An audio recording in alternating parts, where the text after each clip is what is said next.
Sweet land of the weary and the wild. Oh, where are you, my sweet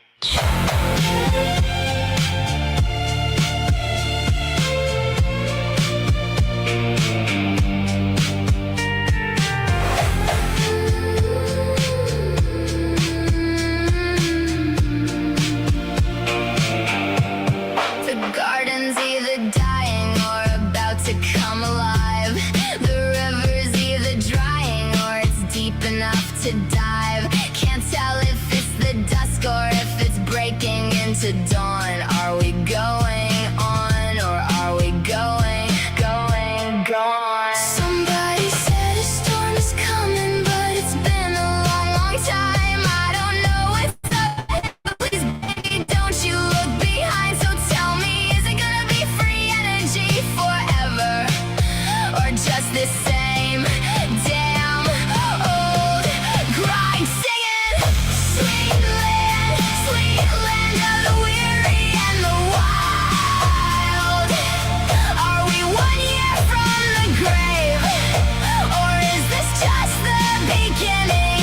My sweet child, oh, you're my star-spangled fever dream. Half a savior, half a liar. 250 summers and we're going higher,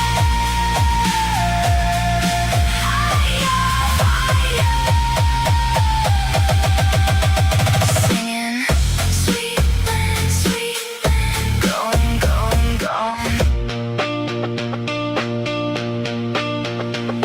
The neighbors might be coming with a casserole or a gun. The kids are either screaming or they're laughing in the sun. Is the timeline coming undone, or is it coming in clear? The fireworks are blinding, but I'll keep on dancing here. And nobody can promise me that we're gonna make it to the light. So is it an awakening, or is this a knife in the night? So come on, brother, sister, stand up tall, because guess what? Where we go one, we go all.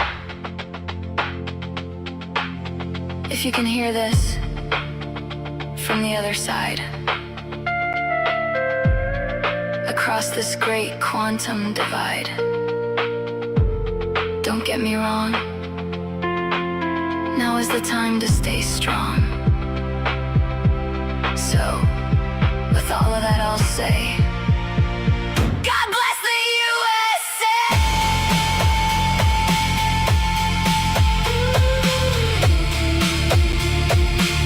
God bless the USA!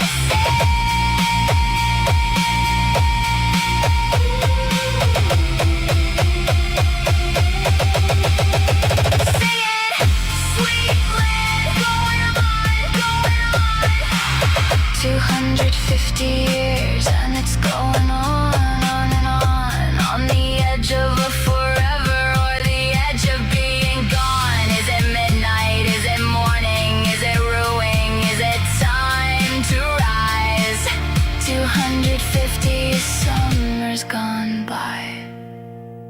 So just go on and tell me those sweet lies, the kind as sweet as these July. Going on and going gone. Sweet land, light up, higher.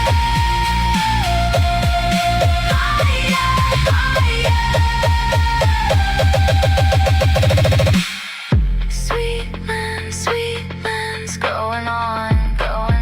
Sweet land, going, gone.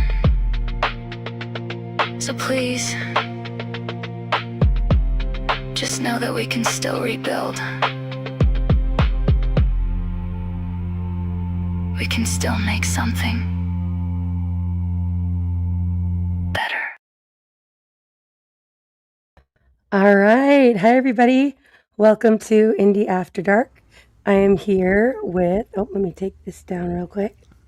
I'm here with Algo, who is filling in for Bran for the first part tonight, helping share videos. Thanks, Algo. You're welcome. Brad, David and Lowry. Thank you, you guys, for coming up and joining me. Hello. And I know it's kind of funny to celebrate after the 4th, but I'm glad it kind of worked out this way. But we are doing a oh no, I'm saying it wrong. No, quincentennial. There we go. I started saying quincentennial and I was told that was Hispanic.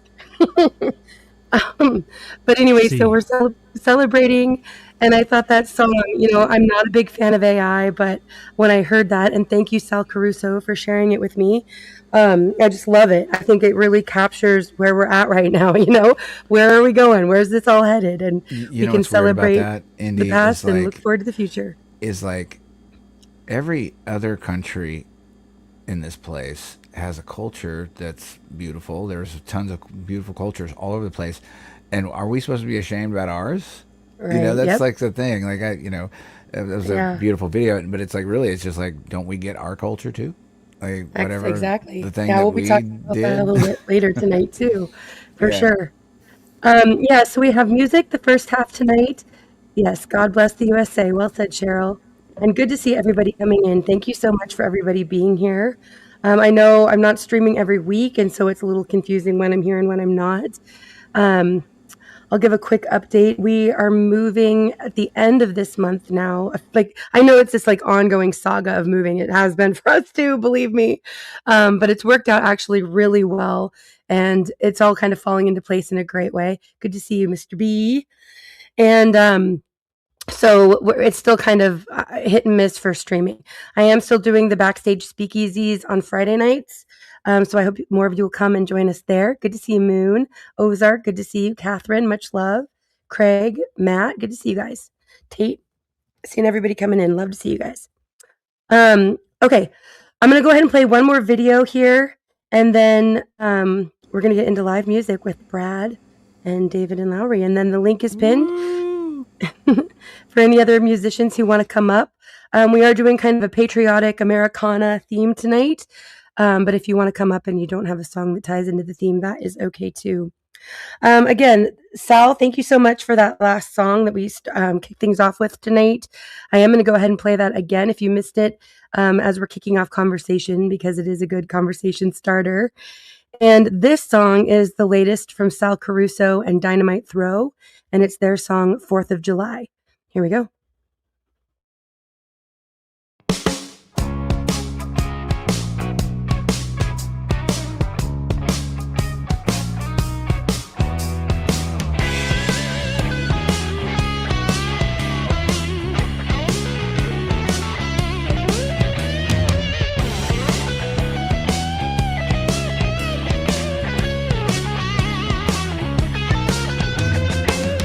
Bowling alleys and pinball machines. Hot days, but the nastiest pinwheel dreams. Cherry bombs last the red, white, and blue sky. Throw your guns up and fly them flags high. It's a 4th of July. It's summertime. Oh, yeah.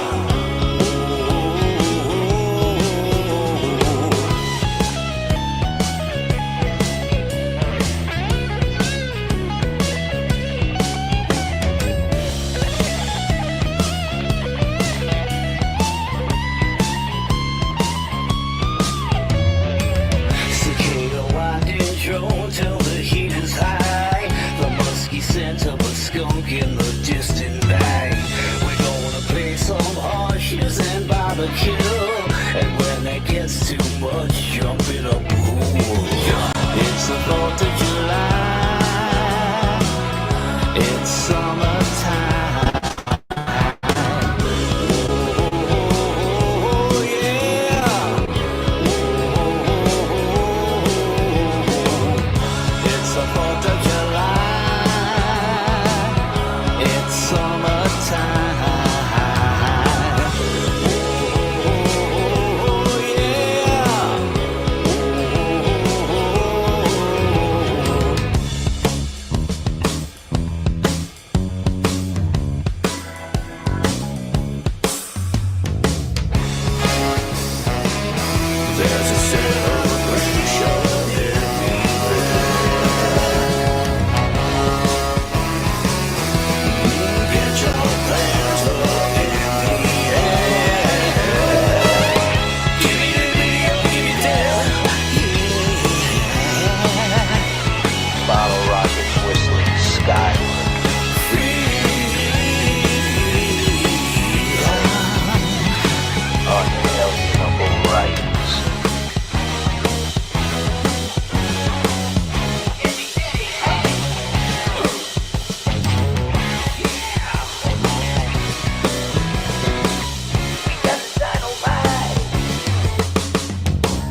Oh yeah. All right. America. Right? America. I have a feeling we'll be saying that a lot tonight. Awesomely done by Sal and Dynamite Throw, both so talented. I've shared a lot of their music here, you guys, but go and check out their channels. And as always, the best sound is always going to be on the actual channel as well. So go and check them out, show some support. All right, Brad, you are up. All right, let me get this America going. Awesome. Thanks to everybody hanging out on YouTube and over on Rumble. Glad you're all here. Hey, Gam. Good to see you. Wolfang, much love. Seeing everybody coming in. Much love, Jerry. Thanks to those of you who are kind of jumping back and forth between Rumble and YouTube, too. Appreciate it. Good to see everybody. All right, go ahead and click that button. It's not letting me add it to the stage for some reason. Is Oh, yeah. because you're still sharing. There we go. All right. You're all set. I mean, you got to start with this one.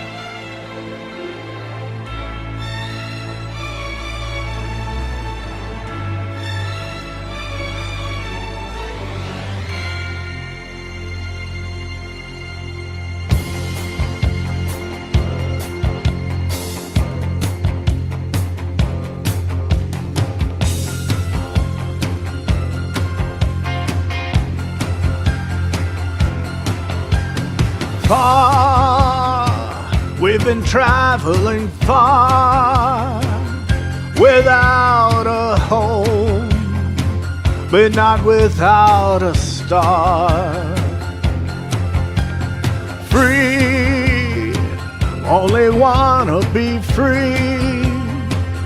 We huddle close, hang on to a dream.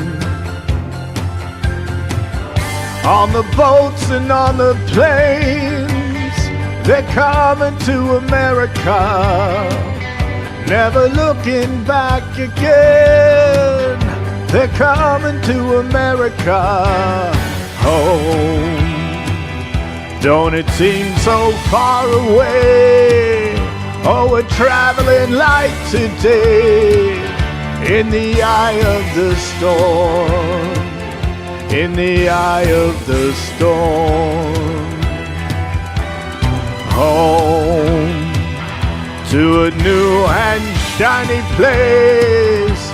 Make our bed and we'll say our grace. Freedom's light burning warm. Freedom's light burning warm.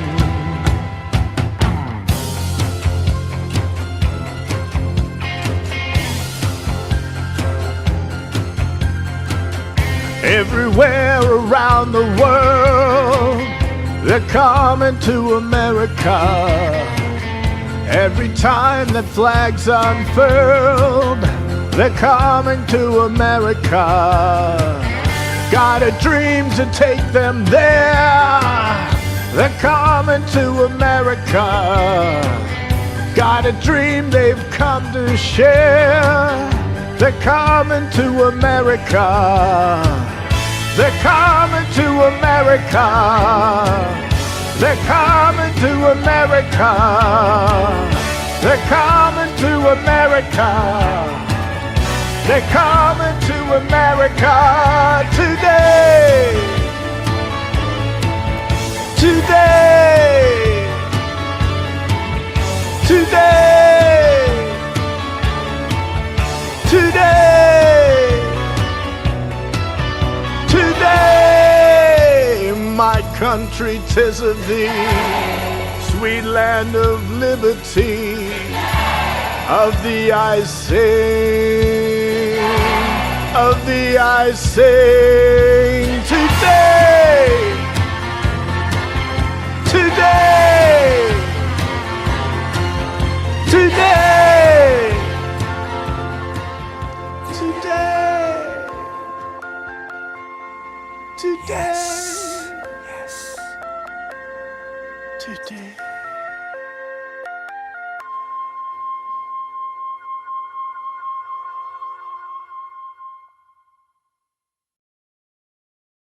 Woohoo! That was awesome. Great song choice, too. Thank you, Brad. Perfect. Well played. All right. That was a great way to kick off the live music tonight. We're going to keep the great music. Oh, there we go. There's the pooch. I didn't see any doggo guitar yet, but we'll see. All right. We're going to keep the great live music going. Hey, Mr. B! Good to see you. Thanks for coming up and joining us. Hey, thank you for inviting me, hon. Yeah, thank you so much for being here. Appreciate it. Hey, Dana, good to see you. Eugene, I saw you come in. V, good evening. Much love to you. All right, I'm your much love. Okay. Yeah, and the happy puppy love. That's right. All right, David, you're up next. Okay. Well, I wouldn't exactly call this patriotic, but Indy kind of requested it, so here we go.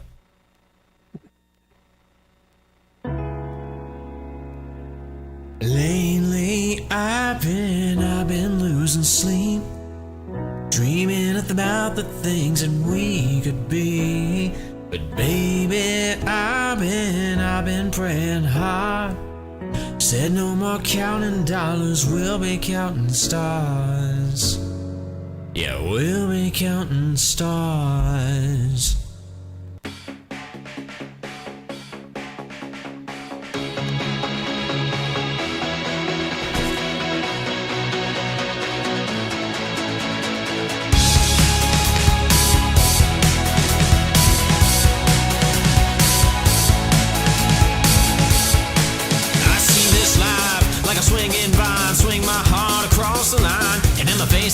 Signs, seek it out and ye shall find. Old, but I'm not that old. Young, but I'm not that bold. And I don't think the world is sold. I'm just doing what we're told.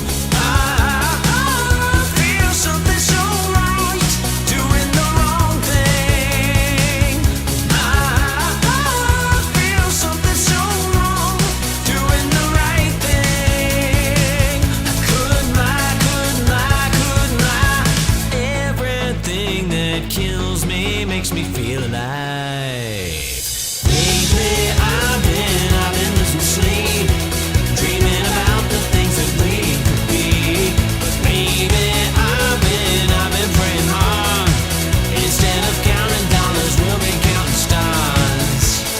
I feel your love, and I feel it burn down this river every turn. Hope is our four-letter word. Make that money, watch it burn. Old, but I'm not that old. Young, but I'm not that bold. And I don't think the world is sold. I'm just doing what we're told. I feel something so wrong, doing the right thing. Couldn't lie. Everything that drowns me makes me want to fly. Lately, I've been losing sleep, dreaming about the things that we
fantastic.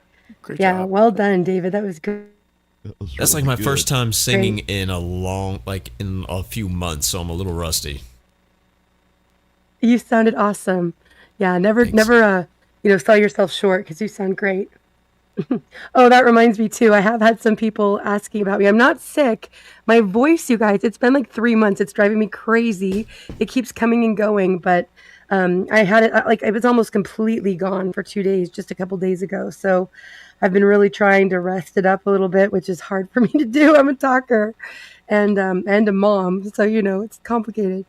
But I feel fine. I'm not sick. My voice is not quite back yet. And I've tried all the things, but thank you for the suggestions, everyone. All right, Mo, it's good to see you. Sue, thanks for being here. Good to see everybody coming in. Good to see you, Camellia. Much love. Yeah, when does he even breathe, right, Dana? Yep. You don't need to breathe when you're AI. Right. Scammers. All right, fantastic. Right. Algo says he's out of breath listening. Yeah. Oh, that's awesome. Mo says, just got the energy vibe to resume work thanks to Piano Man. Fabulous. Love it. Glad I could Okay. help with work. Right? Anything that helps with work is great. Cheryl, much love to you. Oh, thanks. Yeah, no, I'm not singing. I cannot sing. You guys, I haven't been able to sing anything for 3 months. It's really bad. Like I cannot sing at all. But thanks for wanting me to there, Imir. All right.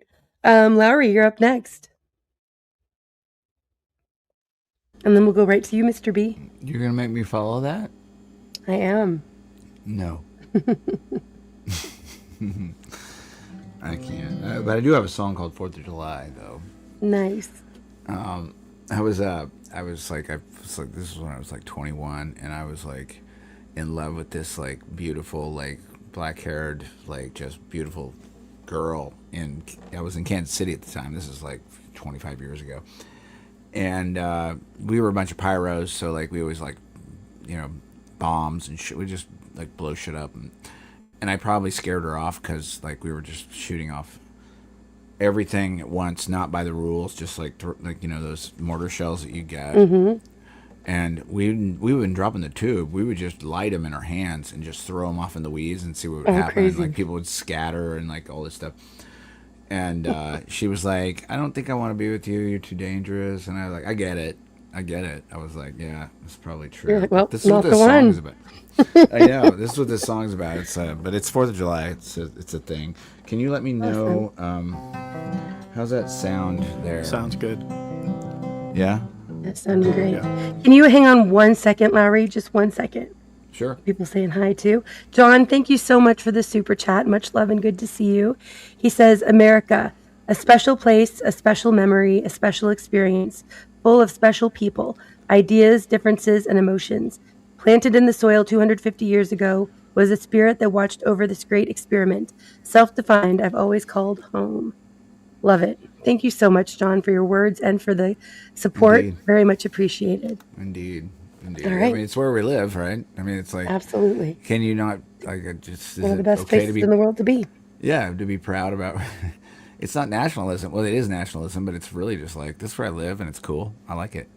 Yeah, Yeah. agreed. And I like your hat, by the way, Lowry. Well I played. know.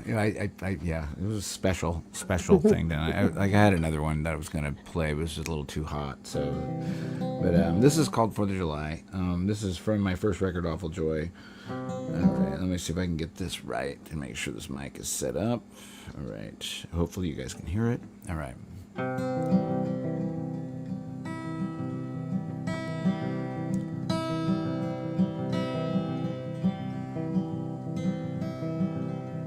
I was stretched out and thin, just like a hobbit. I was worn out. I was worn out to the bone.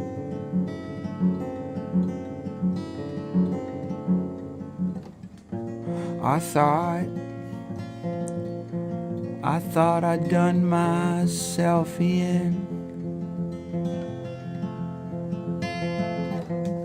There was a slab of concrete kissing me on my motherfucking chin.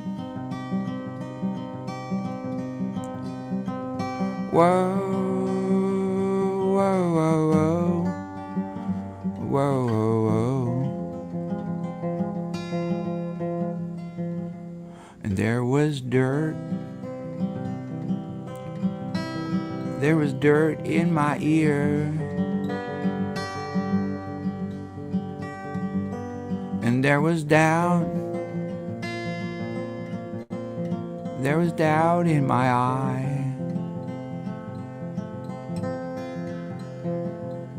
But I stopped short of thinking I was gonna die. When I remembered I hadn't slept a wink since the 4th of July. 4th of July. 4th of July. 4th of July. 4th of July. 4th of July. 4th of July. Well, it was no use, I didn't even try. I didn't even try. I didn't even try. I didn't even try to lay my head down even for one night. Even for one night. Even for one night.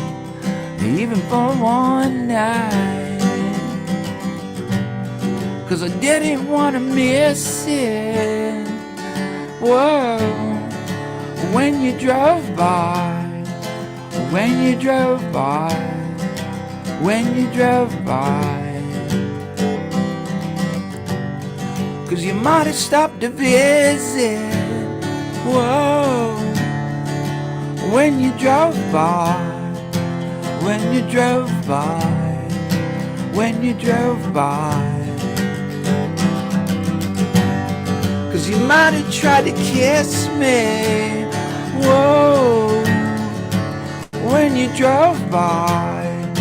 When you drove by. You might have tried to lay one on me when you drove by, yeah. When you drove by. When you drove by. When you drove by.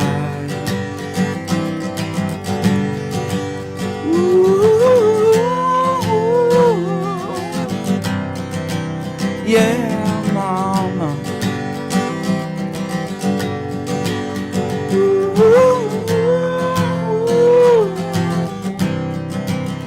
Yeah. When you drove by. When you drove by. When you drove by.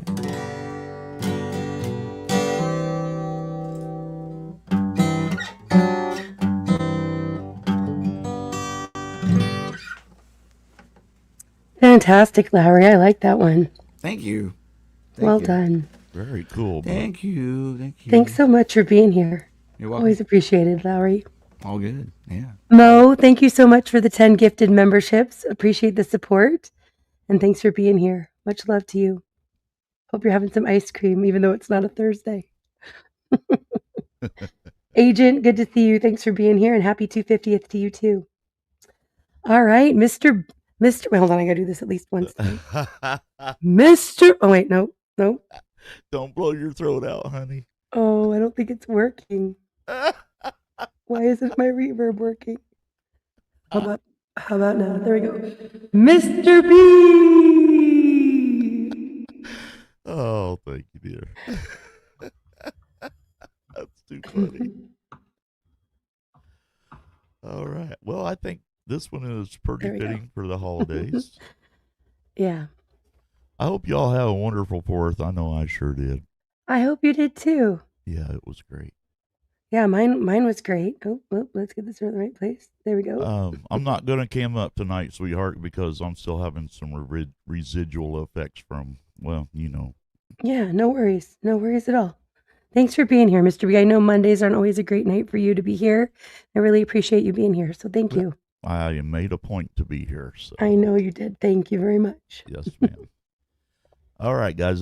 This is a pretty patriotic song. I hope you enjoy it.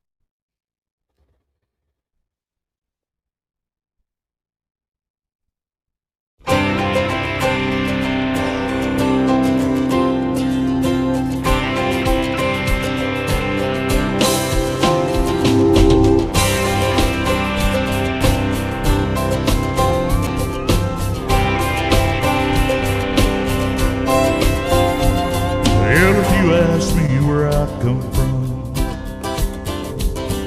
well, here's what I tell everyone. Well, I was born with God's dear grace in an extraordinary place where the stars and the stripes and the eagle flies.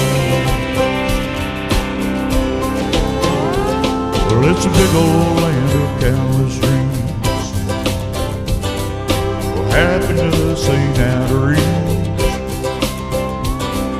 Our work pays off the way it should. Yeah, I've seen enough to know that we've got it good. Where the stars and stripes and the eagle flies. There's a lady that stands in a harbor of what we believe. There's a bell that still echoes the price it costs to be free. Well, I pledge allegiance to this flag. If that bothers you, well, that's too bad. You got pride and you're proud to do. Hey, we could use some more like me and you. Where the stars and stripes, the eagle flies. That's right.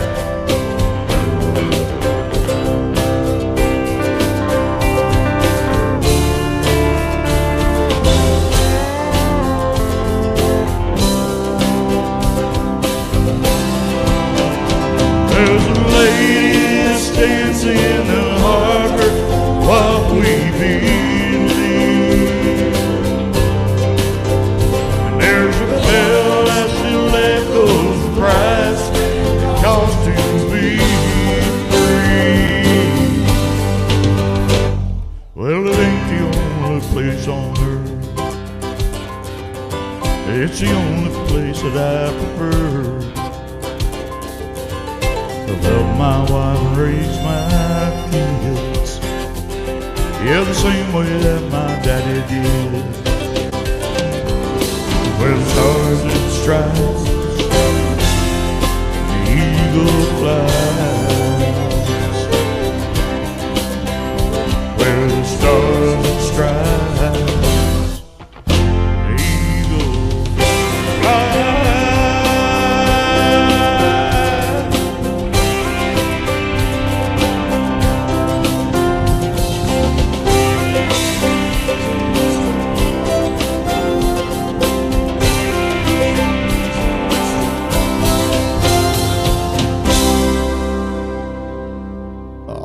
Folks. Take Mr. B. And what a great song choice. Great job. I love that. Thanks, guys. Yeah. I'm loving it tonight, you guys. Thanks for all the great song choices and thanks for being here. Hey, good to see you, Brenda. And good to see you, Eric. And let's see, who else? Clint. Thanks to everybody coming in. Joey, glad you're going to come up and join us when you can. Very awesome. All right, Mr. B, that was fantastic. Thanks again. Okay. All right. We're at the end of a rotation. I'm going to go ahead and play a song, a video, and then we'll get right back into it. Let's see. This next one is the latest from Tom McDonald, and it's his song, Us in the USA. Here we go.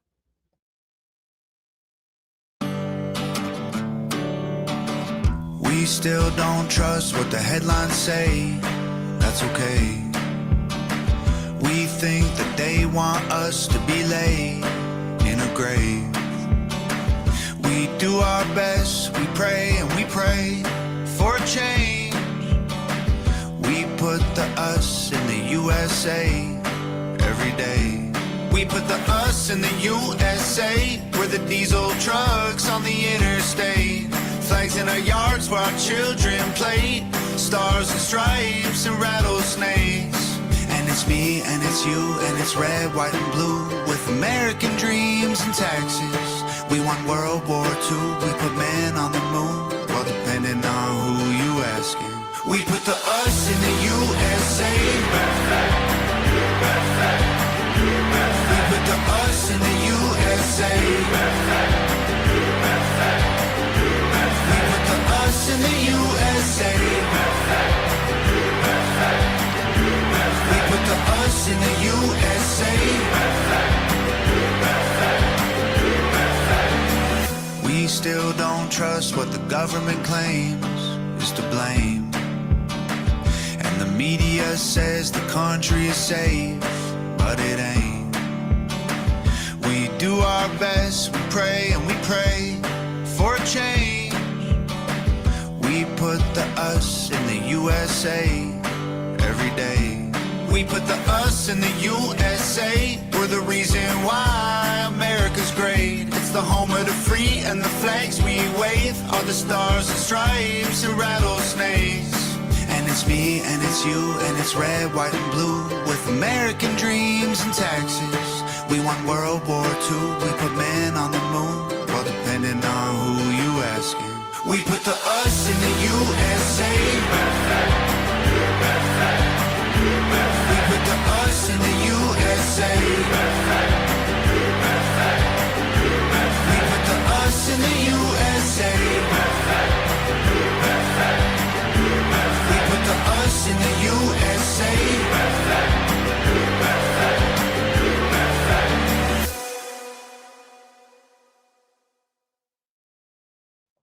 All right, I like that one by Tom. Really He's well crushing done. right now. He is. BP, it's good to see you. Daryl, much love. Hope you can come and join us for a song tonight or more. Brenda, good to see you. Thanks for everybody coming in. Yeah, I love Tom McDonald, Indy. Good stuff. Yeah, I do. I like that he's remained independent. That's for sure. And a lot of good messages and truths in his songs. All right. Okay, we're going to kick off the next rotation. Brad, you are up next. All right. Normally, I like to do songs that I've made, but on my channel, but I haven't made this one yet. So I figured it's a better choice than the other one that I have made. So we're gonna see how this goes. All right, thanks, Brad.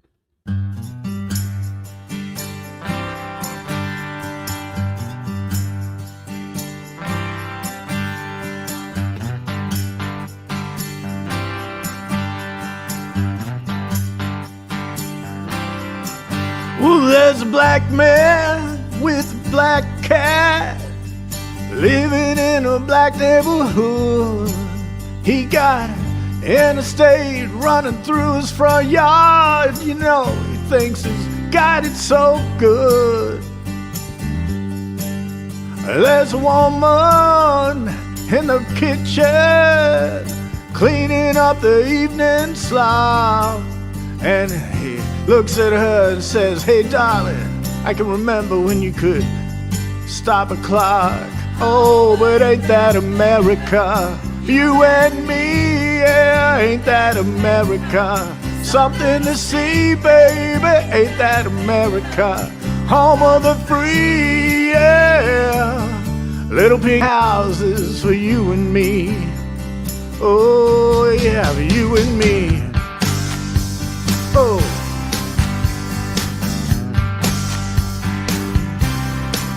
Well, there's a young man in a t-shirt listening to a rock and rolling station. He's got greasy hair, greasy smile. He says, Lord, this must be my destination.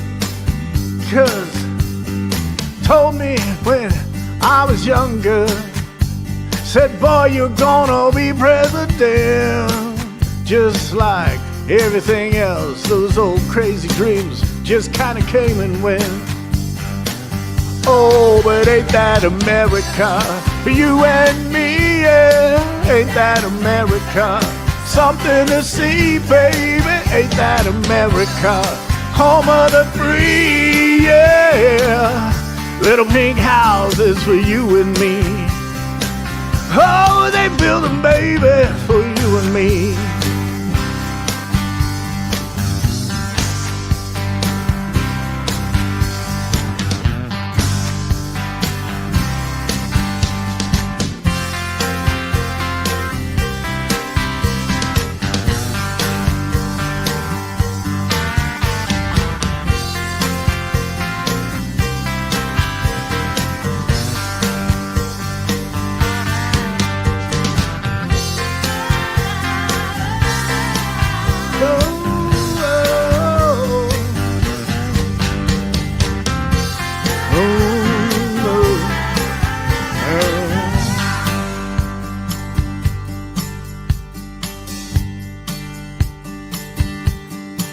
Well, there's people and more people, but what do they know? No, no, no. Go to work in some high-rise vacation down at the Gulf of Mexico, oh yeah. And there's winners and there's losers, but they ain't no big deal, 'cause the simple man, baby, pays for the thrills, the bills, the pills that kill. Oh, but ain't that America? For you and me, yeah, ain't that America? Something to see, baby, ain't that America? Home of the free, yeah. Little pink houses for you and me.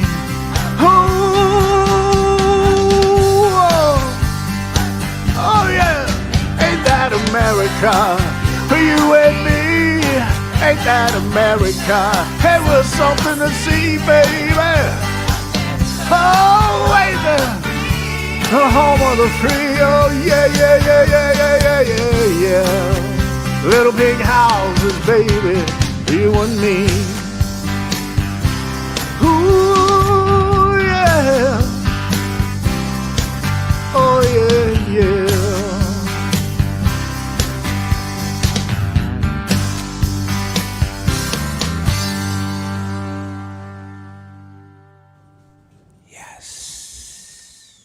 Well done, Brad. That was great.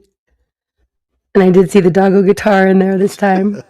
Or banjo. What did we decide we're calling it? Really good, bro. Really good. Yeah, that was fantastic and great. Another great song choice. All right. Loving what you guys are picking out. Okay, Piano Man Mark II, aka David. You are up next. Okay, well, I hate to break theme, but I didn't have any other America songs planned, so I'm just Okay. gonna go with something that I made. This has nothing to do with 4th of July or patriotic or anything. This is just something I've been working on the last couple days. It's still a work in progress. But imagine, take your mind back to, I don't know, the late 90s, the early 2000s, sometime before Indy was born, and you turn on your standard Windows XP computer, and you go into the little directory, and there's a free game on there. It was on every computer. It was called Space Cadet Pinball. If anybody remembers that and the music that played. I don't remember that, but I think I'm older than you think I am. My first Yeah, I'm computer sure, was the yeah. Commodore 64, so. Oh, no way. I remember that. Had one of those too. Anyway. But I'm excited to hear this. Yeah, this is a little remix I made. So here we go. And I'm not playing this, by the way. I'm just like I made it, but I'm not like physically playing right now. I'm just spinning it.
vibes back at Burning Man for a minute. That was great. You always That was have great good. vibes with your music there, David. Thanks. Yeah, I That used was to I awesome. used to play that pinball game, and the music was just awesome. You can find the dope. original like on YouTube and like just read the comments, and everybody's just so nostalgic. I like your turnover into the refrain. It's really nice. Thanks. It, like I said, it's still kind of a work in progress. I may do other things with it. I haven't decided yet. But yeah, working on it. That was great. Thank you for sharing it, David. Mm-hmm. Really quickly, I want to go ahead. I think a lot of us saw this and commented, but I just wanted to say, Mountain Man, I'm so glad you're okay. He says, a tornado blew through my property yesterday. What a mess. The whole town is wrecked. I'm blessed. My house is basically undamaged. Biblically kind of fits there too. Lots of trees down. Probably won't have power for a few more days. Well, I hope you get power back soon. I'm so glad you're okay, and prayers for your community too, Mountain Man. I hope in times like this, I think a lot of my hope comes from people coming together. So I hope that there's a lot of people that come together to help each other in the community there. And I'm so glad you're okay. 15th. Much love to you. Good to see you. Thanks for being here. All right. Thanks again, David. That was great. And Billy, good to see you. Thanks for coming in. Okay. And I think I saw Tate over on, oh yeah, people jumping around over on Rumble. Thanks for being there. Okay. And Lowry, you are up next. The link is Fun. pinned if any other musicians want to come up to perform live or to have your videos shared. And we're going to be doing music for another couple hours. So come and join us. Yeah. I really like your show. You do good. Thanks, Lowry. Yeah, absolutely, Matt Man. I was searching through like my original stuff. I've got a bunch of patriotic like music that I know how to play, but like my third record, Emporia, was just all about Americana. It was like about where we live, Mm-hmm.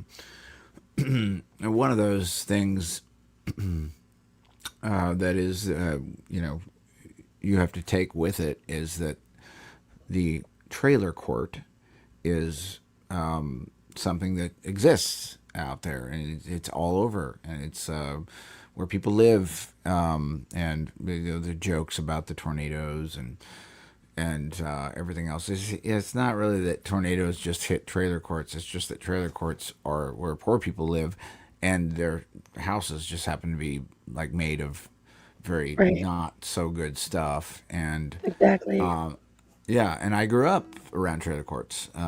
I lived in a small Now you call town. them trailer courts. We always call them trailer parks. Trailer courts park. I Is there a lived difference? in a yeah. Well, I lived in an old house in Americus, Kansas, just north of Mhm. the Thunderbird trailer court. And when I was a kid, it's trailer courts in general it's just tough. It's just tough living. And one of my best friends, Greg, his sister took off in a Monte Carlo and ramped over a pile of dirt and killed Greg when he was like Oh goodness, 5. yeah. I don't want to make that dark or anything, but this is what happened. Mhm. But this is Americana that we're talking about here. I'm talking about like this is true Americana. You go out in the Ozarks or you go out into the Midwest. This is actually what it is.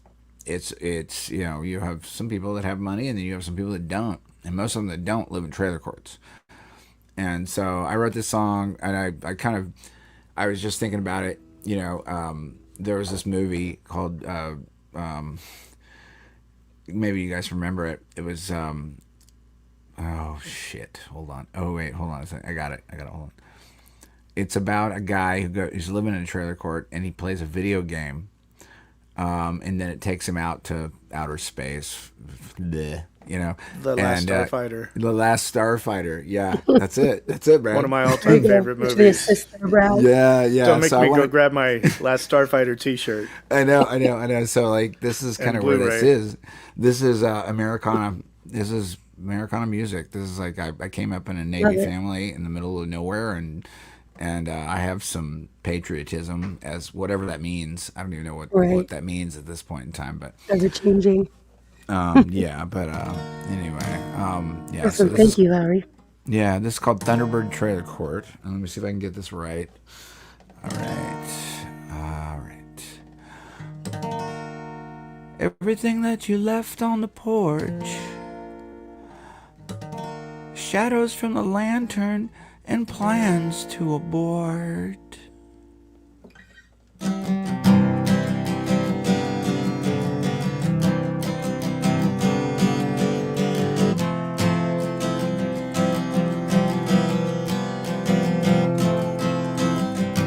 You hate tomorrow, but you can't say you weren't told.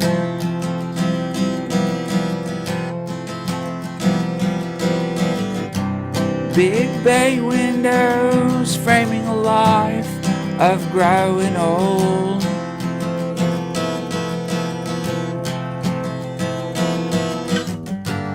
Richly wrapped rural girl with her dreams and a can of beer.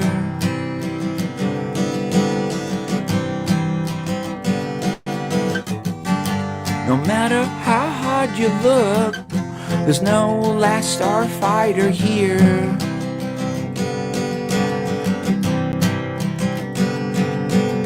Ooh, yeah.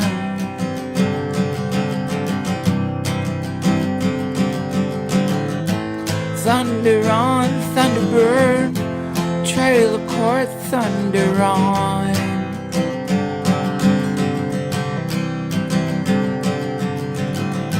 Thunder on, Thunderbird, trailer court, thunder on. Oh yeah, rusty shaped charge, Monte Carlo, in a patch of weeds.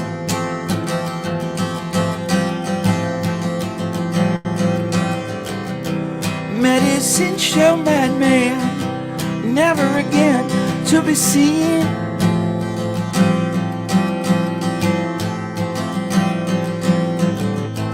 Man in lot 17, he left the stove on.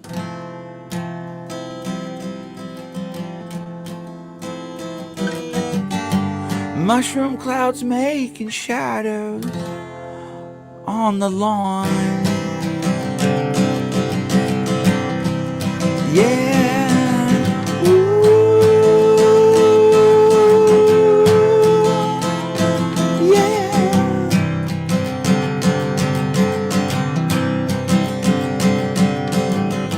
Thunder on, Thunderbird, trailer court, thunder on.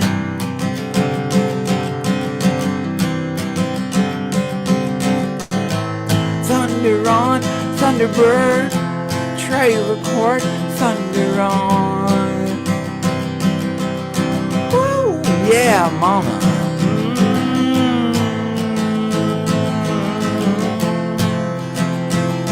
Yeah, yeah. La da da. Ooh, ooh, yeah.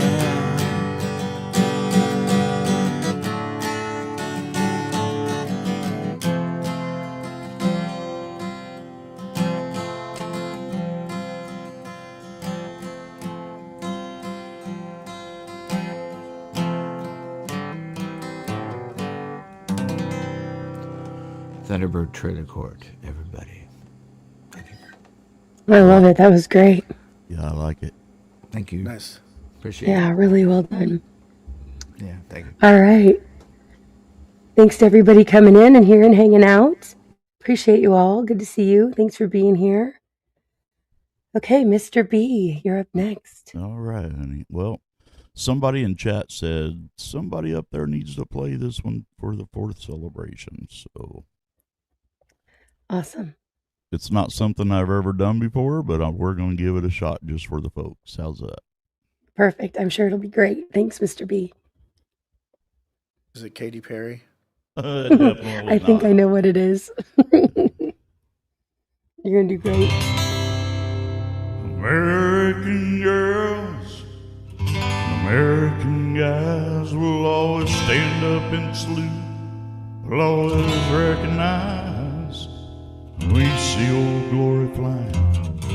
A lot of men dead, so we can sleep in peace at night. we lay down our head.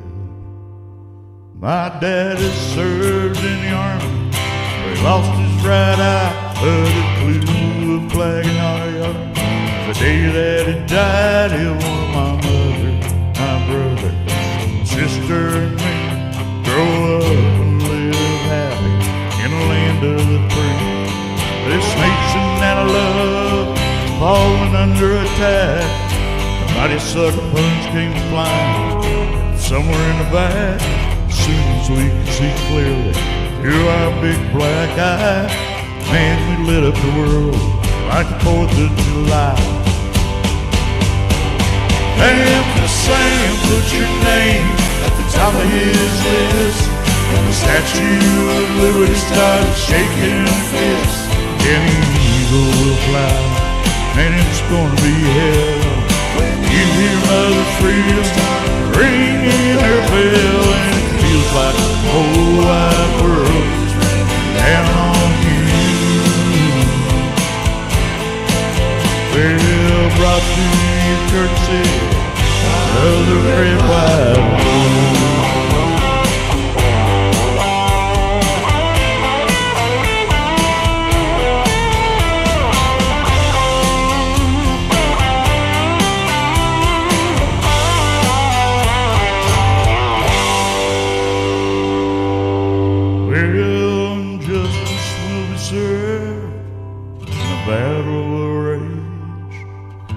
Big dog fight, he rattle his cage. You'll be sorry that you messed with the U.S. We'll put a boot in your ass, the American way. Uncle Sam, put your name at the top of his list. Statue of Liberty started shaking his fist, and the Cleveland fly. It's gonna be hell when you hear Mother Rain start ringing her bell, and it feels like the whole wide world is raining down on you. Yeah, brought to you courtesy of the red, white, blue. Oh.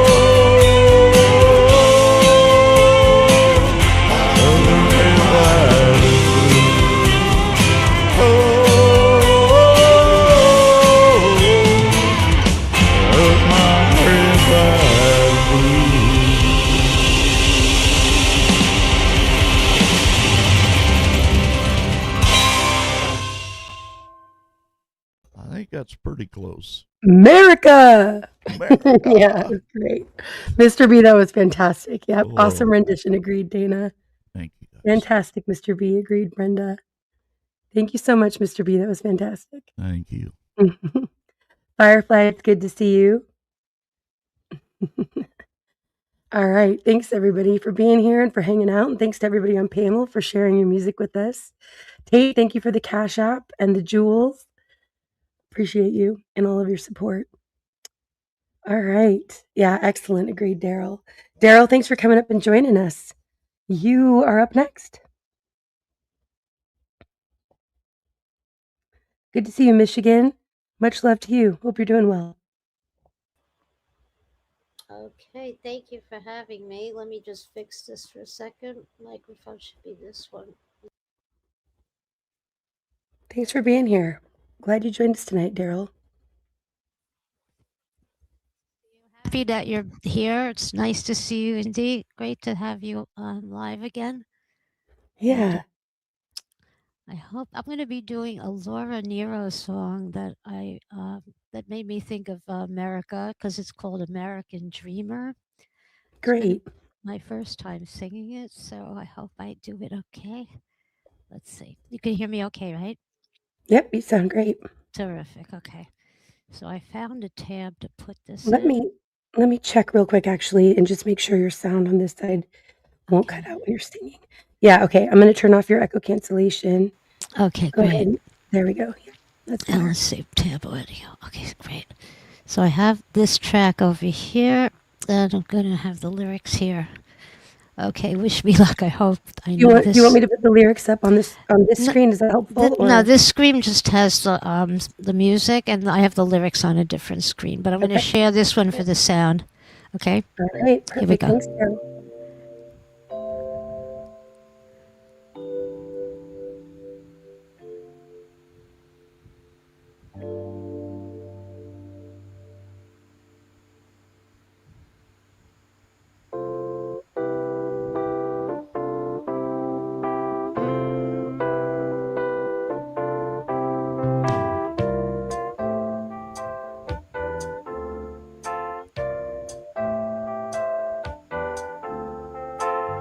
Autumn's child is catching hell, or haven't been too naive to tell.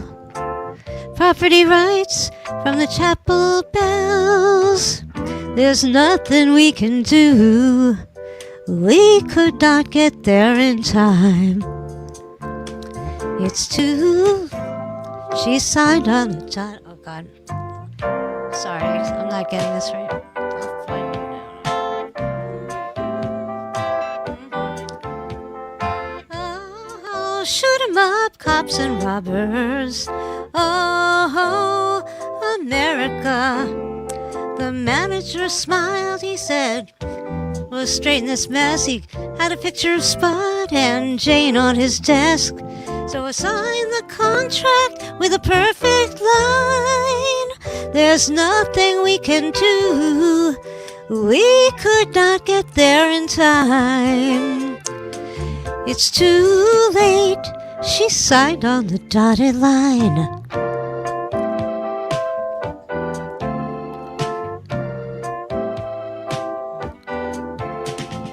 Oh, shoot 'em up, cops and robbers. Oh, America. The lawyers cried through the telephone rings. The doctor sighed, she's imagining things. When he came through the window with those crazy eyes, Dick Tracy in disguise. He said, "You need a guiding hand. You're soft and you're fine. Sign here on the dotted line."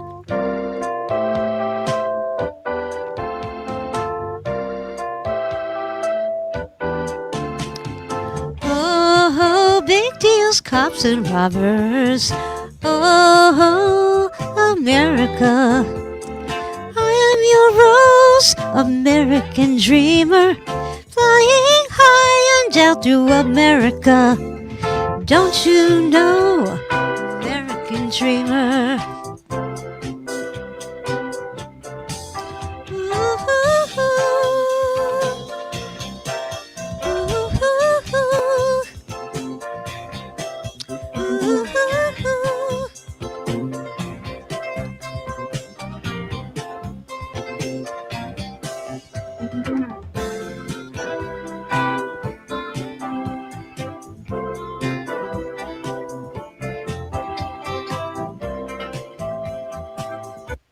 Sorry, it's okay. No, it was great. You did a great job. That was a good song. Great Yeah, song it's a choice. cute little song. I don't know it that well, but I really liked it. Sounded good, Daryl. It did sound good. Thank I you. like that you kept going too. It was great. There's a question from Dana. She wants to know if you ever sing any Carly Simon. I could. I don't usually, It'd be but I good would. for you. I would sure. Do I have a song I should do that you know of? If there's a request from Dana, you go ahead and put it in the chat, Dana. If there's a certain Okay, let one. me know which song I should think about, He's and so I'll try to do it. vain. He's so Okay. vain. Okay. James Taylor, you got to do that. Okay. Cool. Okay. Good to see you, KY. Thanks for coming in. All right. Hope you had a good Independence Day. All right. Thanks again, Daryl. Okay, we're going to go ahead and kick off the next rotation with another video. This is the latest from David Joshua, and it's his cover of "These Are the Hands That Built America" live. Here we go. Happy birthday, America.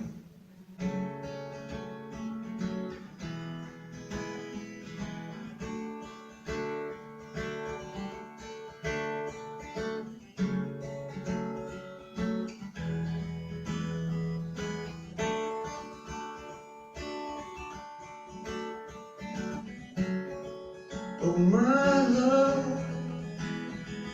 it's a long way we've come from the freckled hills to the steel glass canyons, from the stony fields to the hanging steel in the sky, from digging in our pockets for a reason not to say goodbye. And these are the hands that built America.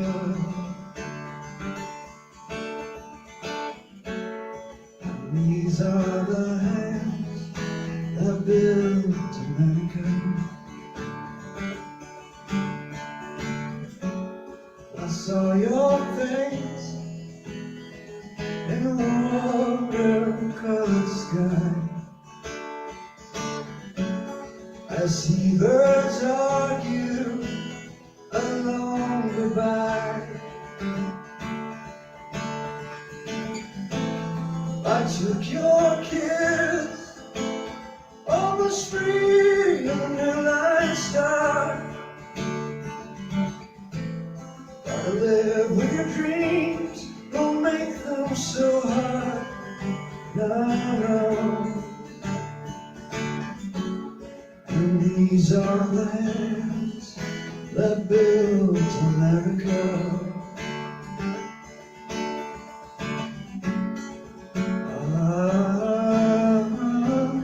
America.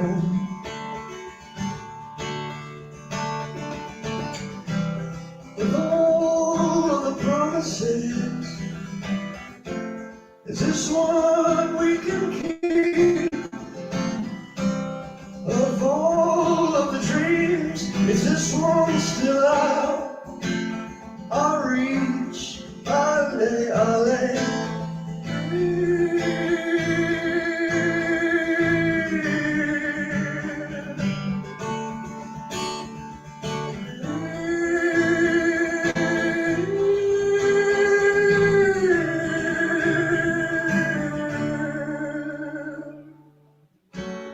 It's early fall, it's a cloud on New York skyline. Innocence dragged across a yellow line.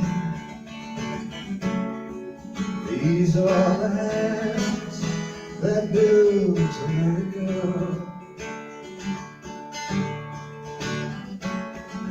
These are the hands that built America.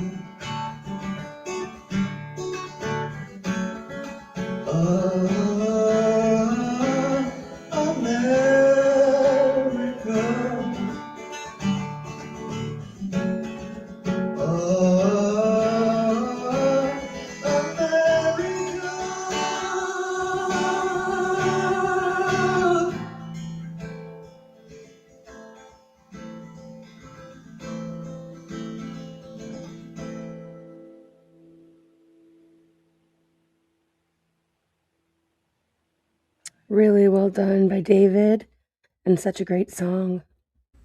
That was good. Like that. Yeah, good to see you, CQ. Yeah, Thanks very for nice. coming in. Yeah. Right?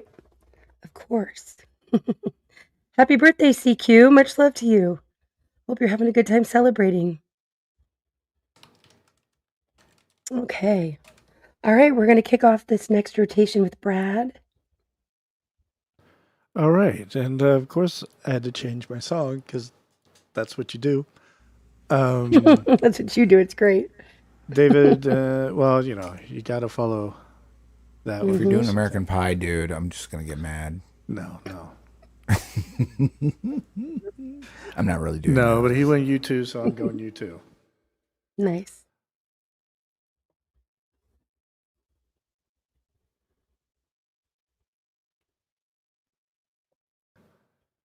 Are you still sharing that video? No, there we go. I got it. All right.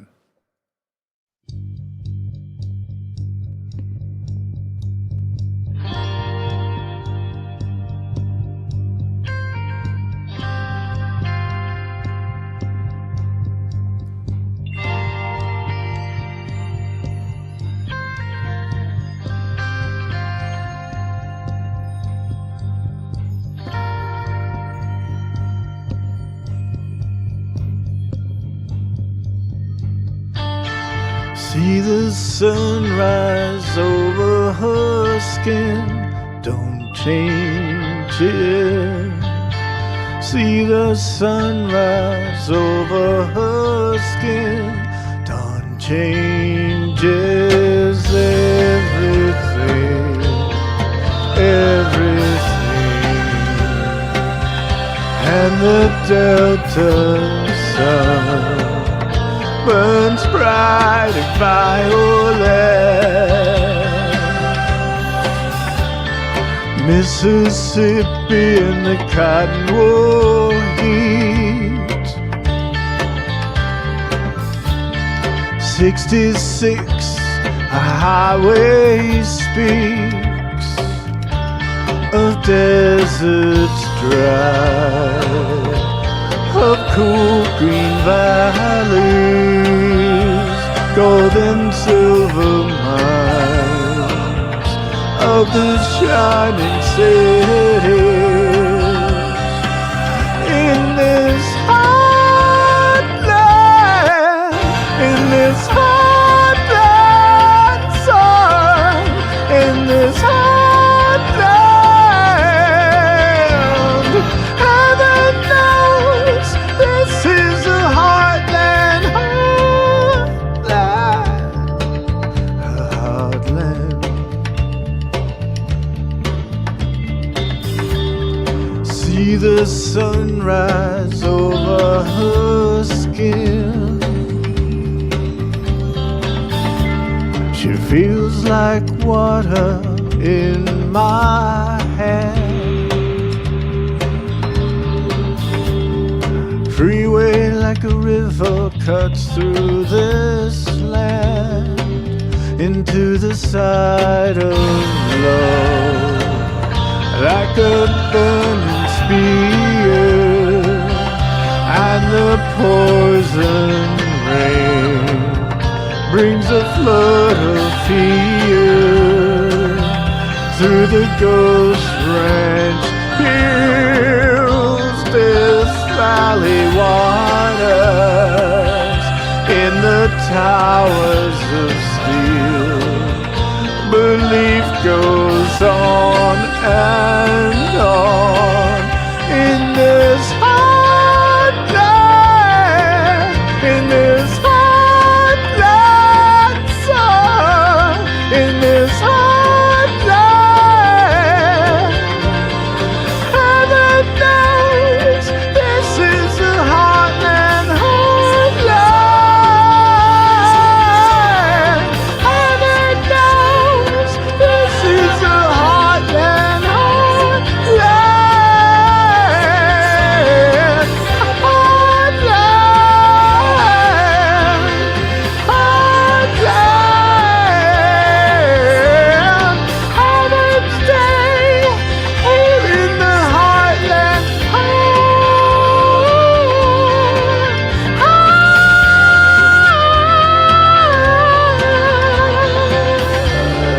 heartland.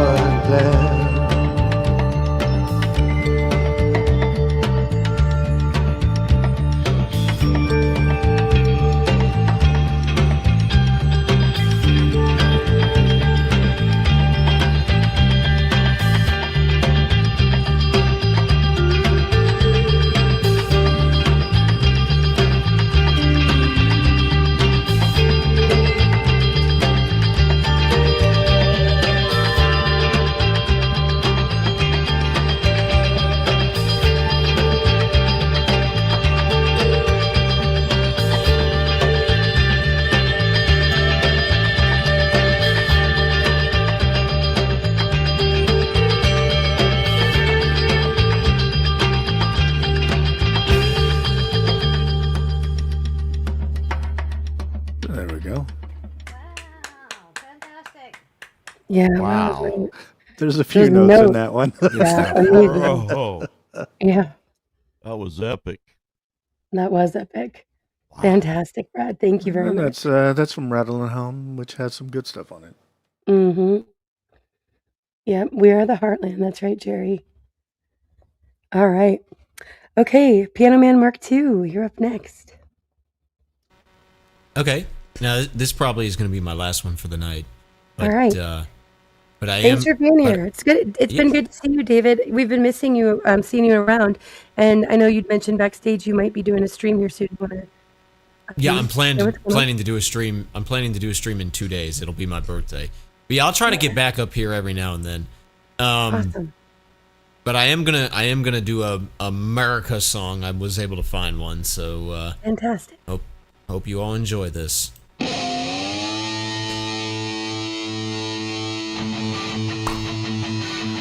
Get it!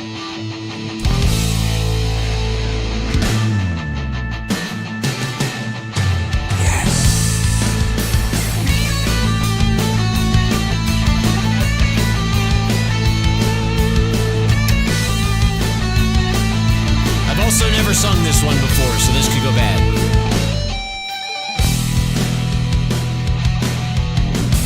Little sister by the wrecking machine, a tiny dancer, such a sweet 16.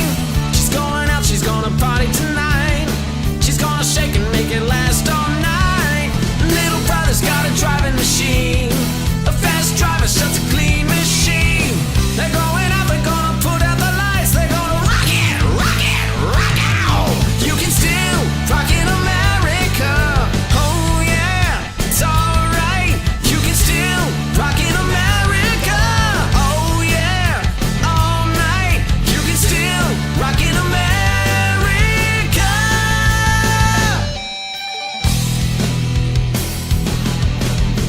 Little sister makes a move for the door.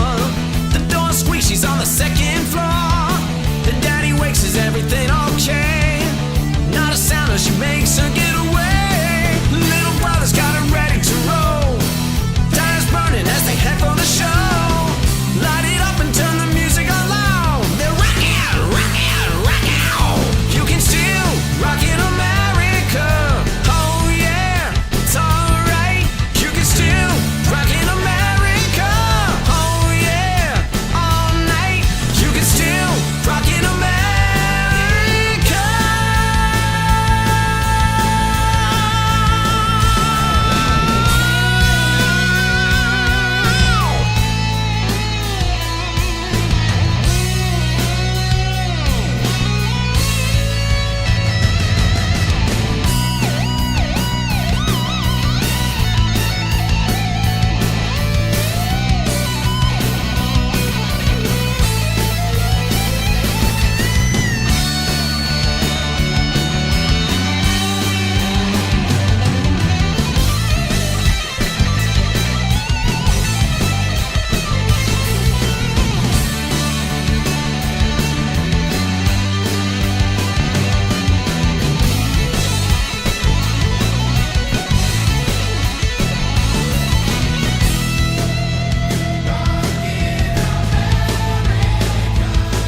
Heck yeah.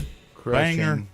That's That a was banger. awesome, David. Great choice. And I would never have believed that was your first time doing it. Holy Fantastic. crap, that was so good. Right? Thanks. That was great. All Thank you right, again well, so much for being here, David. And it is good to see you. All right, I will see you guys next time. And All right. See you later, buddy. happy belated 4th of July, happy Independence Day to all the Americans, and happy stream Indy, and good luck Happy with early everything. birthday. Yes, Thank you. happy early birthday. I'm glad see you were in a couple born. days. I'm kind of glad about that too. Most days, at least. Right. Yeah, And we can still rock in America. I love it. that's right. All right. good Take night. care, David. Okay, that was great. All right, Larry, you are up next. Oh man, why do I have to follow him every single fucking time? And really quickly, Algo, thanks again for being here, for sharing videos and filling in for Bran. And Bran, thanks for being here. Glad you're back. Hope things went well at Vacation Bible School and that you had a great day. Great kickoff to the week. My kiddos did Vacation Bible School last week at a local church and, that we hadn't been to before, and they had a great time. It was awesome. They loved it. D-Dog, good to see you. Hope you had a happy Independence Day. All right, Lowry, you're all set. Really? Is it my turn? Yep. You guys all already know how I feel about this guy. I have mixed feelings about Paul Simon. I grew up on his music, and there's just so much crap with. But Right. I tend to I can separate the artist from the sentiment. Yeah, sometimes we Yeah. have to do that these days, right? Yeah, and I learned that there's a guy that does a lot of deep dives on music, and he basically Mike Williams, Sage Aquay. He's out there on the internet, and he's studied all of the '60s, '70s, '80s music guys, and he kind of just lays it out. He's like, this is kind of what it really was. Now, I grew up on Paul Simon. And I grew up on the Stones and, all the '60s, '70s, all the way through the '90s, really. And then, when the music business imploded, in 2010 to 2020, it was just like, oh, I see how it works. But Paul Simon, whether or not he's, under the wraps of, some things we don't want to talk about, he would say some things that made sense to me. And I would be like, okay, I can get that. It's like, yeah, writing songs about traveling across the land, and telling stories about something. I think he was probably doing the best he could for the agreement that he made, and I have this love-hate relationship with Simon and Garfunkel, and a lot of the greats. I'm just like, dude. You wrote a great song. Where are you? And most of them are dead.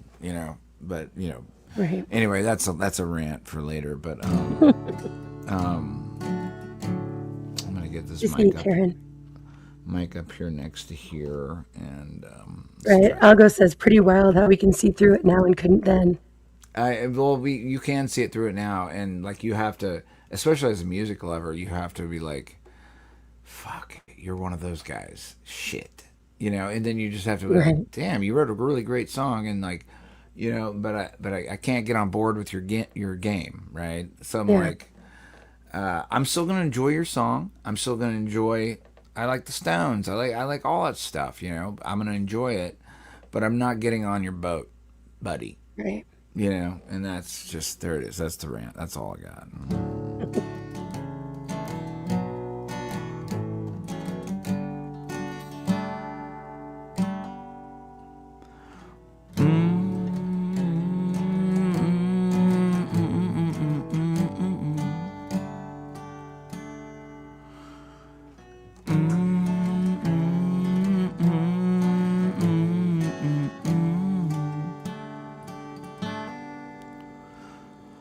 Let us be lovers, we'll marry our fortunes together.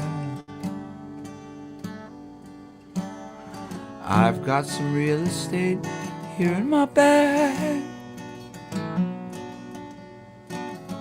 so I bought a pack of cigarettes and Mrs. Wagner pies. And we walked off to look for America.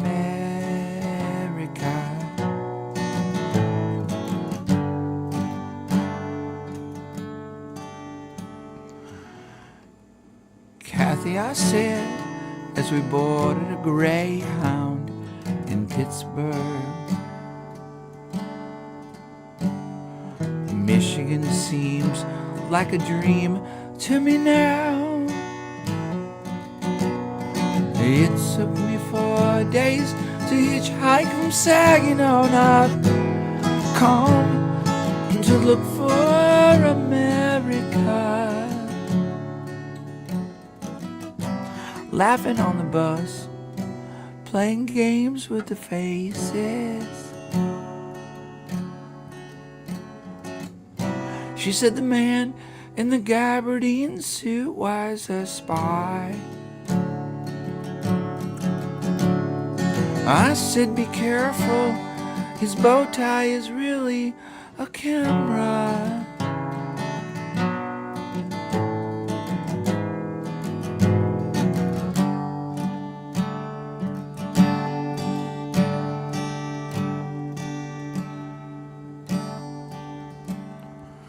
Toss me a cigarette, I think there's one in my raincoat. We smoked the last one an hour ago. So I looked at the scenery. She read her magazine, and the moon rose over an open field.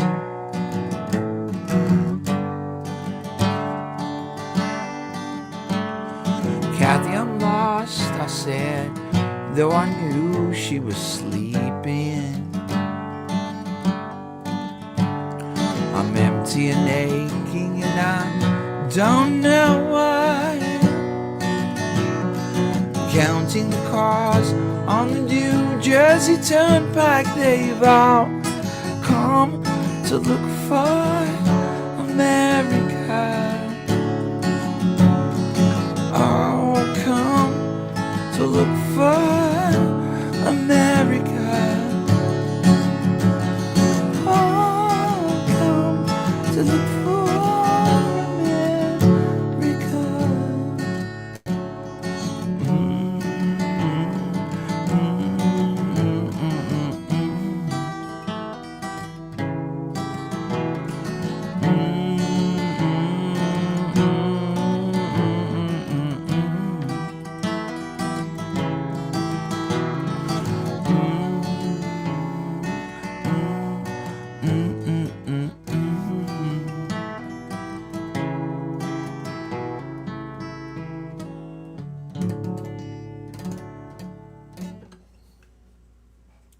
That was beautiful, Lowry. Oh, gorgeous. Yeah, Thank you. really well done. I hope you go back and look at the comments. Everybody was loving that. Thank you. I love your show. You have the greatest show on the internet. I'm sorry. You just do. Seriously, I'm addicted. Well, I'm so glad you're here and a part of it. I really am. The only And thing you is, too, Nico. Larry, Yeah. you're giving me guitar in me tonight, buddy. I'm still not back to where I can play guitar again yet. Well, you know, these are all borrowed guitars because we lost all of ours in a theft. But Sounds good. that Martin is it's a borrowed. It's a good friend of mine, Dave, over there in Durham, and he let me borrow it. So anyway, you guys That keep was on rocking. I'm fantastic. gonna try to find one more like America's song, wait. something. I don't know. We'll Great. see. We'll see what happens. All right. Hey, Mr. B, you're I up. am. All righty. Well, this Wait, is... Oh, Go really ahead. quick. Wait, the link is pinned if you want to come up and join. We're doing kind of patriotic Americana songs tonight. Go ahead, Mr. B. Sorry. All right, honey. This one's not really a patriotic song, but I guess in a roundabout way it kind of is, if that makes sense. All right.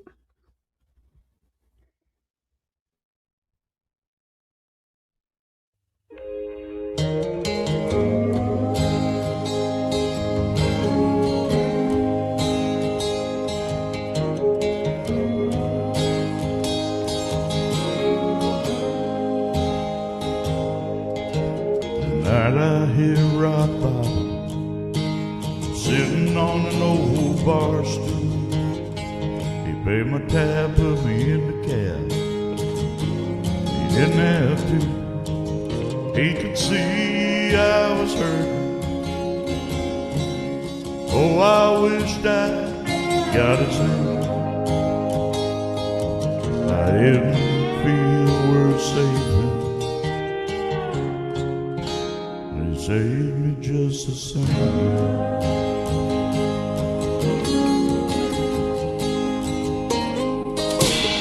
They out on the water, the fish just wouldn't bite.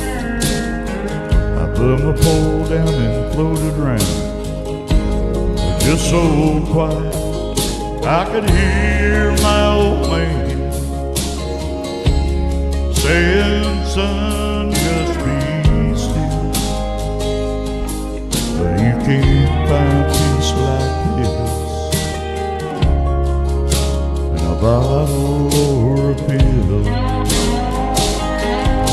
From a bar stool to a never drew, Sunday morning in a church pew, in a deer stand or a hayfield, an interstate back to Nashville, a Chevrolet with the windows down, me and him just riding around sometimes. Whether I'm looking for him or not, that's where I find God.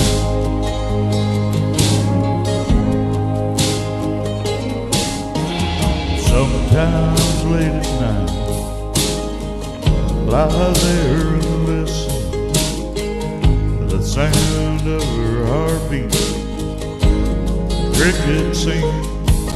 I don't know what to say. Sounds like a hymn to me.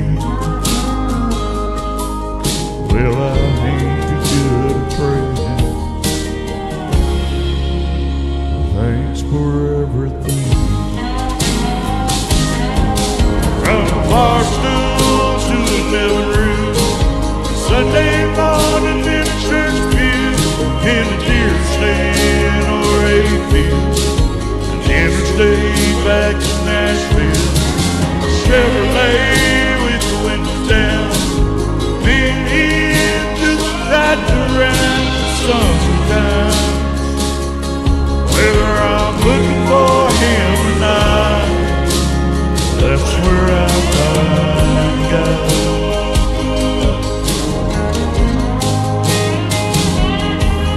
From a bar stool to a living room, Sunday morning in a church pew, deer stand or a field, an interstate back to Nashville, Chevrolet with the windows down, me and him riding around talking. Well, I just had a lot, I just had a lot, that's where I find God.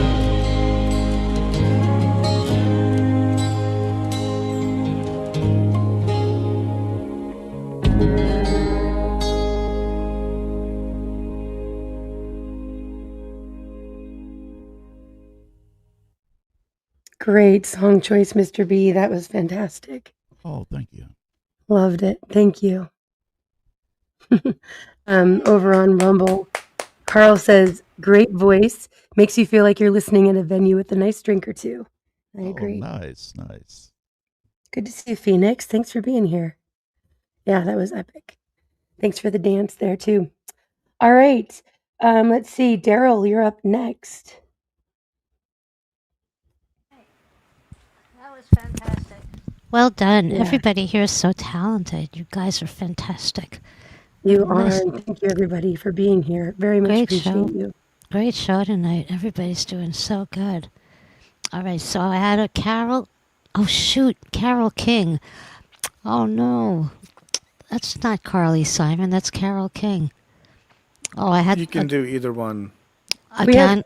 Yeah, and Okay. we have time for another if you want to get Brad to it. Brad recommended this one, and I've been working on it. Just realized it wasn't Carly Simon. I'm sorry.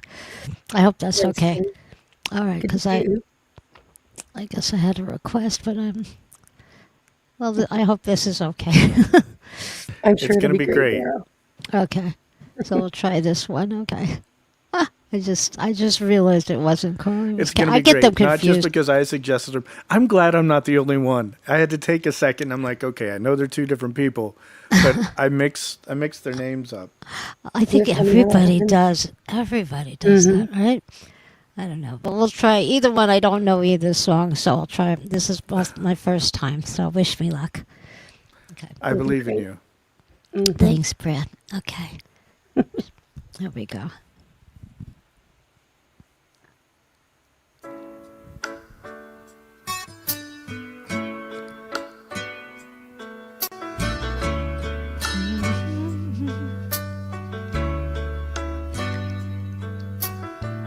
So far away, doesn't anybody stay in one place anymore? It would be so fine to see your face at my door.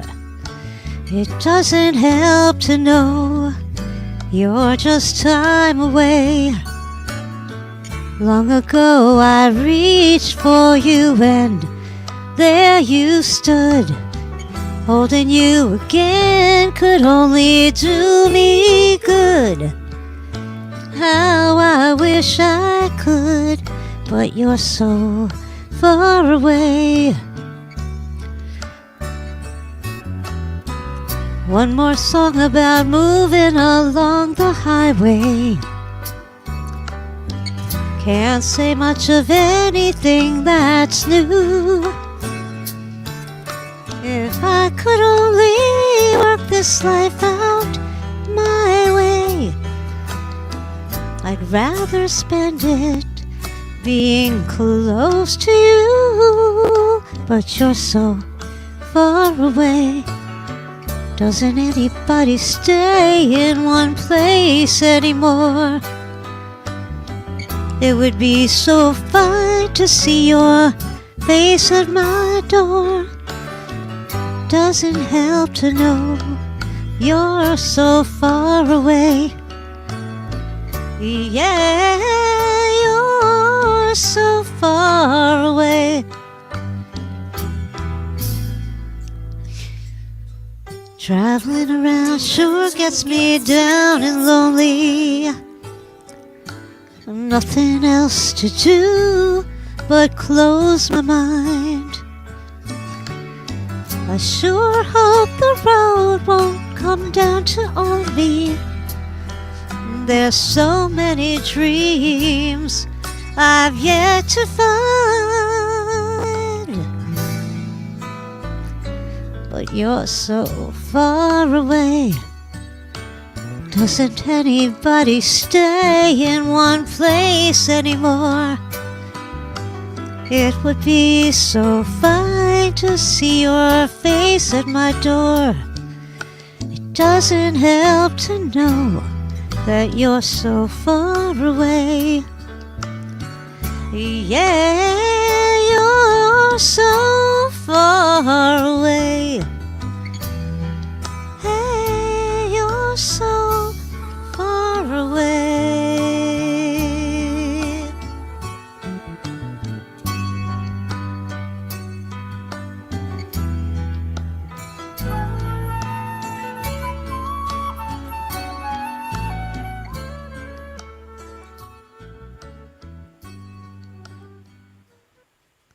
Oh, honey, that was really good.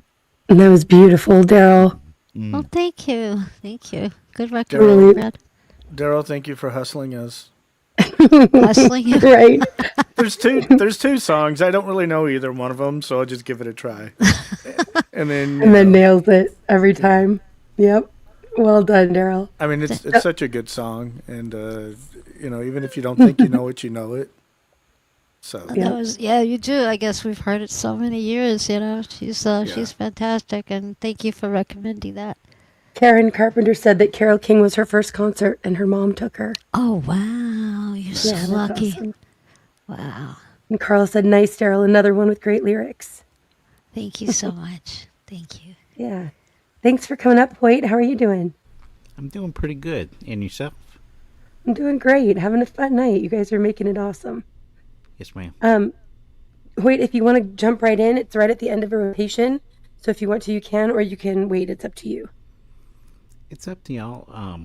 I was gonna do something I've never done before, but Awesome. Go for it. All right. Really quickly, though, Johnny, thank you so much for the 5 gifted memberships. Very much appreciate the support. And thanks everybody for being here up on panel and chats on Rumble and YouTube. All right, Hoyt, you're all set. Yes, ma'am.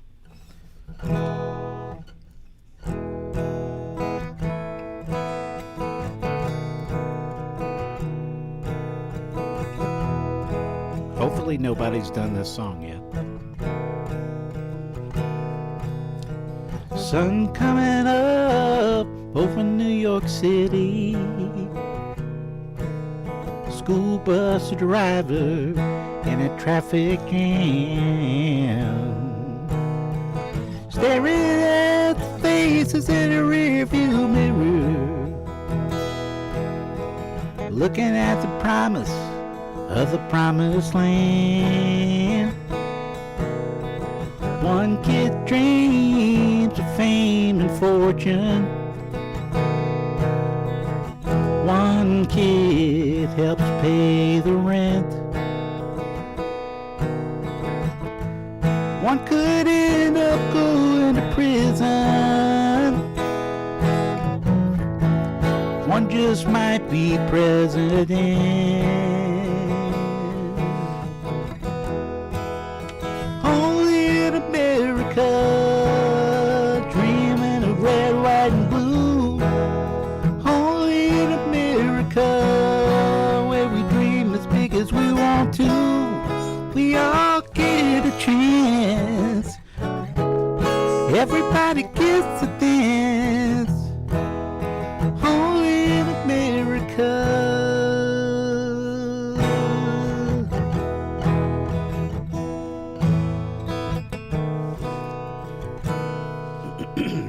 Sun going down on an LA freeway. Newlyweds in the back of a limousine. Welder's son and a baker's daughter. All they want is everything. She came out here to be an actress.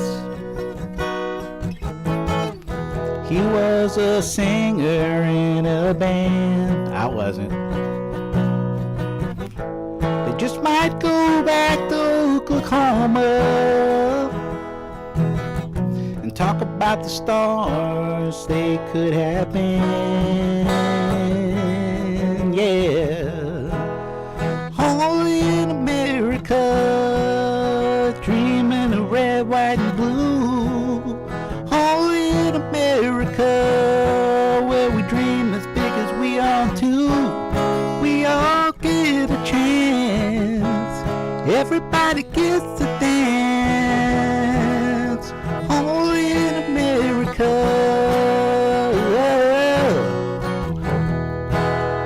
Only in America.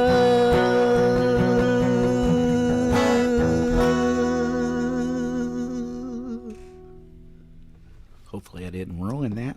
No, that was fantastic, Hoyt. Really well done. Yeah. I was singing Very along nice. and I shouldn't be singing, but I was anyway. That was great. I like the way your voice sounds pretty cool like that. Yeah, well, it's pretty awful to sing with. It just cuts out. It's a lot of You could air. do some Janis Joplin or something. Yeah, I you had just some gotta- suggestions and I tried, but it's really, I can't. It's like, you know, when you're trying to sing or something and your voice is like this and no air comes out at all, like no sound. Yes, That's ma'am. what happened. Yeah, and then you're gonna force it, which is gonna make it even worse. Yes, I know. But I sang a couple lines. Couldn't help it. That was great, Hoyt. Thank you so much. And thanks for coming up and joining us. That's right. I'm your nose. Puff, puff, pass. Thanks for having me. All right. Okay, this next song to kind of kick off this next rotation is by an artist I don't think I've shared here before.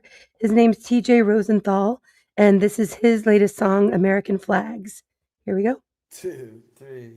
Sunrise coming on, Brooklyn's in the dawn, on a highway headed for the open road. Been hearing what you said, it's playing in my head. You know, driving sometime on my own. Where American flags take over the sky. In every house, I bet they hear the train passing by. At night from this station, I'm numb to the pain of words meant to hurt on a highway headed for the open road.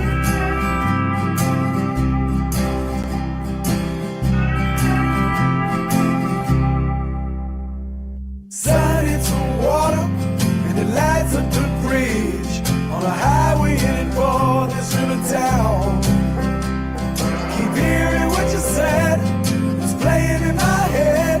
Need a driving some room to move around. Where American flags take over the sky.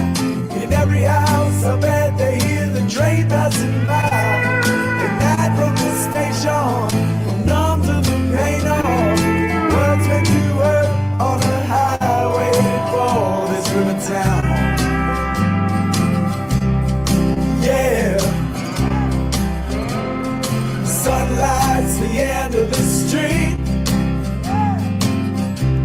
and the time is already over. Gonna park and find a seat in this river town where American flags take over the sky. In every house, I bet they hear the train passing by. At night from the station, I'm numb to the pain of words meant to hurt on a highway for the open road. Words meant to hurt on a highway for the open road.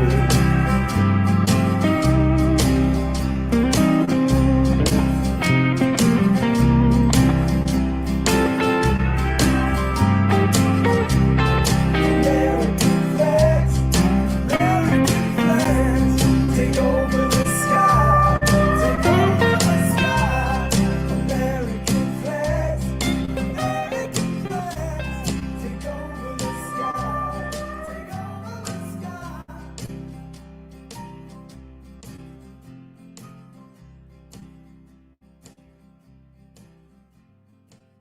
I really like that one. Go check out his channel, you guys. Show some support. Yes, I will sometime, Amir. When I can sing again, I will. I promise. I bet, Jerry. Yeah, we had a creek in our just past our backyard. Not quite a river, but still a lot of fun. A lot of memories made there. Was it a creek or a crick? A creek. Okay. Yeah, we say creek here, but I know people say crick. And crook. Mm-hmm. Okay.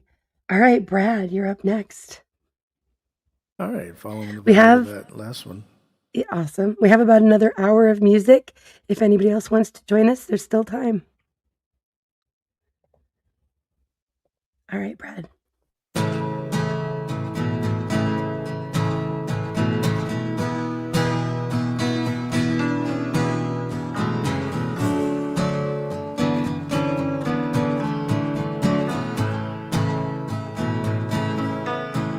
I'd like to rest my heavy head tonight on a bed of California stars. I'd like to lay my weary bones tonight on a bed of California stars. I'd love to feel your hand touching mine and tell me why I must keep working on. Yes, I give my life to lay my head tonight on a bed of California stars.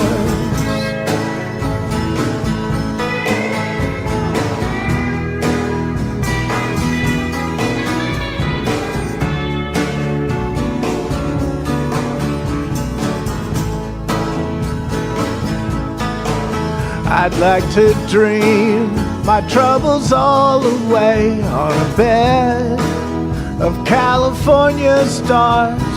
Jump up from my star bed, make another day underneath my California stars. They hang like grapes on vines that shine and warm the lover's glass like friendly wine. So I'd give this world just to dream a dream with you on a bed of California stars.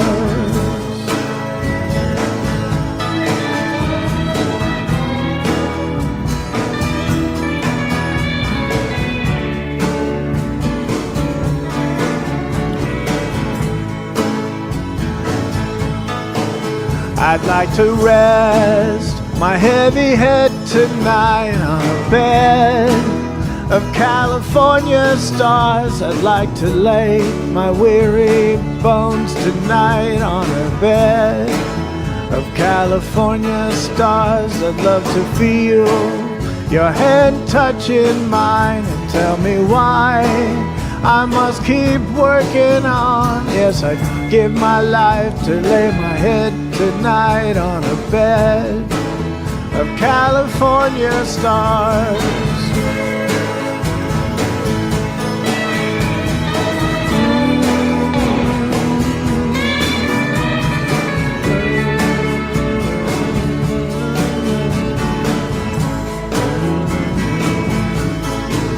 I'd like to dream my troubles all away on a bed of California stars.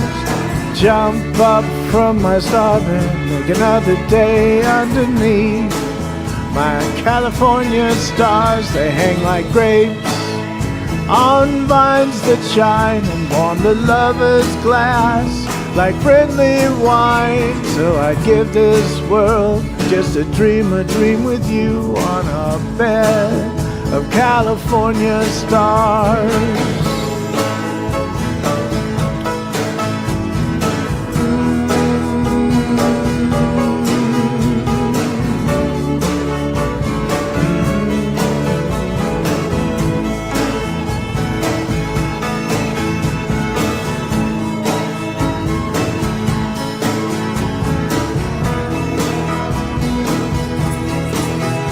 So I'd give this world just a dream with you on our bed of California stars.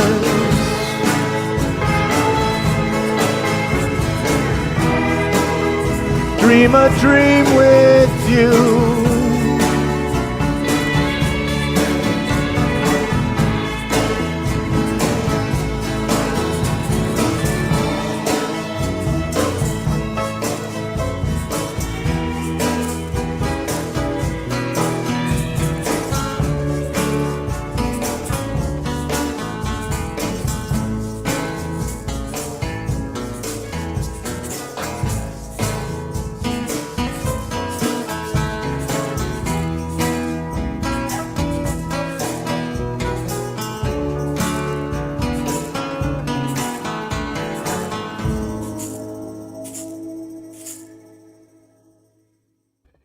Love it. That was fantastic, Brad. Great one. I like the shaker at the end there too. Hi, Anne. Good to see you. I hope you had a happy 4th of July. Good Independence Day. All right. Good conversations in the chats too. Appreciate you all. All right. Yeah. Sorry, just catching up over here. Okay. Thanks, Brad. Lowry, you're up next. Hi. You guys good? Everybody good out there in America land? Yeah, we're having a whole debate and chat about crawdads and crawfish versus creeks and cricks, and if they're mud bugs and tiny lobsters and everything else. I love it, you guys. I'm trying to figure out to play. I'm like, there's a couple. I don't know. Got us in his mood there, Brad, I think.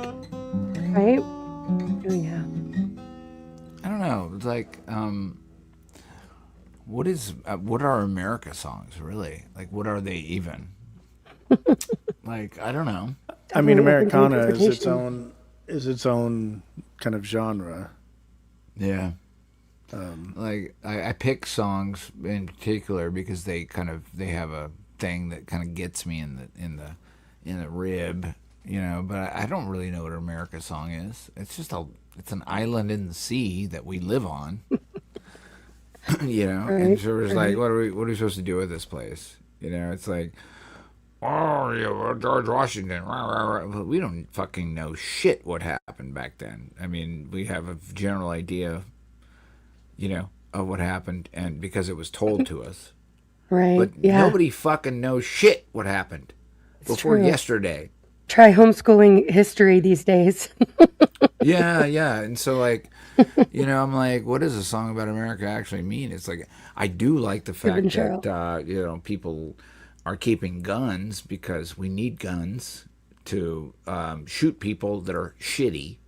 I'm pro gun no matter what. Nobody would even believe that. I'm like, Interesting blue. yeah, you know, I mean, rock and roll, and I'm like, I'm supposed to be liberal. No, keep your guns and shoot people that fuck with you. Right. You know, so like, I don't really know what to Definitely make keep your of it. guns. It's a big conversation that nobody was trained to have, and now we're having to do it, and I don't know what song to play to you. Let me just work on this here. All right, so I'm gonna do. You know what I'm gonna do? I'm gonna do Full on Empty, which is it's basically this is a song about 9/11. I moved to New York City in 9/11, and everybody knows that steel beams don't melt Right. at jet Right. fuel raises. So let's just leave it at that. All right, I love you guys so much. I think you guys are so fantastic. Love you back.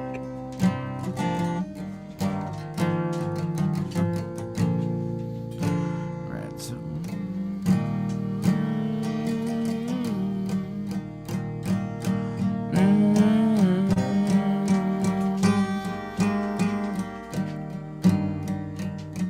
Would it be alright if we could dance on the rubble of your falling building? La da da.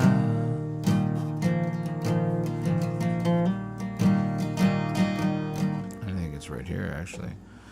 Would it be alright if we could dance on the rubble of your falling building?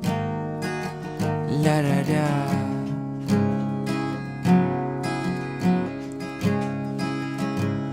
And dance on the rubble of your falling building. La da da.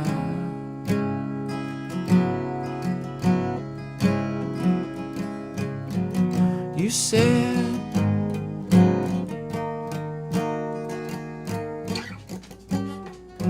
I shouldn't dream so much,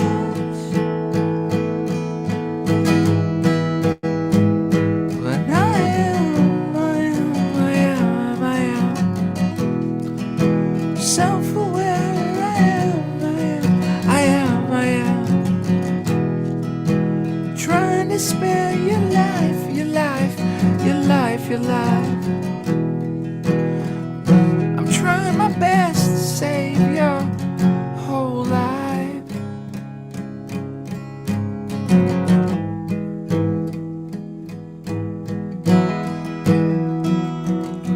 So dance in the middle of Ocean Parkway.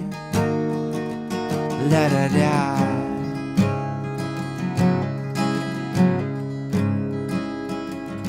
Swim in the middle of those twin towers. Yeah da da.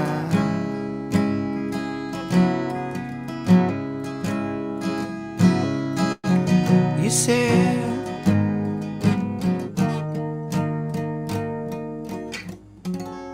I shouldn't dream so much,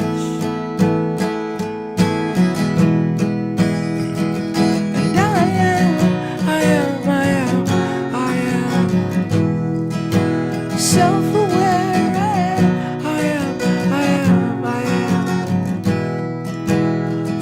me spare your life, your life, your life, your life. I'm asking you to save your own life.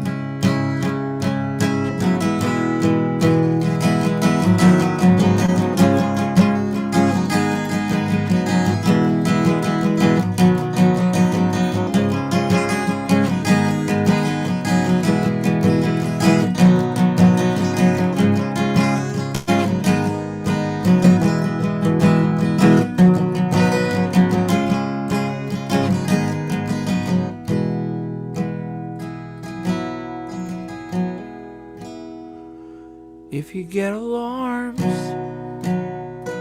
why don't you pull them? Why don't you pull them? If you get alarms, why don't you pull them? Why don't you pull them?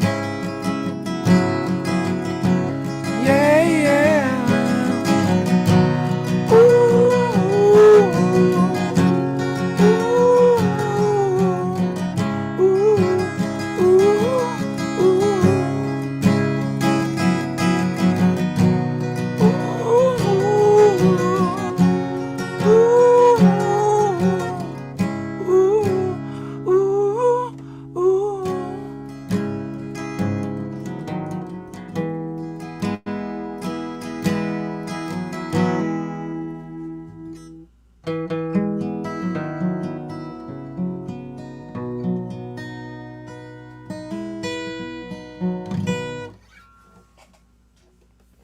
Beautiful, Lowry.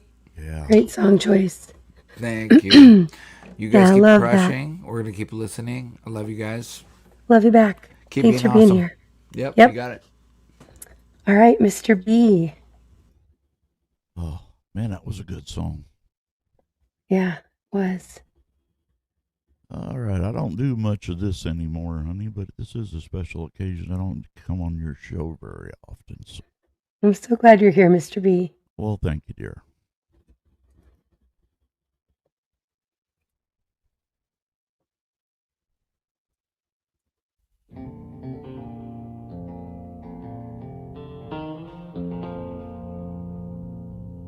Oh, I wish I was in Atlantica. Old times are not forgotten. Look away, look away, look away, and there's your name. I'll sing it, fellas. Oh, I wish I was in Dixie.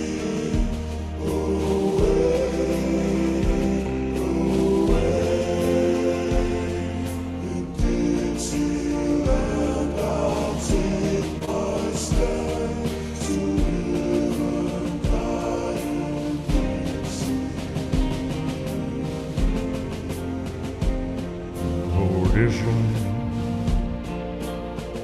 where I was born, early Lord, one frosty morn. Look away, look away, look away, and there's a man.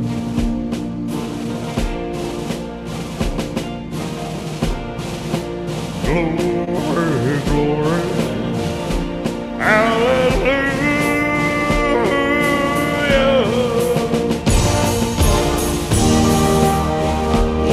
Glory, glory.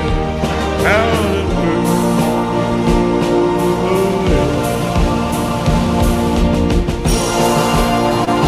Glory, glory. Hallelujah.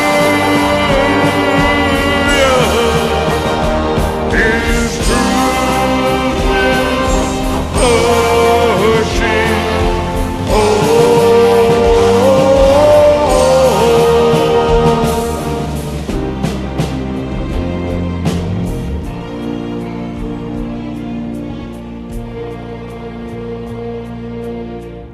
Hush, little baby, don't you cry.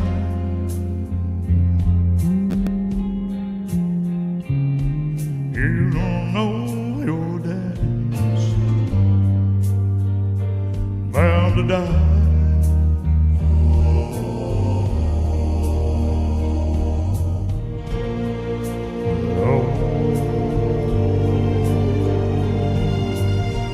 My troubles, Lord, will soon be over.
Epic, Mr. B. That was fantastic. Thank you so much for doing that one. Oh, So thank glad you you. chose that. Such a big That's song. right. I Big know, song. and you rocked it. That was fantastic. Thank you guys. Appreciate it. Thank you so much, Mr. B, for being here. Yeah, that was awesome. Agreed, I'm here. Absolutely, honey. I wouldn't want to be anywhere else tonight. Right? That's what Cheryl said too. Well, I think she was talking about the United States, but that too. And I'm glad you're all here. Thank you for being here, everybody. All right, fantastic. You know, what a night, you guys. It made this really incredible. Thank you so much to everybody who's been up here on panels sharing your music. Appreciate you all. All right. Okay, Daryl, you're up next.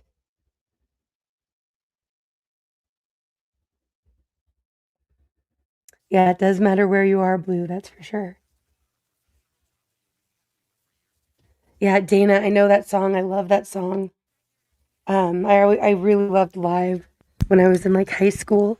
I went and saw them several times. I even got to meet them actually a few times. But I know the exact song you're talking about. And they actually filmed it. If I remember correctly, they filmed it before 9/11, just before. But then their video that they made was just after.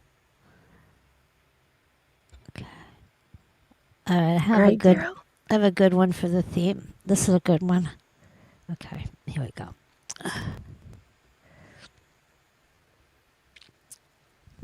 Okay. Oh, wait a second. Hold on. Do you hear that?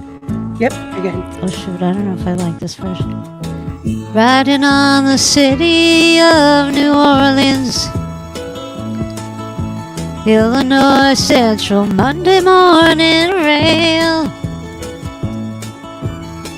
15 cars and 15 restless riders, 3 conductors and 25 sacks of mail. All along the southbound Odyssey, the train pulls out at Kankakee, rolls along past houses, farms, and fields, passing trains that have no name, graveyards full of old black men, and the graveyards of the rusted automobiles. Good morning, America, how are ya? So don't you know me? I'm your native son. I'm the train they call the city of New Orleans. I'll be gone 500 miles when the day is done.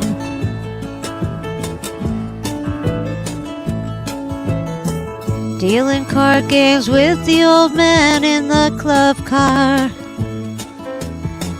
Penny a point, ain't no one keeping score. Pass the paper bag that holds the bottle.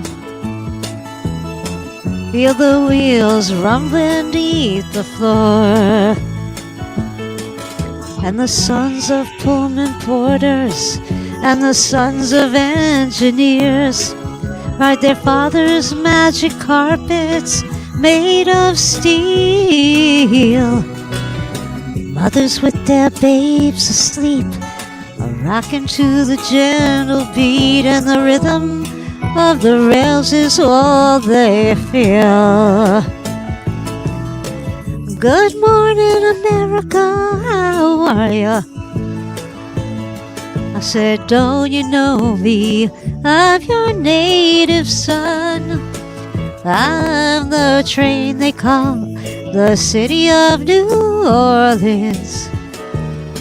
I'll be gone 500 miles when the day is done.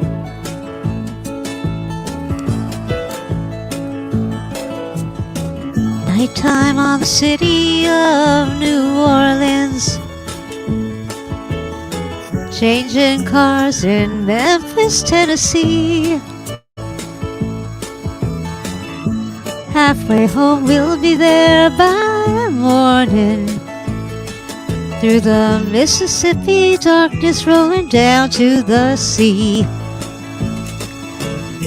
But all the towns and people seem to fade into a bad dream, and the steel rail still ain't heard the news. The conductor sings his song again. The passengers will please refrain. This train's got the disappearing railroad blues. Good night, America, how are ya? Say, don't you know me? I'm your native son. I'm the train they call the city of New Orleans. I'll be gone 500 miles when the day is done.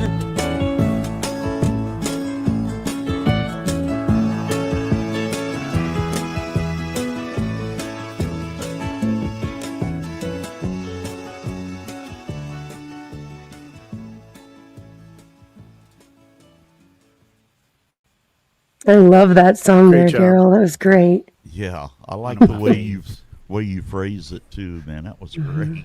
Oh, thank you. Yeah, good choice. Twisted says, this makes me want to jump a train until I wake up sober and think, what the fuck did I do? Right? Love it. Yep, well done, Daryl. Agreed, Jerry. Good night, Johnny. Much love. Thanks for being here. Yeah, that was great. Yep, Sue, I was loving that song too. Nostra over on Rumble says, Daryl, you go, girl. All right, some guy. Hoyt, you are up next. Yes, ma'am. I don't know if anybody's done this one, but I was gonna do it. Let's see. Good to see you, Joe.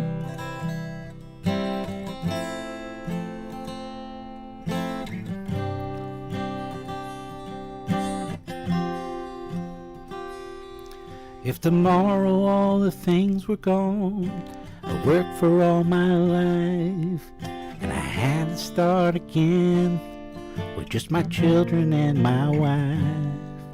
I thank my lucky stars to be living here today, 'cause the flag still stands for freedom, and they can't take that away.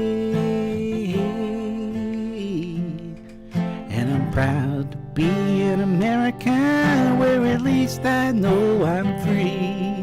And I won't forget the man who died, who gave that right to me. And I gladly stand up next to you and defend her still today, 'cause there ain't no doubt I love this land. God bless the USA.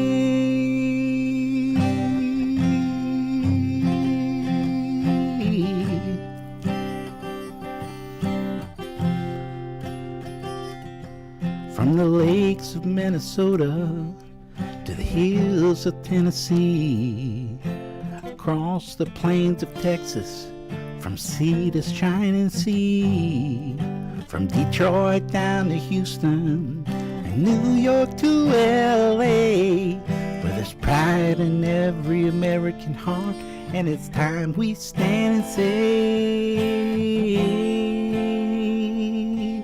that I'm proud to be an American, where at least I know I'm free.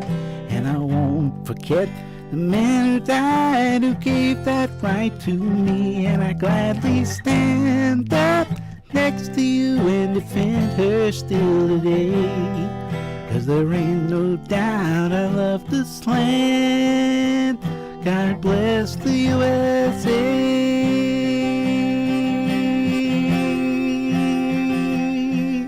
And I'm proud to be an American, where at least I know I'm free. And I won't forget the man who died, who gave that right to me. And I gladly stand up next to you and defend her still today. 'Cause there ain't no doubt I love this land. God bless the USA.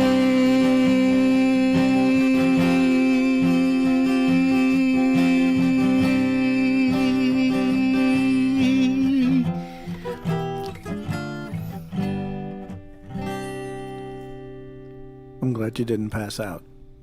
Yeah, no. Standing Great ovation. song. Standing O, brother. Oh, that's Yeah, excellent. I'm not much of a singer, but thank y'all for tolerating me. Oh, like please, that Hoyt, you better. sound amazing. Thank you so much. Yeah, well done indeed. So And good. I love a that Hoyt song, fan. and nobody else had done that tonight. So thank you so much, Hoyt. Yes, ma'am. Thanks for having me. Hey, Joe, thanks for coming up and joining us. Sure. We're doing like an Americana patriotic songs night. So I saw your ask for a request. Yeah, If anybody has a request for Joe, let him know. appreciate it. But you know, I love anything Billy Joel that you can think of, maybe, or John Denver. I don't know that they wrote anything very patriotic. But, Hey, Mr. Joe. Yeah, I I'd know. like I to was take this trying to think of. opportunity to say hello. thank Yeah. you. It's good to see you, You buddy. did great. Some guy, you sounded great. Thank you, sir. And we are just at the end of the rotation, Joe. So if you want to jump right in, you are more than welcome. Well, let me get a song up because I didn't get one. Or do you want me to pull something else up and then go to you right after? You can do that. Okay. All right, let's do that then. So this next song is a cover of Simple Man, one of my favorite songs, and makes me think of America. And this is by Josh Harris. Rest in peace. Here we go. 3, 2.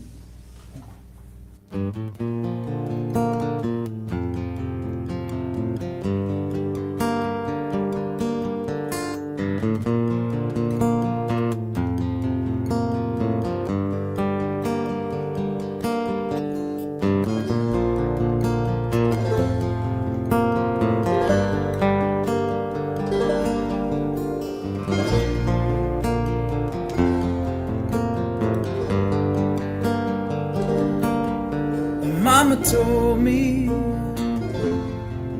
when I was young, come sit beside me, yeah, my only son, and listen closely what I say.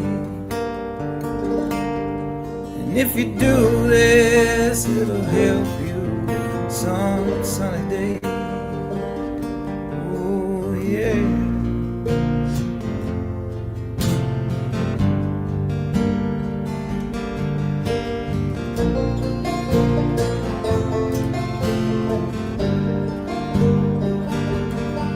Oh, take your time, don't live too fast. When troubles come, when troubles pass, go find a woman, yeah, and you'll find love. But son, don't forget there's someone up above and be a simple kind of man. Be something you love and understand. Baby, be a simple kind of man. Won't you do this for me, son, if you can?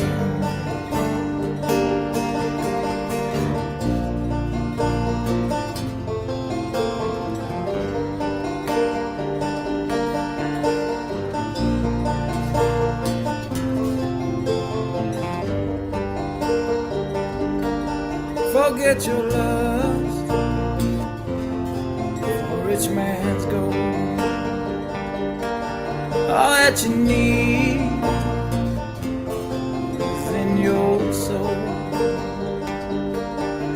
You can do this, oh baby, if you try.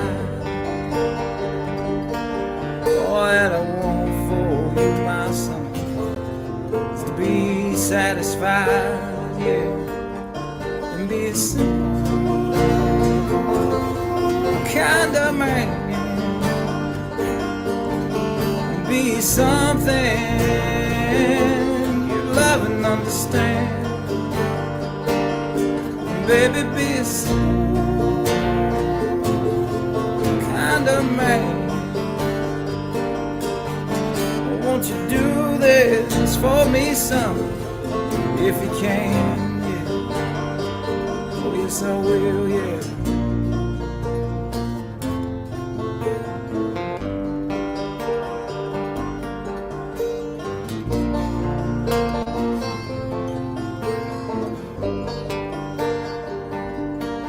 Boy, don't you worry,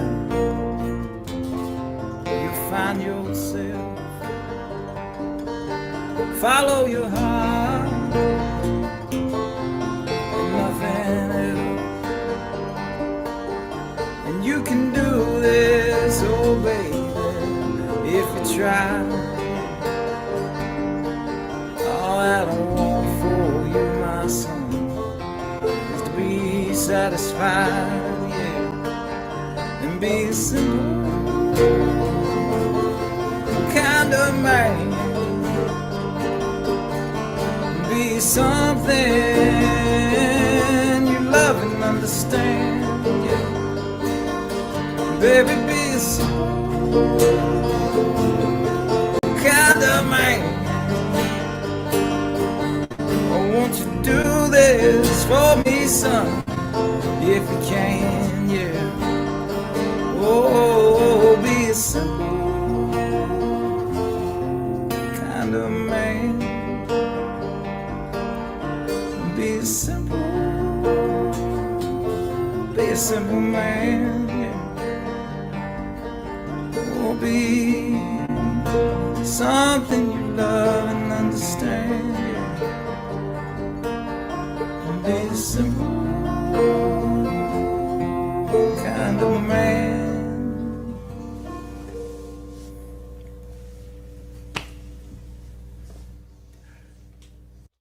All right. Love that cover by Josh. Really well done. Nice. And no, mullets don't matter, but you were cracking me up with your comment there, Amir. That was pretty. Yeah. David, good to see you. Thanks for stopping by. I played your cover of The Hands That Built America earlier. It was really well done. Certain ones can fly, Cheryl. I'll agree. There are very few people that can pull off a good mullet. Amir, you might be one of them. We'll have to see. All right. Okay, Joe, we're Yes. to you. And yeah, you're ending this round, so if you're able to stay for one more and do one Yeah, more I round, it'd be can. great. Wonderful. Okay. This is a Neil Diamond song.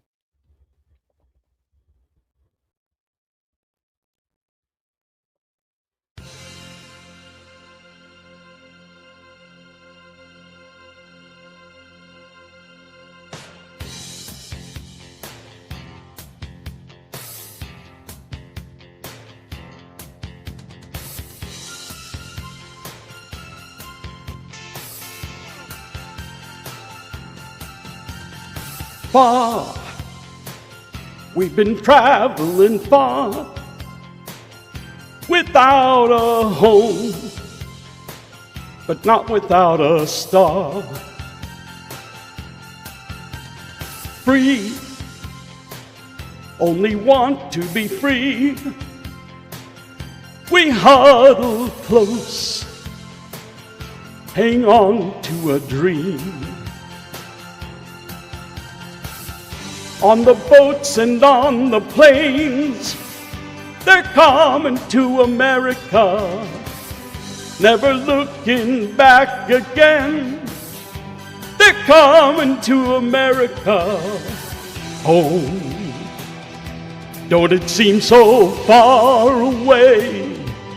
Oh, we're traveling light today in the eye of the storm, in the eye of the storm.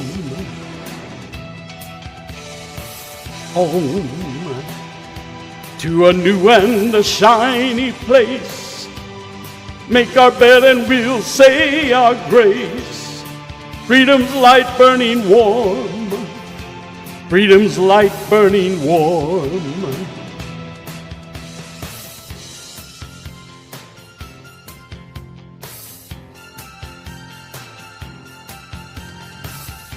Everywhere around the world, they're coming to America.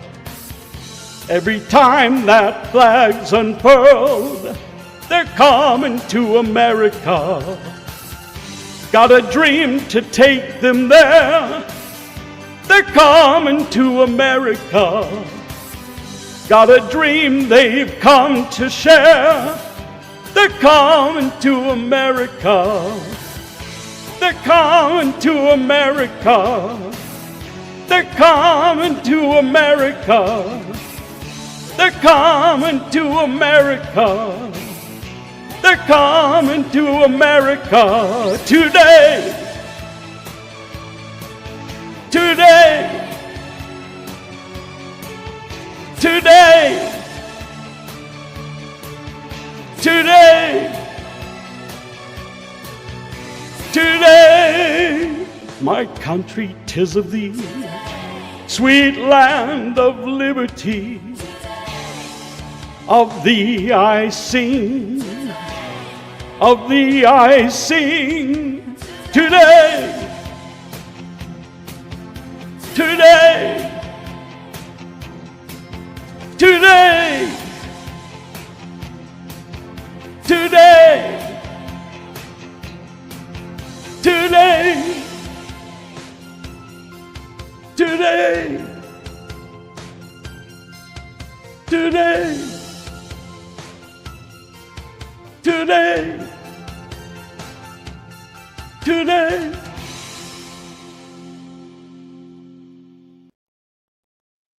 Great job, Joe. Yeah. Good job, Joe. Oh, it's Yes. good to hear that voice. Good to hear that voice. Yep. And that was Good to see awesome. you. Agreed Good on to you. hear you. Good to see all of you. That's right, Wayne.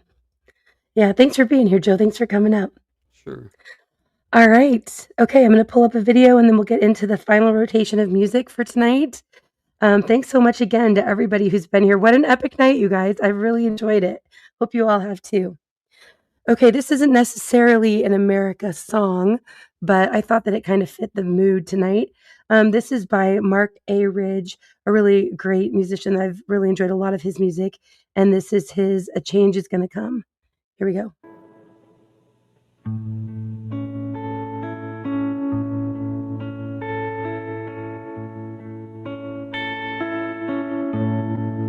I was born by the river in a little old tent. Oh, and just like that river, I've been running ever since. It's been a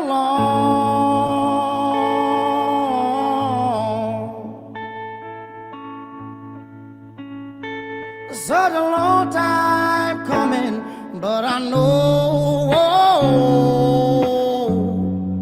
change is gonna come. yes, you will. It's been too hard living, but I'm afraid to die.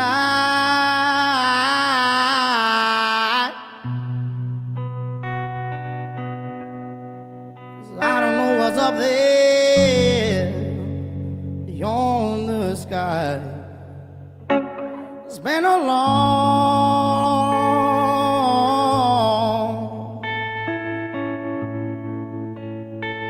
such a long time coming, but I know change it gotta come.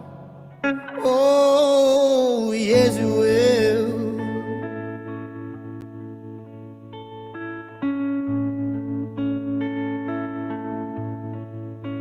Well, I go to the movie.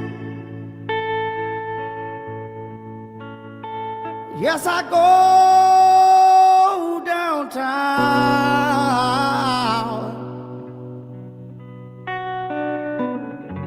Somebody keep telling me don't hang around. It's been a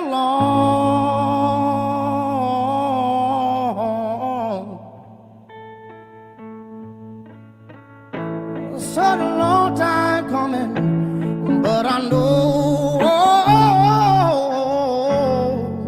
change it gotta come. Oh, yes, it will.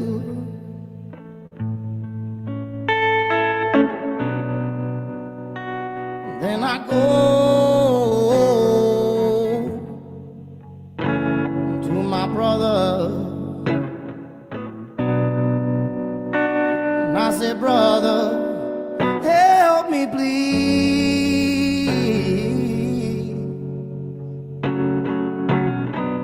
But he winds up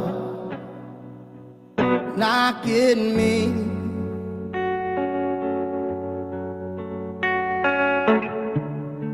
Back down on my knees, we beg you, please.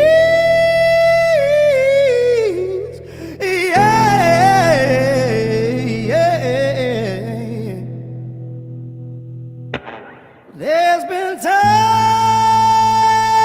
I thought that I wouldn't last this long.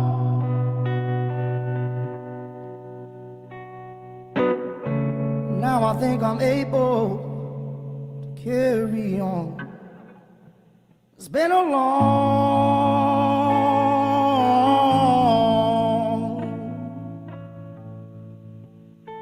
such a long time coming, but I know change it gotta come. Oh, yes, it will.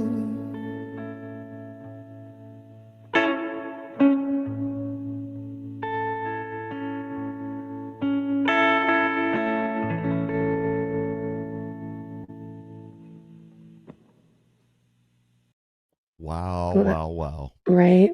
Oh my Yeah. God, his voice, honey. Yes.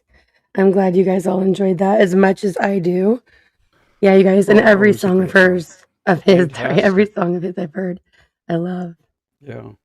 Go show some support, you guys. Comment if you do. Maybe we can get her to come join us sometime. Oh man. Right? You never Got a know. lot of soul in that man. Yes, absolutely. Definitely. Every single song. Right, Daryl? Okay. We're kicking off our final rotation for tonight. Brad. Here I am. Yeah. Glad you have your water back, Lisa. Sorry that happened. And Cheryl, I thought you made a great point. It's those times when all that crap hits, right? We realize we have it so good other times. Right, Billy? And I think I only have like 10 tabs open right now. It's just that kind of night. You keep getting song ideas. Getting inspired. This one's been lined up since the beginning, so ready when you are. Hold on one second. I'm just going to answer this quick question.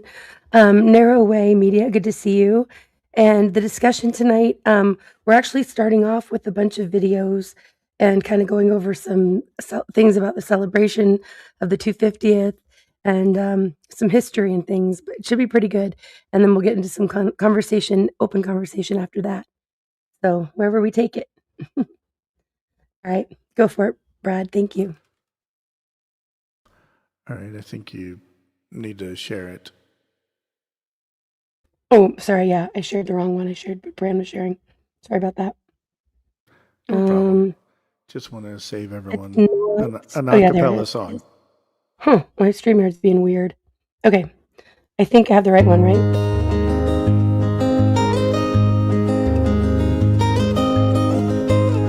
Almost heaven, West Virginia, Blue Ridge Mountain, Shenandoah River. Life is old there, older than the trees, younger than the mountains, growing like a breeze. Country roads take me home to the place I belong. West Virginia, Mountain Mama, take me home. Country roads, all my memories gather round her. Miner's lady, stranger to blue water, dark and dusty, painted on the sky, misty taste of moonshine, teardrop in my eye. Country roads take me home to the place I belong. West Virginia, Mountain Mama, take me home. Country roads, I hear her voice in the morning hours. She calls me. The radio reminds me of my home far away. Driving down the road, I get a feeling that I should have been home yesterday. Country roads take me home to the place I belong. West Virginia, Mountain Mama, take me home. Country roads, take me home to the place I belong. West Virginia, Mountain Mama, take me home. Country roads, take me home. Down country roads, take me home. Down country roads.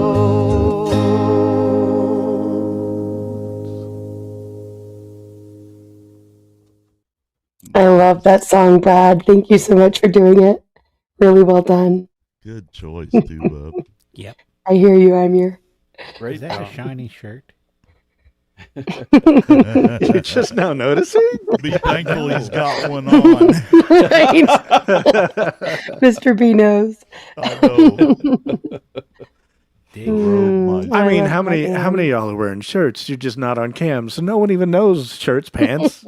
Who knows? I got a shirt on. At least we're on cam, right, Brad? Right. I got my USA shirt on today. Is it a women's shirt though? Is D-Dog would say? D-Dog, no, it's not. He didn't steal from his wife's closet. Right. He hates my summer shirts. That's sweet. Yeah. That's great. Hey, Spike, good to see you. Okay, really well done, Brad. Okay, Yes. let's see. All right, I think Lowry jumped down. Lowry, thanks again for being here earlier. So, Mr. B, where do you? Do you mind if I deviate from the program for the last one? You may do anything you wish, Mr. B. Sometimes Mr. B likes to rock and roll with the best of them, so. And I've been kind of scared to try this one since I got my voice back, but I think it's strong enough tonight that I can do it. Awesome.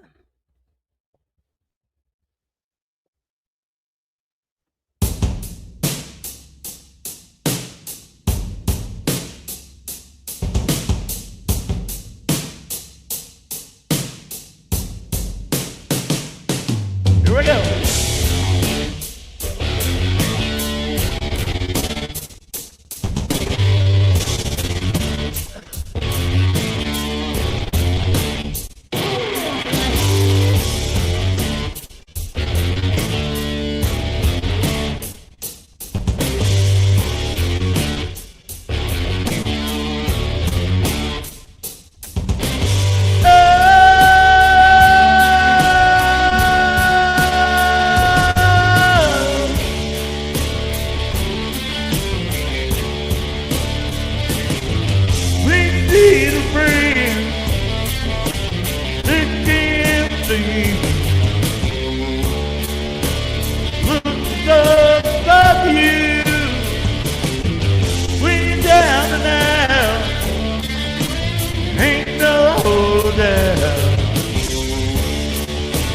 Nobody wants you.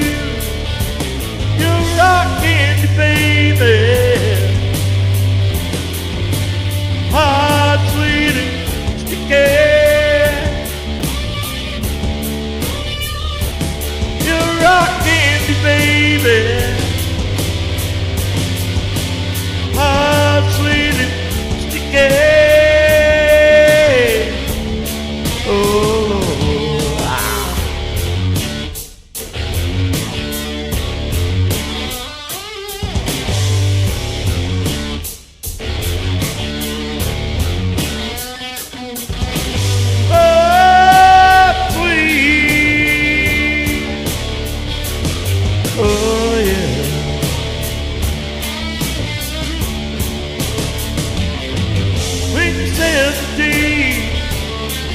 Reaching for your dream.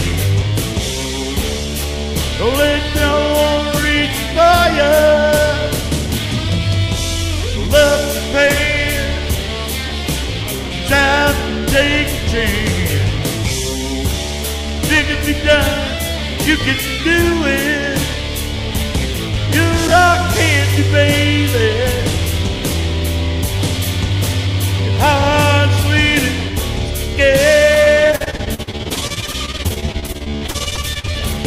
You're rocking me, baby.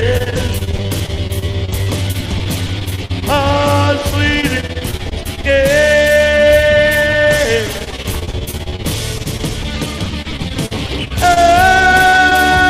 Oh, sweet, oh, sweet. That's right. Woo!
candy, baby. Hot, sweet, yeah. It's alright. Rock candy, baby.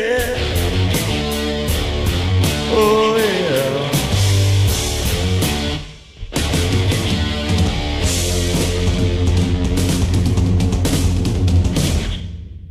Sweet, oh, so sweet, yeah.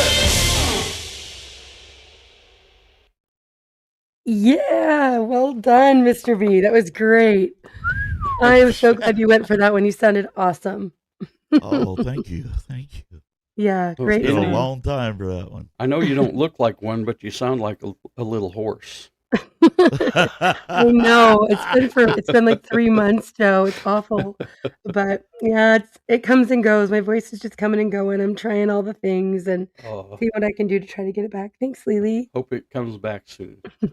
Yeah. And I never know how much I sing until I can't sing at all. And I miss it. I do. But it'll come back eventually. I think Steve Harloa and I should have a conversation online sometime.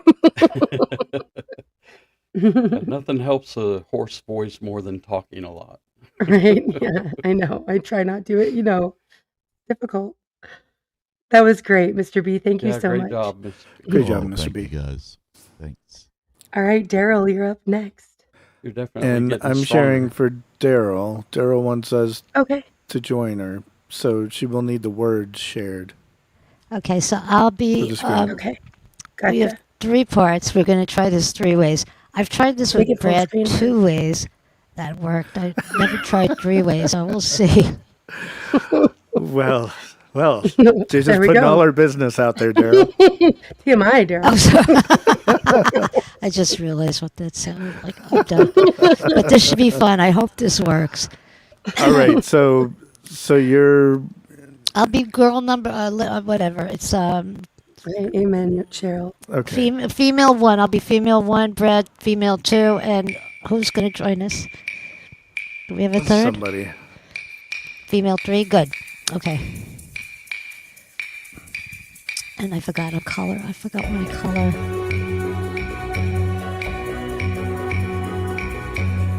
Puerto Rico, you lovely island, island of tropical breezes.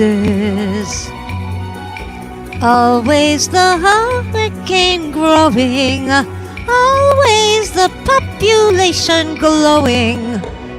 Puerto Rico, you ugly islander, island of tropic diseases. Always the hurricanes blowing, always the population growing, and the money owing, and the babies crying, and the bullets flying. I like other island, Manhattan. Smoke on your pipe and put that in. I love to be in America. Okay, by me in America. Everything free in America. For a small fee in America. Andale. I love the city of San Juan. I know a boat you can get on. Hundreds of flowers in full bloom. Hundreds of people in each room. Ha! Automobiles in America. Chromium steel in America. Wire poke wheel in America. Very big deal in America. I'll drive drive a a Buick through San Juan. If there's a road you can drive on, I'll give my cousins a free ride. how will you get all of them inside? Immigrant goes to America. Many hellos in America. Nobody knows in America. Puerto Rico's in America.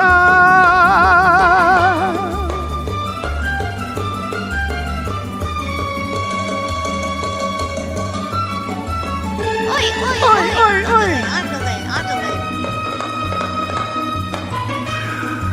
Oi. know, Daryl, you get me in all sorts of situations. You're doing fine. It's okay. I don't know this part.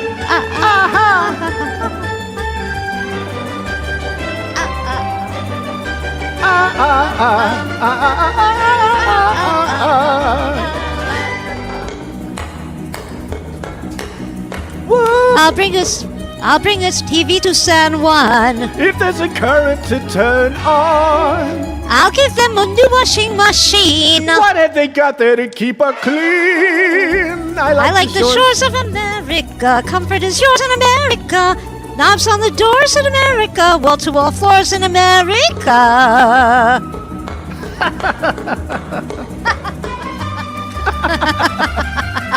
love this. Har, har, har, har, har, har, har.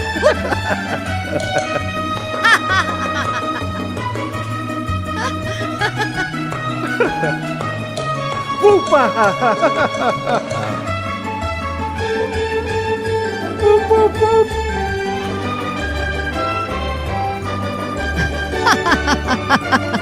Brad, you're such a good sport. This is for LSP. When will I go back to San Juan? When will you shut up and get gone? Everyone there will give big cheer. Everyone there will have moved here. Ow, ow, ow. Ow, ow, ow, ow. Ow, ow,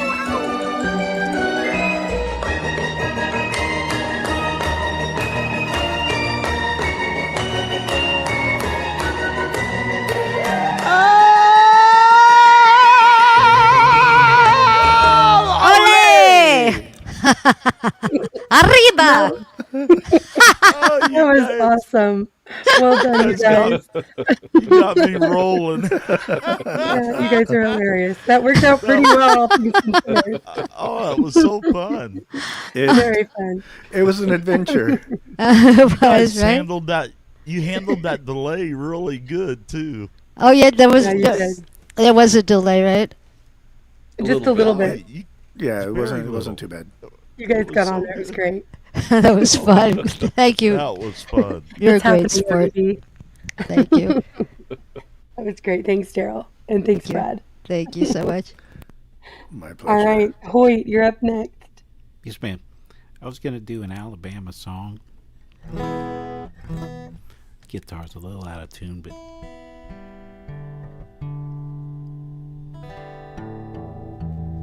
all right.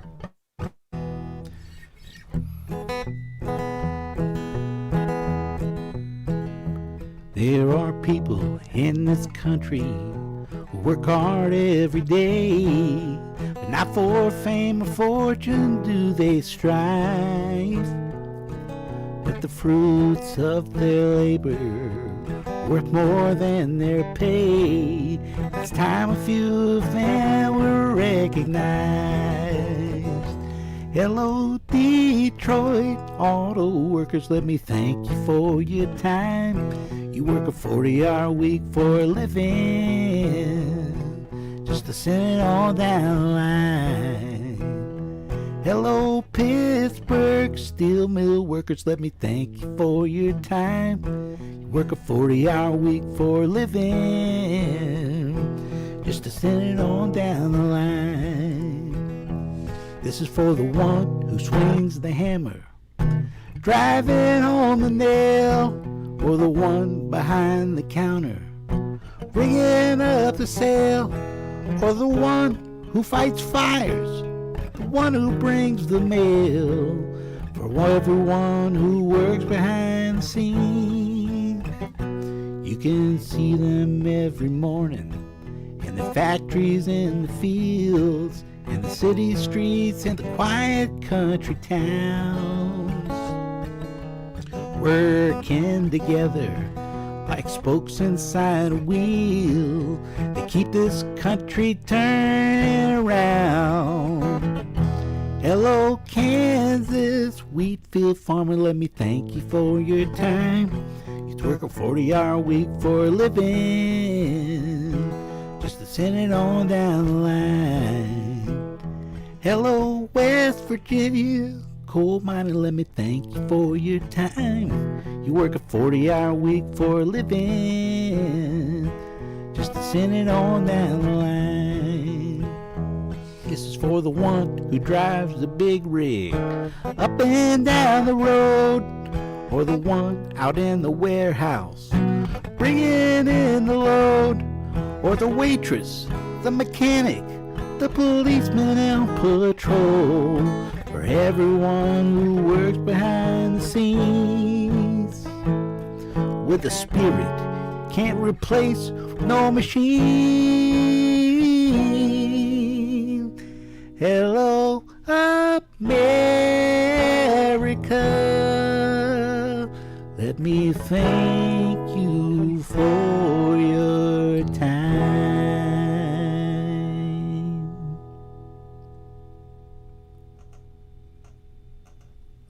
Great song. I don't know that song. That was beautiful. I don't know. 40-hour week by Alabama. Oh, I love it. That was great. All right, thank you so much, Wade. That was wonderful. Yes, ma'am. Thanks for having me. Another great choice. So many awesome songs Great tonight. song. You guys have been doing a wonderful job. Thanks so much, everybody. Right, Wayne? I wish I Yeah, made I didn't know it earlier. either, Blue. Excellent choice. Agreed, Billy. Okay. All right, Joe, we're to you next. Okay, so it was requested that I do America the Beautiful, so that's what I'm going to do. Yes. Love this. Good choice. Okay. Here we go.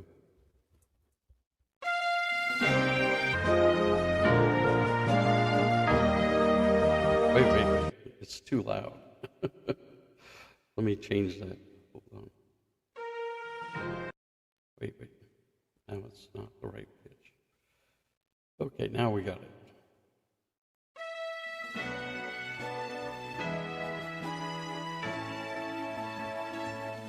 Oh, beautiful for spacious skies, for amber waves of grain, for purple mountain majesties above the fruited plain.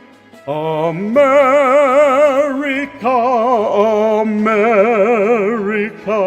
God shed his grace on thee, and crown thy good with brotherhood from sea to shining sea. Oh, beautiful for pilgrim feet whose stern impassioned stress a thoroughfare for freedom beat across the wilderness. America,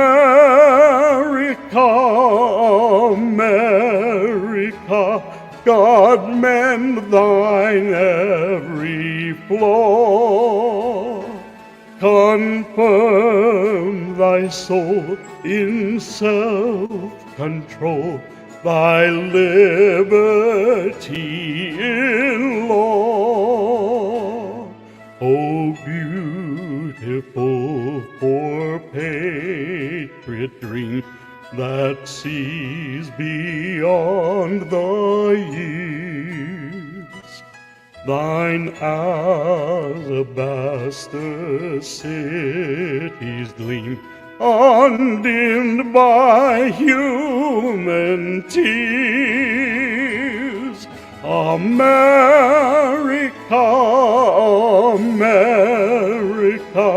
may God thy gold refine,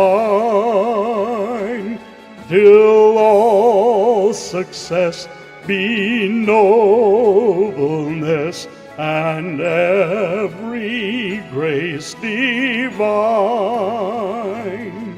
America,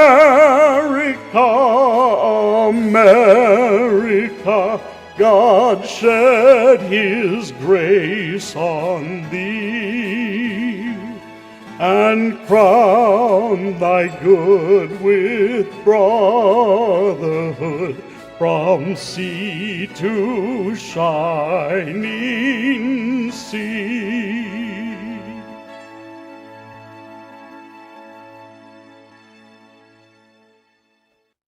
Awesome, Joe. I'm glad that was requested. Really well done. Fantastic. Was that a sizzle? That's the static of the Oh, TV. got it with the bars. Like it. Yep, I saw that comment, Brad. I remember those days. Yep. Yeah, me Yeah. too. Yep, I think I caught the tail end of those days. Right, Daryl? Good job, Joe. America, there's another one. We're going to be having a lot of those tonight. Algo Well, says, Indy, I know you. how many I of know you you're sat up get- straighter when Joe hit that second verse? right. What were you going to say, Mr. B? I know you're getting ready to switch over, honey. I just wanted to say thank you for I inviting am. me for your celebration tonight. Yes, thank you so much for coming up and joining Mr. B. It is always a joy when you're here. Great to see you. And I'm glad you're on the mend and doing well, and we're rocking it tonight. And I hope you saw the well wishes and compliments for you and your You see voice my as well. incision. I did. And great to see everybody. I mean, I was on a stream before this, so I guess I've done like 10 hours in a row. But Wow. you know, it happens. But you know, I definitely needed a distraction. Amen, and Amir. this was a lot of fun, so I appreciate it. Awesome. Well, thank you so much to everybody who's been here tonight on panel. You guys rock. And it would be a lame show without you. So thank you so much for coming and being a part of it. And for tonight, for sticking to the theme. I had a great time and really enjoyed hearing the selections you guys made. So thank you, everybody. Sure. Thank you, dear. All right. Okay, we are going to switch gears into conversation. If you're up here and you want to stick around, you are more than welcome.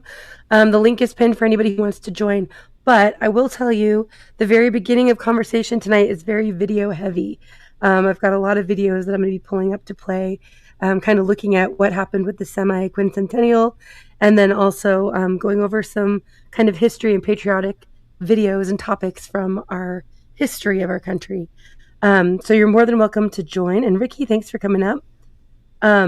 You're more than welcome to join, but it won't be a lot of conversation until a little bit later into I just the wanted to stream. throw in, I saw Young Washington, and I highly recommend it. Oh, yeah, I have not seen that yet. It is an That's awesome good to hear. movie.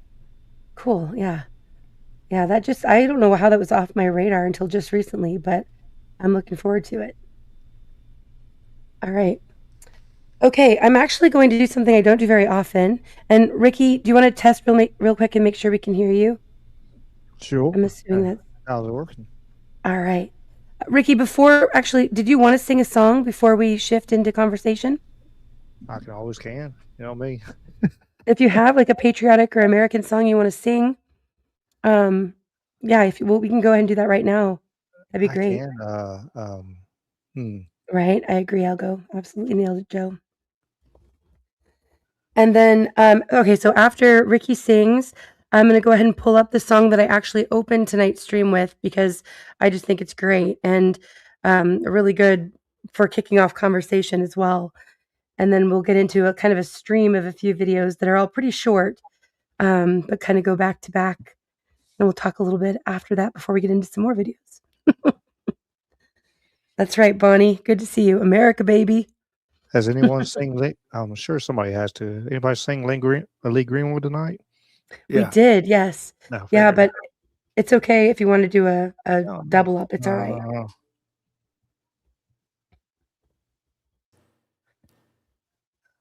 Agreed, Blue. Awesome, Daryl. Glad you're sticking around. Thanks, David. Nostra says that your camera or your mic, one of them is not connected. So I can't let you up on panel until it is. It won't let me. Nobody's saying I've been everywhere, man. Yeah, right, Jerry? So much real talent. Agreed. Thanks, Sue. Everywhere. Glad you're here. Or El Paso.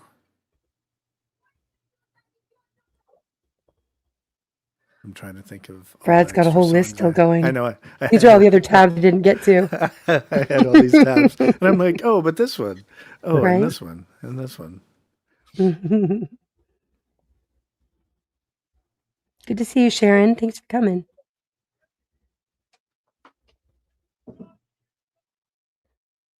All right, there we go, Nostra. Okay, and then Nostra, I think we're, oh no, actually I think it's okay. Oh no. Okay, Nostra, I'm going to mute you for a second. If you have your YouTube on like the TV or running, you want to go ahead and pause it or mute it, and then you can just listen through StreamYards. Otherwise, we can echo. Good to see you, Anthony. Much love to you. Thanks for being here.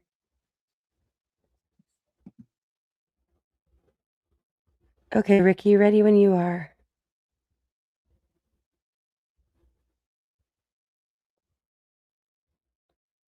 Ricky, you, oh yeah, there we go. Oh yeah, I muted myself. I was trying to. Thanks, Mary. Yeah, I was trying to find American song. Just America by Creed, huh, Tate? I don't think I know that one.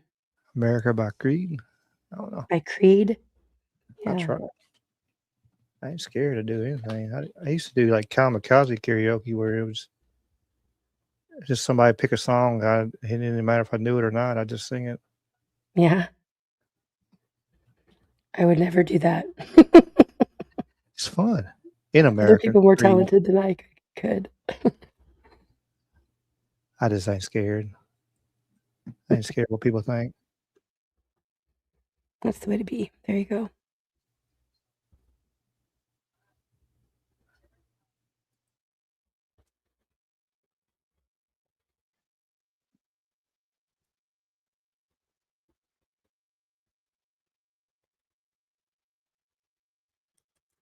All right. Well, he's getting ready. Friday, we do have the backstage speakeasy. You guys are more than welcome to come and join. We have a couple great movies we'll be playing then. And I won't be streaming next Monday, but I might, well, I won't be doing an Indy After Dark, but I am hoping to do a members only, or I know I keep saying this and not doing it, or a Down the Rabbit Hole sometime soon, maybe on Monday, but something a little shorter. And then you'll have to kind of keep posted on my channel and see if you find if I'm going to be live or not, because I'm not sure yet. Things are still kind of up in the air with moving and everything. All right, Ricky, you ready?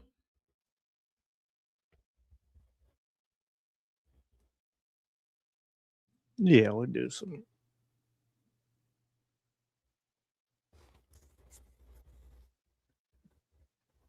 I'm sure somebody sang it already, but we'll just let this one rip there. Let's see. Da, da, da, da. Let's see if I can.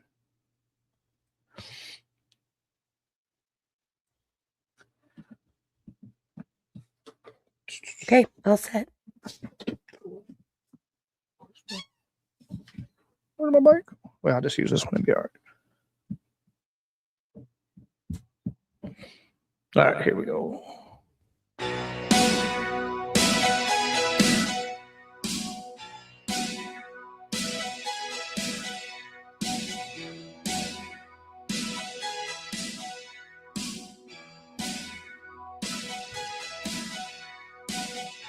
Going down in a dead man's town.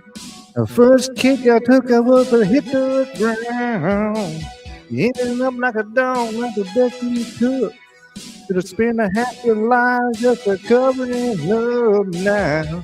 Born in the USA, I was born in the USA, I was born in the USA, I was born in the USA now. Died in a little hometown jam. They put me a rifle in my hand. Sent me off to a foreign land to go and kill a yellow man. Born in the USA, I was born in the USA. I was Born in the USA, born in the USA. Come back home to a finery. Our man said, son, it's up to me. Went down to see my VA man.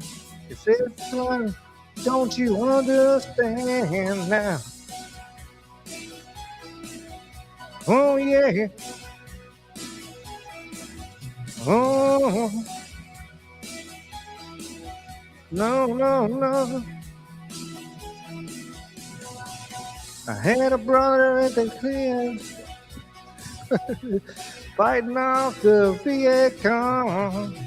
They're still there and he's all gone. He had a woman he loved in Saigon. I got a picture of him in her arms now.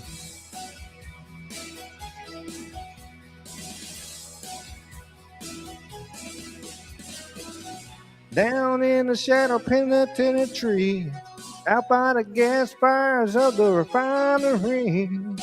In 10 years, burning down the road. Nowhere to run, and he got nowhere to go. Born in the USA, I was born in the USA now. Born in the USA, a long gone day in the USA now. Born in the USA, born in the USA, born in the USA. I'm a cool rockin' daddy in the USA now. Oh yeah. No, no, no. Oh no, no. No, no, no.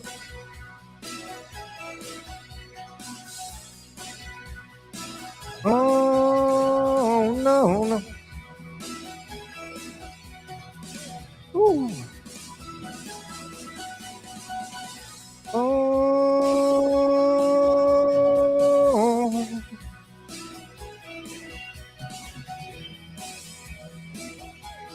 Ooh. Born in the USA, I was.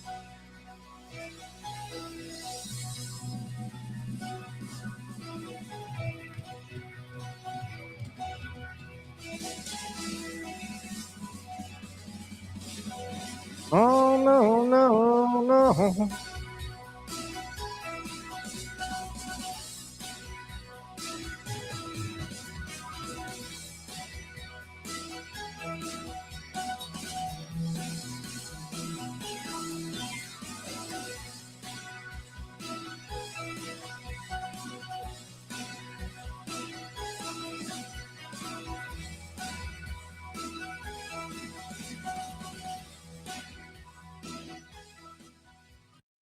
I'll save that last 20 seconds there. Well done.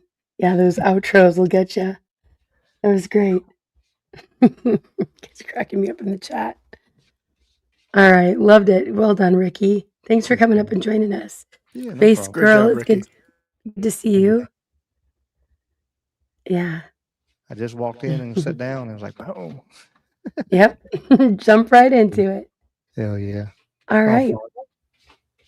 Okay, well, we are going to start off music with the song that I started off the stream with tonight. You guys know I'm not a huge fan of AI, but this song I think just kind of nails where we're at right now in our country. It's by Heavy Pulp. Oh no! Oh, actually, I'm sorry. I've got one more song we're gonna do. Nope. Actually, Bran, can you switch it to the Heavy Pulp song, and I'll play the other one at the end of the night. Keeping Bran on his toes. Okay, so this song is by, it's the one I was talking about. It's by Heavy Pulp, and it's called Sweet Land. And like I said, if you guys listen to these lyrics, and the video is just awesome too, but it's really, I think, kind of hitting where we're at right now in this country. And they did a really good job with it. So it's worth playing again. All right, here we go.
if you can hear this from the other side,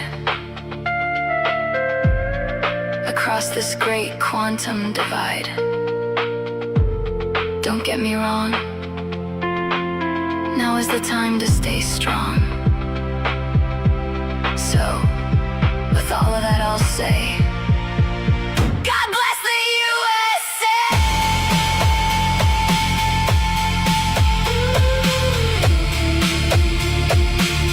God bless the USA!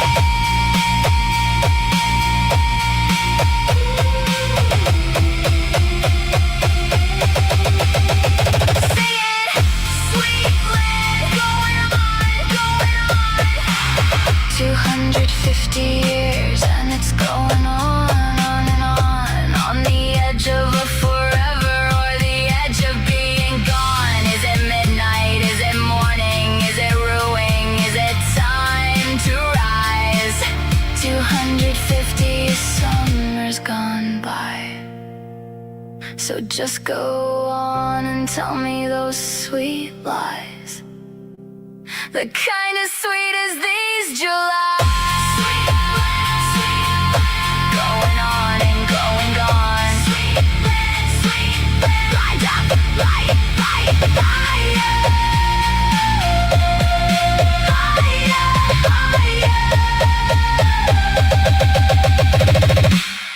Sweet land's going on. Sweet land, going, gone. So please, just know that we can still rebuild. We can still make something better. All right, love that. Glad so many of you did too. Okay, and 250. That's right. Happy 250 to the United States of America. Yep, and I do know it's AI, but I just loved it anyway. I like the lyrics. That's about all I can say. Yeah. Rebuild we will. Here's hoping, Sharon. Yes, and we do need to stand together. Absolutely. There's a lot of messages about that tonight in these videos I'll be playing. Yeah, it is AI for sure. Yep. And it's a recently, like a fairly new channel. But that one in particular, when I first saw it a couple days ago, she had like 300, or I'm assuming it's a girl, I don't know, had about 300 subs. And last I looked, she was close to 1,000. I know AI is getting too good, right, Daryl?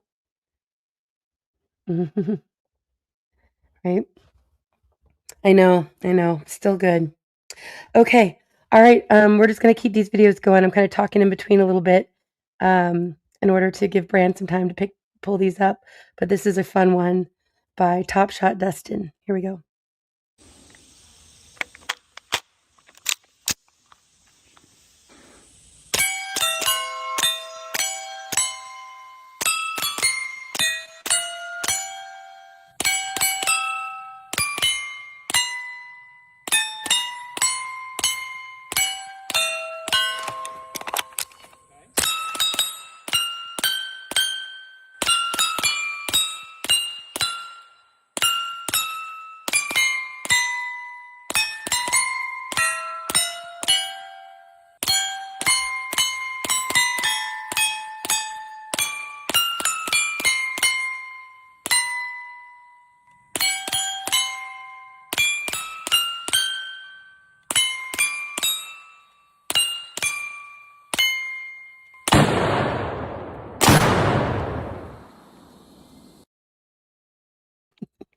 I love that.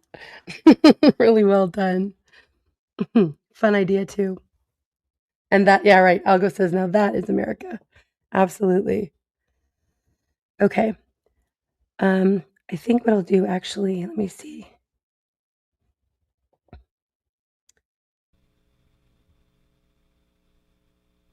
Okay, I'm gonna go ahead and play these Brand on my side. I think it'll work out a little bit better that way.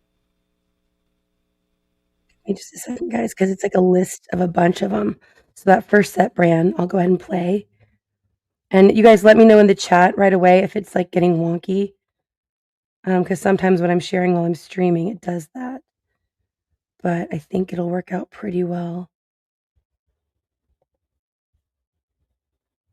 for me to play them on my end. Oh, you guys, it's so weird. If you guys use StreamYard, you know, usually like the video pops up right after the person who shares it, but it's not doing that right now, so it's kind of weird. Okay, so let me know if the video ends up being funny, if it's not playing well or buffering or anything like that. And let me change my sound real quick.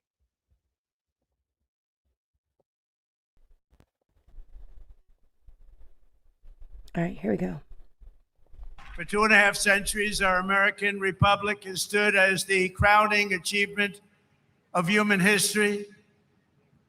This country is the home of freedom. This is the land of liberty. And this is a flag that's the banner of the most extraordinary, most exceptional, most incredible nation ever to exist on the face of the earth. And we're doing better now than we've ever done before.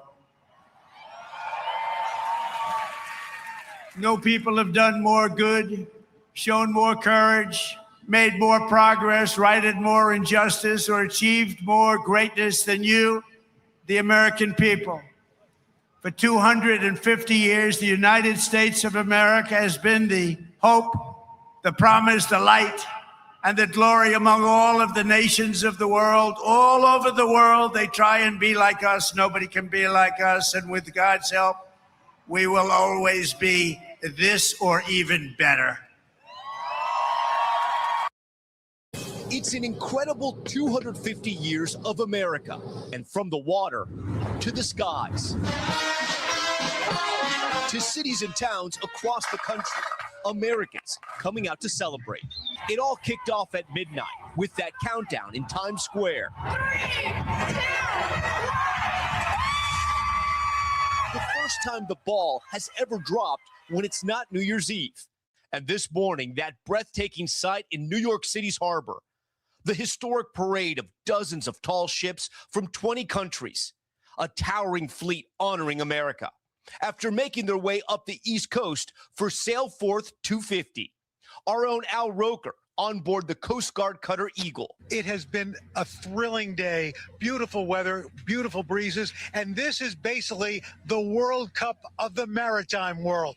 Right there you see the Italian ship going by and 46 others just like it, making for one of the greatest maritime parades in the world. Sailors perched up high along the masts and others along the decks waving to the massive crowds, taking it all in.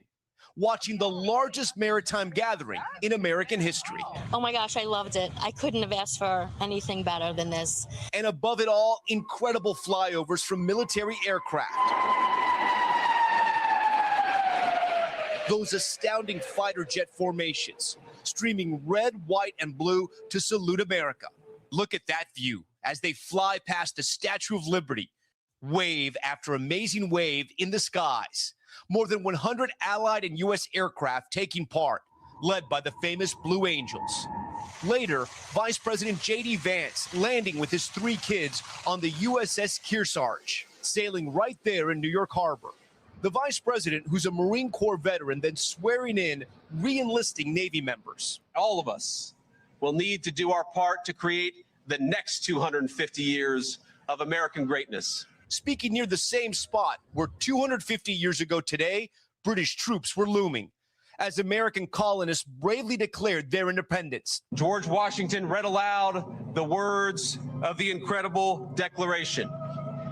We hold these truths to be self-evident, that all men are created equal, that they are endowed by their Creator with certain unalienable rights, and that among these rights are life, liberty, and the pursuit of happiness. Even today, 250 years to the day later, these words command a tremendous power over us as Americans. The president overnight with that dramatic flyover.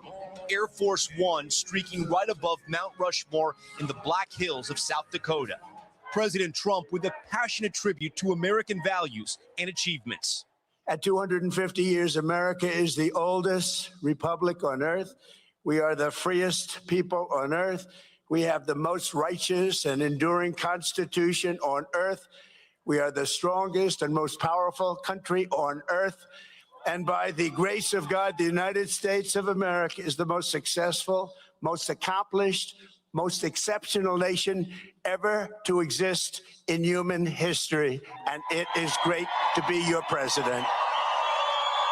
And this responds to what he calls the unfair criticism of the U.S. As for those who peddle Marxist lies about our heritage, who tell our children that we live on stolen land or that our heroes were oppressors, they're doing something much worse than slandering our past.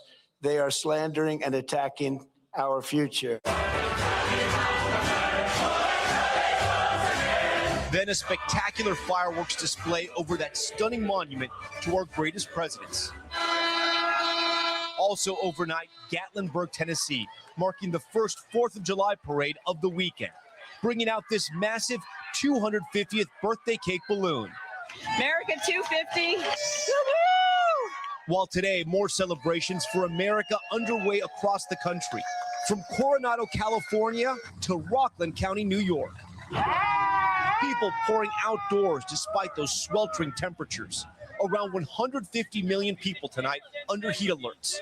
Some heat indices soaring to a scorching 110 degrees. Oh my God. The heat fueling powerful overnight storms in New Jersey. In Philadelphia, where it all began more than 2 centuries ago, it was still hovering around triple digits today. NBC's Valerie Castro is there. I'm outside Independence Hall in Philadelphia, where 250 years ago, our country's founders signed the Declaration of Independence right inside. Today, thousands gathering to celebrate in America's birthplace. Including Jeff Wilkins, who came out dressed as a Revolutionary War-era American militia member. A lot of people want to take pictures with you. It's emotional. Yeah, it really is. It's just overwhelming, really, to be part of the, the nation's birthday today. I'm humbled.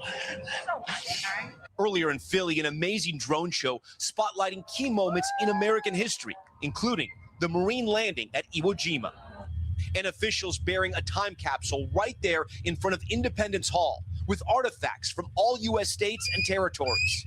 A snapshot of today's America to be opened in 2276. Out west, a massive American flag draped over the Hoover Dam. And that's the Declaration of Independence projected onto the Sphere in Las Vegas. In the skies, one pilot in a Cessna aircraft going viral, tracing a message for America's 250th birthday with this flight pattern over Ohio seen on flight radar. And NBC's Maggie Vespa is in Chicago. America 250 fever is alive and well in the Midwest. Massive crowds have been packing Chicago's iconic Navy Pier ahead of tonight's fireworks display, the largest and longest in the show's history. And they're even honoring America's big birthday in Tokyo with an extravagant fireworks display, including an image of President Trump. Here in Washington overnight, the Washington Monument illuminated with a picture of America's first president. And more celebrations out at the Great American State Fair on the National Mall, including even more impressive flyovers by military aircraft. Everybody needs to experience the 4th of July in Washington once in their lifetime. Crowds braving the heat and prepping for that historic fireworks display tonight. A record breaker, so we'll be shooting over 850,000 pyrotechnics. It's going to be the best. We thank you for watching, and remember, stay updated on breaking news and top stories on the NBC News app or watch live on our YouTube channel. To celebrate America's 250th birthday, we're going to fly 2,500 drones tonight. This is the largest 4th of July display that has ever happened. We're so excited to be celebrating communities all over America, celebrating America 250. And tonight we're kicking it off with our largest show of the 4th of July season. Sit back, relax, and enjoy the show.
Who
died, who gave that right to me, and I gladly stand up next to you and defend her still today. 'Cause there ain't no doubt I love this land. God bless the USA. In all the chronicles of the ages, never before has any nation celebrated so magnificent a triumph as this one. We are the freest people on earth. And by the grace of God, the United States of America is the most successful, most accomplished, most exceptional nation ever to exist in human history. Liberty has prevailed here because of the culture and character of the people who declared it, defended it, and preserved it. We reach a milestone like no other. Celebrate with joyful hearts and soaring spirits, because after 2.5 centuries, we know that this is not an ending. This is only the beginning of the golden age of America. Happy Independence Day to all. God bless you all. God bless you all.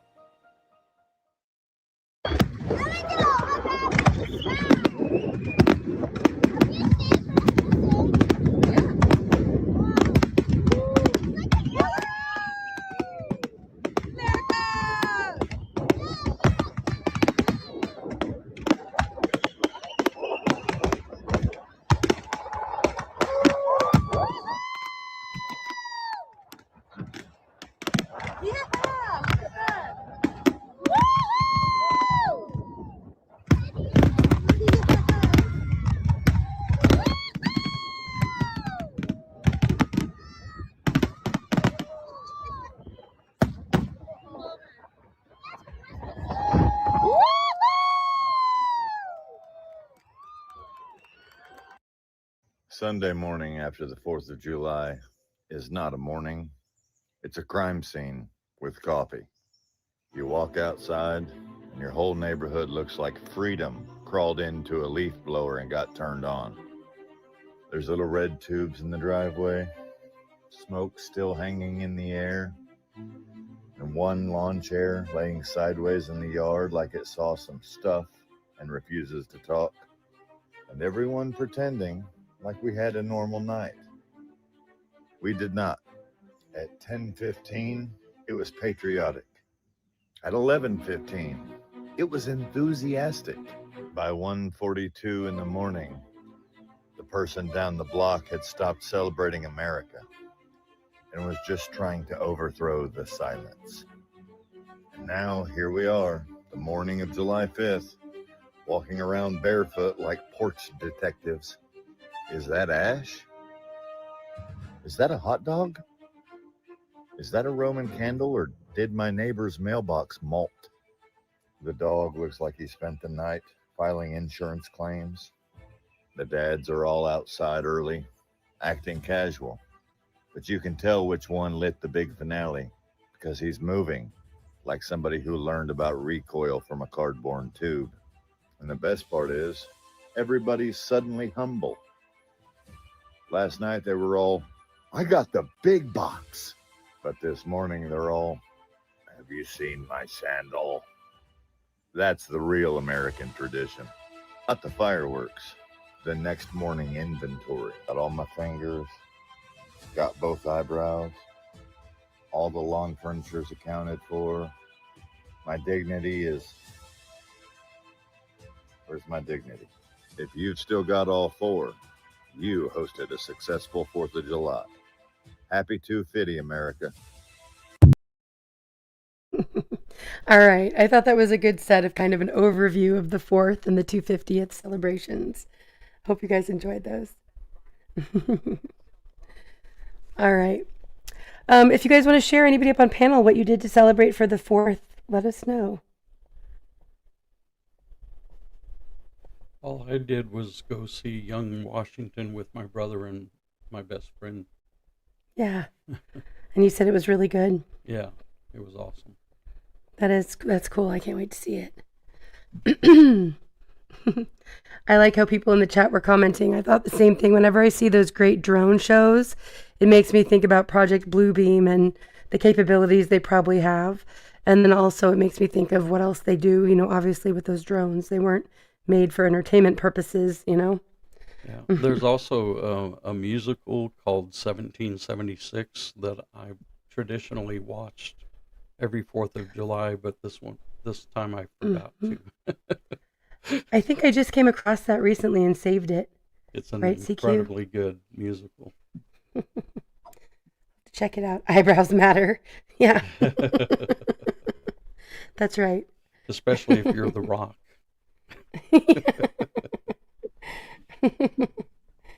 I lost Dwayne Johnson's origami scissors, so I was pretty upset that I no longer had rock, paper, scissors.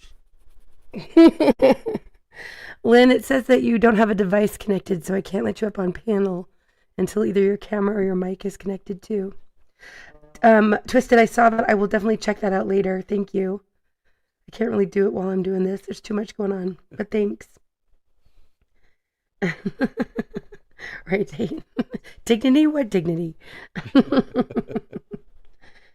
Oh, we had tons of fireworks here. We had a pretty low-key 4th ourselves this year. My husband had to work, so we did some daytime fireworks before he left for work, and then we did some fireworks just with neighbor kids, which turned out being really cool. And then we could see quite a few displays around us from where we are. So it was great. And there were fireworks, big booms going off until 3 a.m. or something, which I loved. So on that night, I'm all for it. It was a lot of fun. And it was the first time the kids could really light their own, besides doing a sparkler or poppets, they could really light their own fireworks, and they had a blast. So it was great.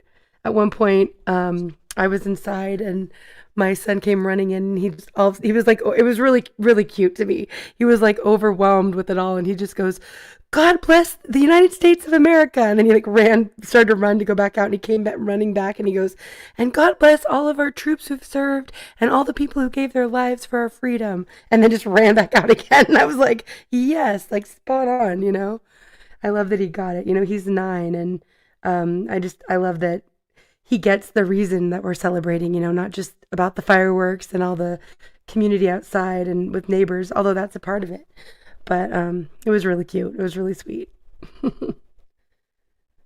Oh, hey, Hawk. Good to see you. Well, that's cool. I haven't seen that yet. I'll have to check that out.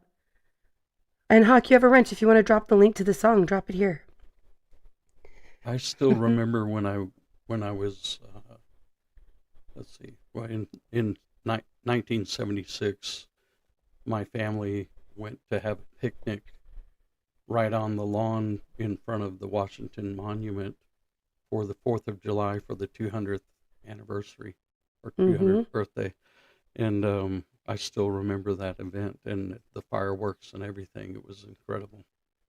That's awesome. Good to see you, Mayhem. We used to have every 4th of July, we'd have a huge, well, first we'd have like a parade, like all the little kids in the neighborhood would gather and do a parade of like, wagon floats and bicycle floats and things like that. It was just really cute and really low key, but all the neighbors made a big deal out of it, made it really fun. And then we would have a block party. There was one, it was always the same cul-de-sac. They would, kind of block off the cul-de-sac, and one house was on the corner and it had like a big front yard, and they'd set up tables and we'd have a huge potluck. And that house was also the one that was so nice to let everybody who needed it to come in to use the bathroom.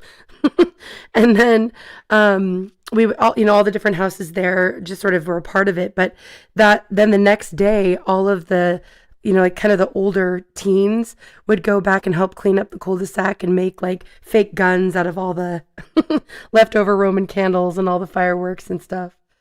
And sort of, it was a lot of fun. It was very, very Americana. And I think, at least in areas like mine, something that doesn't really happen very much anymore.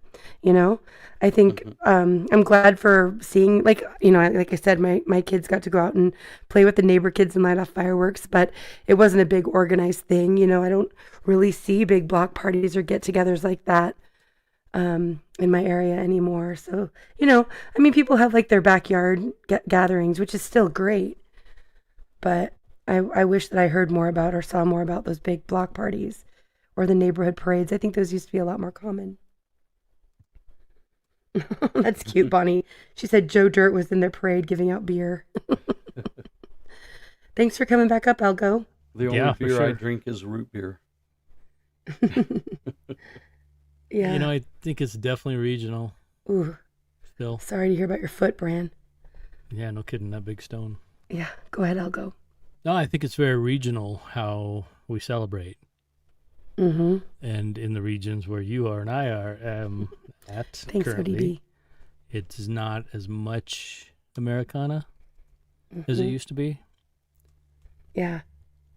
But I can guarantee if you drove through any town in the Midwest, that is there were great, children eating watermelon and waving a flag barefoot, having a good time. I hope so. Sharon said, I noticed in our neighborhood, people firing off fireworks stopped during the president's speech. Started back up when it was finished. I thought that was great. That is great. I think that's great. Oh. I'm not even a big fan of the president necessarily, but I still think that's great. We need patriotism in this country to make a big I don't comeback. think we should ever have 100% blind trust in any leader, but right. He's definitely by far better than what we've had from the other side. Ooh. Mayhem, congratulations. It's a low bar, though. It's a very low bar. Of course it is. Right, yeah. Hey, Watt, thanks for coming up. Mayhem, that's awesome news. He says he's been preparing to expect twins. Nice. That is fantastic. Well, God bless you and God bless your wife. And I think you guys are married. Let me know. Pretty sure that just happened recently too. That's good. But yeah, blessings to you both and to the little ones too. Babies are always a blessing. I got to spend time with my family and stuff, and then I went downtown Memphis for a little bit. But when the sun started setting out a little bit, I got out of town, and luckily I did. Was there mayhem? Oh yeah. The National Guard had arrested a bunch of people, and I think 2 people got killed. Like the National Guard, I think shot 2 people. National Guard. Hey, Yeah. Twisted Lady. Yeah, I heard there was some stuff in California that popped off. I can't remember where it was. Do you guys know? It's not coming to me right off the top of my head. But there were apparently, it was in like a pretty well-to-do area, and a lot of people came in that kind of, the riffraff, if you want to put it that way, whatever way you want to think of it. And I think they it seemed to me from what the coverage I saw that they came in like intending to bring chaos, Wow. being disruptors. Mm-hmm. Yeah. There's a bunch of that going on. We had one of those teenage after the fireworks show in one of those small communities, suburbs, and they would try to run through a Kroger and stuff. Did one of those, but they were in the wrong town. They shut them down really fast, but it was chaos down there in downtown Memphis. So when after the fireworks show, it was really pretty. I know my daughter Okay, was down upcoming there. marriage. I was down there spending Awesome, time yeah. with them for a little bit, but I was like, just my gut feelings like I need to get out of here before Yeah. all hell breaks loose. Follow and those instincts. It's for amazing sure. though I was how the right. Central Valley, San Joaquin Valley area is a lot more conservative than the rest of the state. Hmm. Or it Twisted was when Lady, I it's was good to there. see you. Thanks for being here. Much love. It's been years. I live in one of those places, Joe, where the geography of Colorado's big. It's like the 8th largest Mhm. state, and 20% of it runs everything, and 75% of it's very conservative. Yeah. Hmm. It's the big Lynn. cities that decide everything. Thanks for coming up and joining us. There we go. And Nostra, you're muted, just so you know. I had an avatar, but it didn't show up. It looks like your camera is on. We're not seeing anything but black, but if you turn your camera off, your avatar will Hopefully probably it show up didn't again. have blue skin. Yep, there you go. Cute cat. I know. I wish I still had him. He disappeared. He was so cute. He was so beautiful. He didn't have a tail. Aw. I don't have a tail either. Well, it's a cat. It's supposed to have a tail for balance, right? Yeah. Oh, thank you. Karen said that what I was talking about was in Newport Beach. Yeah, that's right. In California, right. Yeah, she says California is actually red. I wouldn't be surprised if the entire West Coast is actually red if we didn't have all mail-in ballots and vote counting machines. Right. Yeah, our elections have been lost for a long time. When I die, don't let me vote Democrat. Oh my God, that was hilarious. Good job. What? How was Wow. your 4th? Well, it was hotter than a $2 pistol hit down here on Georgia. Yeah. But it was nice. I had planned on doing a few different live events, but ultimately it didn't work out that way. But started out the morning, I went downtown to the local Founders Monument. They have representatives from all 13 original colonies. They read the Declaration. They have a couple different speeches, play some music. That was nice. I then pretty much the same thing I did last year. After that, I went to Meadow Gardens, which was the home of George Walton, one of the signers of the Declaration of Independence. It was his home here in Augusta, and they always do have a nice event out there. And then did the nightcap with some fireworks down on the mighty Savannah River. Tried to go live, but everything looked like it was looking through a kaleidoscope. So I don't know what happened, but it was fun though. I enjoyed it. That's very cool. I love when you do all your videos showing the history of America, you know? You do a great job with that, Watt. Visiting Appreciate different that. historical places. You don't really have that around here as much on the West Coast, you know? Yep. No, east of the Mississippi was like 100 years ago. Right. But real quick to that point, what life I discovered, I did not know this, but I was doing some research to make a short video, and the Declaration of Independence wasn't completely finished signed until up to 82 years after they originally started. Yeah. They weren't all standing in the room signing together. The city of Augusta here where I live, we just celebrated what was it, June the 14th. We just celebrated, we were founded 290 years ago. Nice. It's June 14th, 1736 when Augusta was founded. Well, an interesting fact is that the end of the war wasn't actually until the Treaty of Paris in 1783 when Great Britain had agreed to this, I guess the end of the war. So. Yeah. And then 23 years later, they tried it again. 1812. And that was officially, just think of the lag, of message, messengers and stuff like that. Just think of the lag on stuff. Everything now is just so instant, Yeah, there was the Battle of Saratoga, and the British were coming down from Canada, and we repelled them. So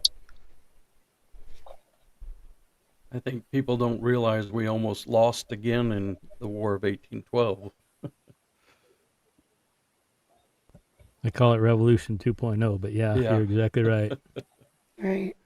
yeah, I mean, there's a lot of history. Mostly the history I know is related to Manhattan, and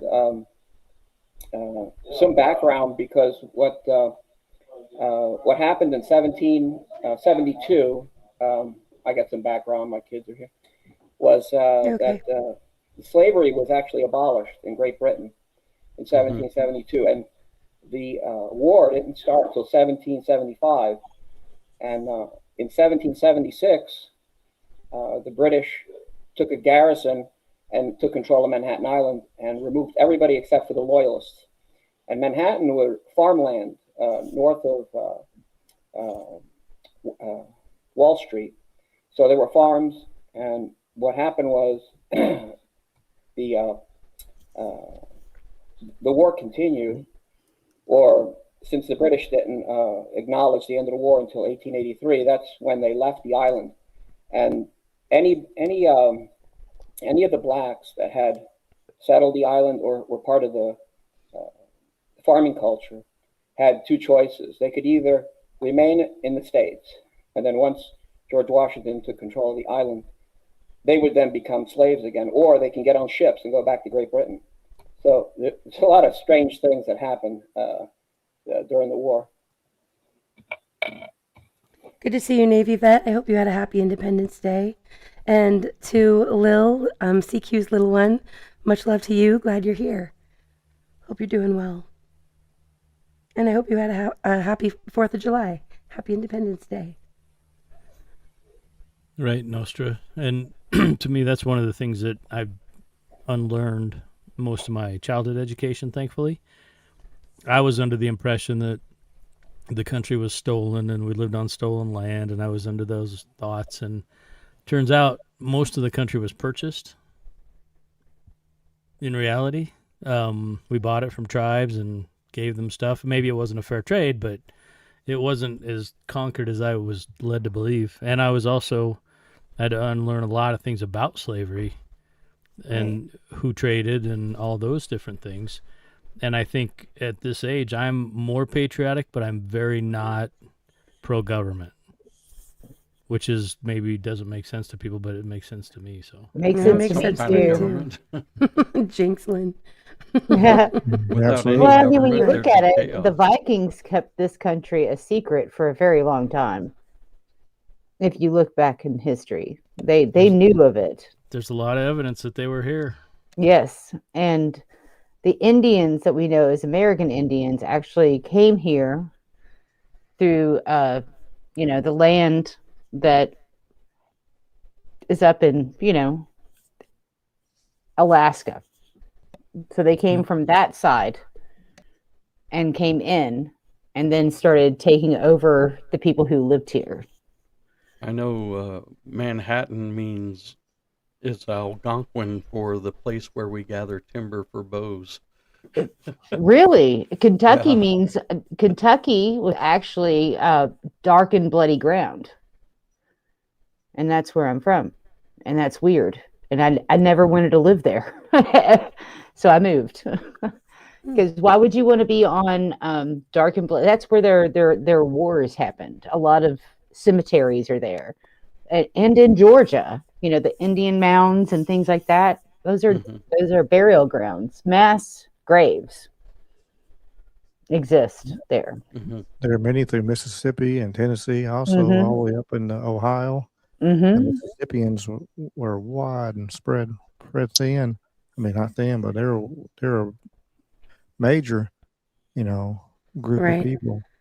Twisted said, "I'm pro-American and anti-government," and he points out being anti-government is what created America. That's true. Yeah. Virginia, it's good to see you. Thanks for coming in, and Terry, much love to you. It wasn't anti-government though. It was no, it's actually anti-establishment. They didn't want a king, is what they didn't want. Yes. But now we're totally overwhelmed by a country, or it's not even a country. It was just made, and we know what that's called, so I'm not going to say it. Right. Well, we are going to get into some history here a little bit, you guys. I did say that, and I'm so glad you guys are all up here. But I do have some more videos I want to play. I don't know if you guys have seen this yet. This is from Spencer Pratt, and I just thought he did this message in this I thought was spot on. But if you've been following what's going on with him Spencer in California, Pratt, yeah. Living I have a feeling he might. I have Yeah. a feeling he might be controlled opposition. I kind of feel like that about anybody whose voice gets really put out there. But nonetheless, I agree with a lot of what he's saying. So there's 2 videos we're going to play here. They're pretty short, back to back, and then we'll kind of talk about them for a little bit before we get into some more videos. And he talks about in this, part of what he talks about is the importance of history. And so we're going to do some videos tonight kind of looking at the history of the United States and then talk about those too. All right, here we go. We all had to sit and watch that vile commie mayor sit on the wrong side of our founding fathers' desk to try and lecture us about our own history. Notice how the communist always attacks your history. The communist must attack your history. Why? Because history is what anchors you. It's what makes us attached to something. Nostalgia is a hell of a drug. History breeds an almost irrational attachment to things, an attachment that is more powerful than anyone can imagine. Erasing history is how you demoralize people, how you unmoor them and detach them from their society so you can take it from them and rewrite it in your image. Think of your country like a home. What makes your home special?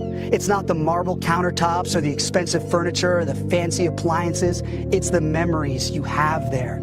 That backyard is where we got married. That living room rug is where our son took his first step. Hey, don't touch that. That was his first teddy bear. It doesn't matter how torn and tattered that thing is. You will never get rid of it. And you will fight anyone who tries to take it away. Why? Because you have history with it. You ever buy a new home? Remember those first few months? Even the first few years there, it doesn't feel like home. It could be a million times nicer than the crappy apartment you came from, but it doesn't feel like home for a long time because you don't have history there. It's easy to knock down some walls, change the floor plan. If you have no memories to attach you to it, it's just wood and drywall. Who cares? Get rid of it. Memories make it a home, even the bad ones. Hey, remember when Dad hit his head on the rafter in the attic and we spent all night in the ER? That's the avocado tree I fell out of and broke my first bone. Isn't it weird how even the bad memories make us cherish a place? It's not like we long for those bad times, but bad times are part of what makes us stronger, a part of what makes us who we are.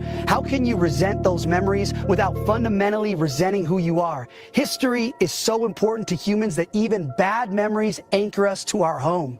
And that's what the communist always starts with, the bad memories. Oh, we can get rid of that little story. We can knock down that statue. We can change the name of that street. That's a bad memory from our history. You don't want that memory hanging around. You're not a bigot, right? And slowly but surely, this wall comes down. Then that wall gets sledgehammered. The rafter where Dad hit his head, that's gone. The rug where your son took his first step, that's gone.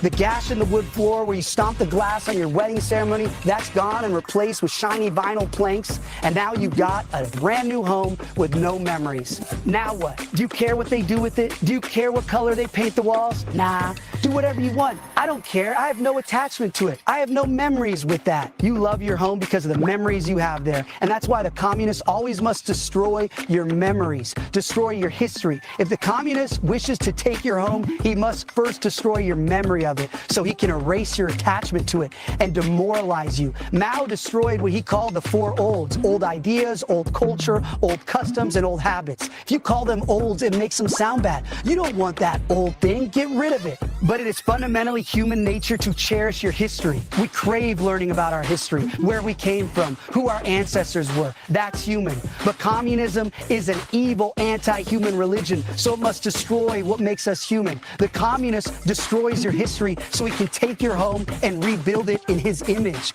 That's why it's your patriotic duty to celebrate today unashamed. It's okay to love America. Not only is it okay to love America, it's necessary to love America. We are the only bulwark against tyranny on this earth. When Europe descends into madness time and time again, it's our sons who cross the oceans to fight and die for freedom and human dignity. We don't let evil people destroy our history and rewrite it in their image. This is Independence Day. It's not just a number on the calendar. Don't say Happy 4th. That's commie gobbledygook. No offense, but it sounds like some fucking commie gobbledygook. We say Independence Day. Today we celebrate the men who reclaimed a beautiful slice of this earth and claimed it for God, for the values of freedom and rugged independence. Our history is messy. Our history is violent. Fuck yeah, it is. And that's why we love it. We aren't cowards. We don't turn our backs on the painful memories because they make us who we are. Be proud of our country, damn it. America is the birthplace of every great invention of the last 250 years. Like literally everything. Airplanes, spaceships, internet, telephones. As a country, we are batting 1,000. Not only is it a miracle that this radical experiment in self-governance even survived past 1776, but we are the champions of the world. Be proud of that. Be proud of your history. Millions of your ancestors fought and died to preserve it. Kami Mamdani's ancestors never bled for this country. He has no history here, so he has no attachment to our home. He has no place to rewrite our history and lecture us about what our country stands for. So celebrate today. Show some American pride. Honor your history. Raise your flag. Raise a finger and say, fuck you, communists. This is our home, and you can't have it. Today we celebrate our Independence Day. God bless America.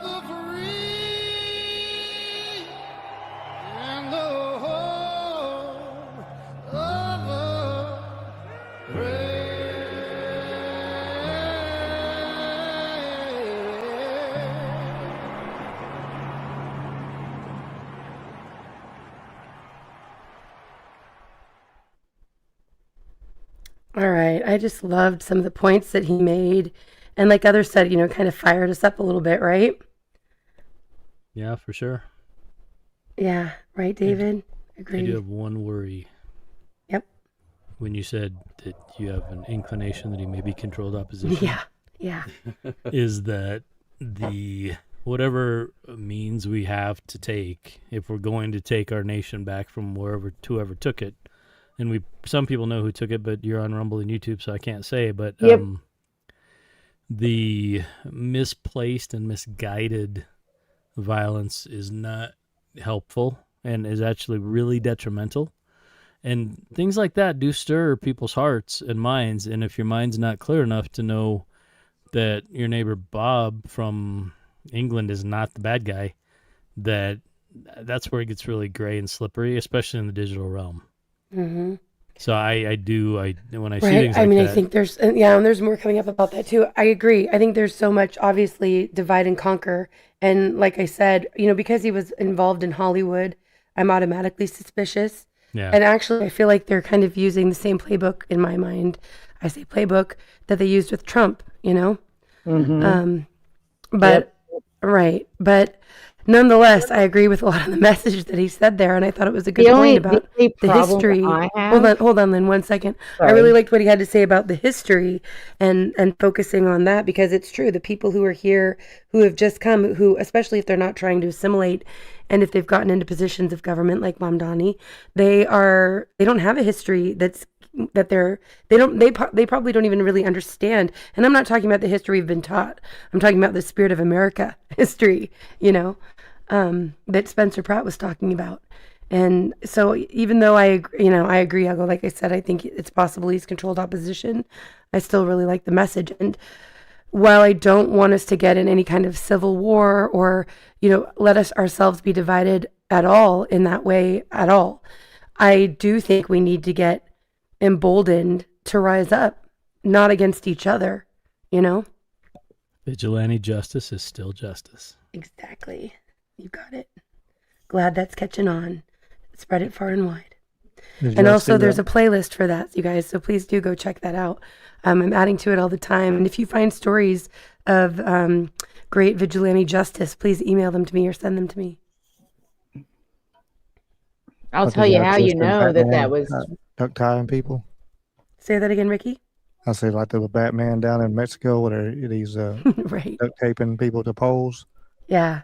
We have a superhero here called Phoenix. I can't remember his full name now, but I haven't heard about him in a long time. Maybe he bowed out. or got taken out. I don't know. But yeah, definitely with the flock cameras, we're seeing a lot of people in other countries, and now I'm seeing it more, thankfully, I think, allegedly in Minecraft, here in the United States, people who are taking them out. And I think vigilante justice is still justice. The guy in Mexico actually made me really proud, and I'm not really Batman, but it was like, whoa, that's awesome. Right? Yeah, and blaming each other works for the distraction, right? Is that keeping us divided in that left-right paradigm? This may be controversial, but I do believe that the Statue of Liberty actually needs to be taken down. Right, but I think it'll be a long time before people in general get to that concept. I think Why most not? people here have a good idea. If they're going for the flock cameras, then they will understand what's going on. Well, the Statue of Liberty is Lucifer, so Yes, exactly. Yeah, but I think there are a lot of people that don't have that understanding. I don't. Who might start catching on to surveillance. I actually think that the flock cameras and all of the surveillance state they're trying to bring in is a very unifying topic. I don't know anyone anywhere who wants those, who wants all the problems that come along with the data centers or wants the surveillance state. So even though I think there are a lot of people who might have no idea about a lot of the rabbit holes and things that we've gone down, they still don't want to be surveilled. They still want freedom.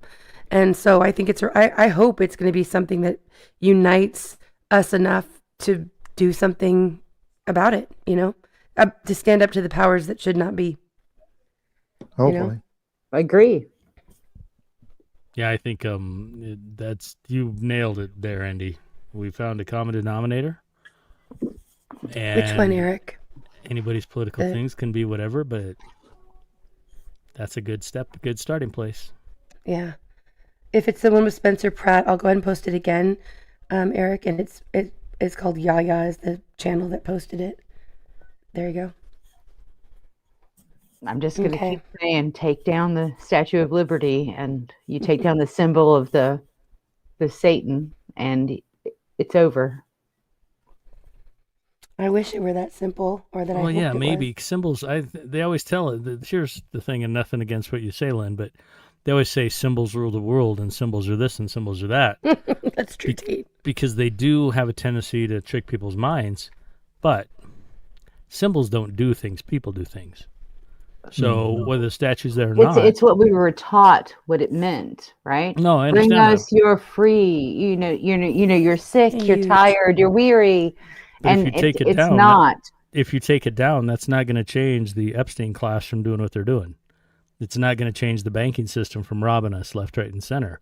Exactly. Taking down a symbol. So I understand, but it's also going to give them a good. Yeah, the flock cameras are great. Take down all the cameras. And let's put them in the White House. Let me see what you're doing every day. I don't have to hear what you're doing every day, but I'd like to see what you're doing every day. No, you don't want to see that stuff. David says, right?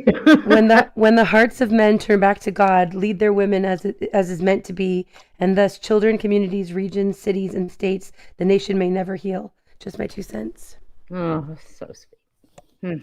I'd say that's $2 million worth, David, not 2 cents. Yeah. I wish I had the money to pay you for that, but I don't. Huge, it's good to see you. Thanks for being here.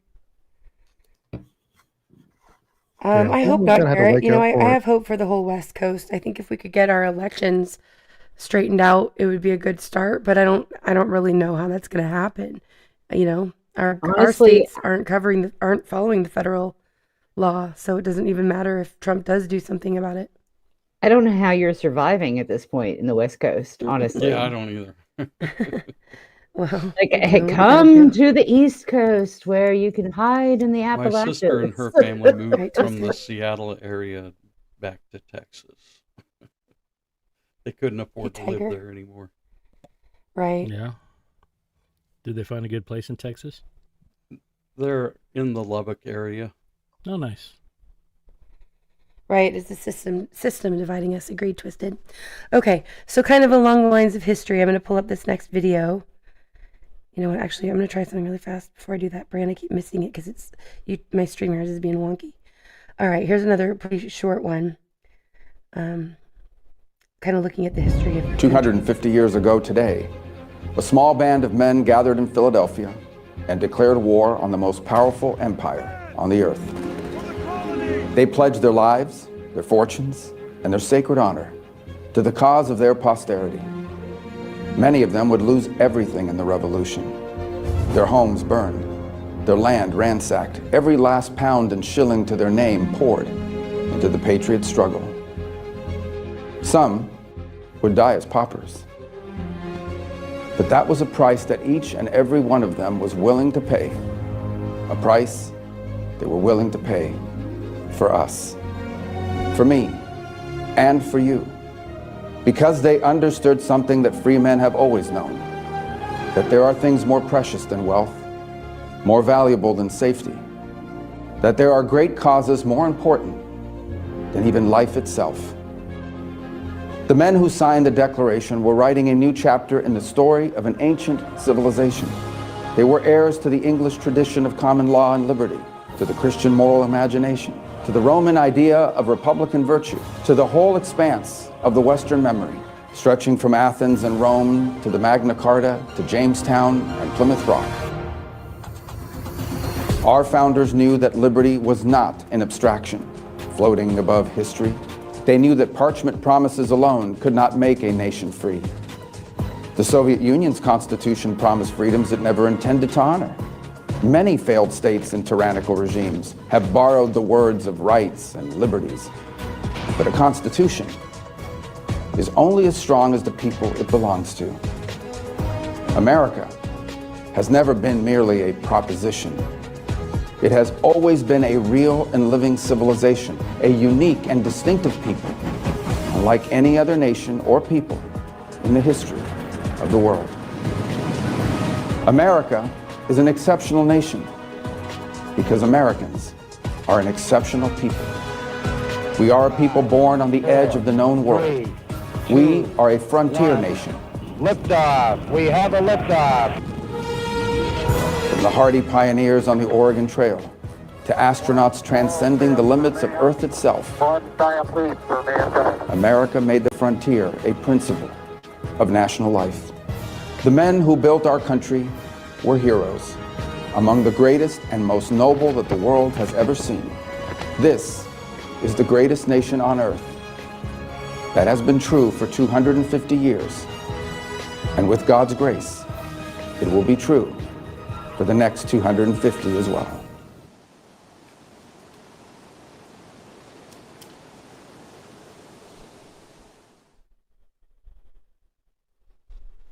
kind of ties in with that refocusing on God too, you know?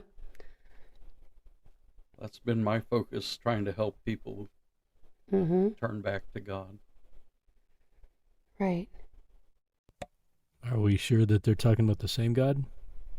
Probably not. But the thing is, we are, you know what I mean?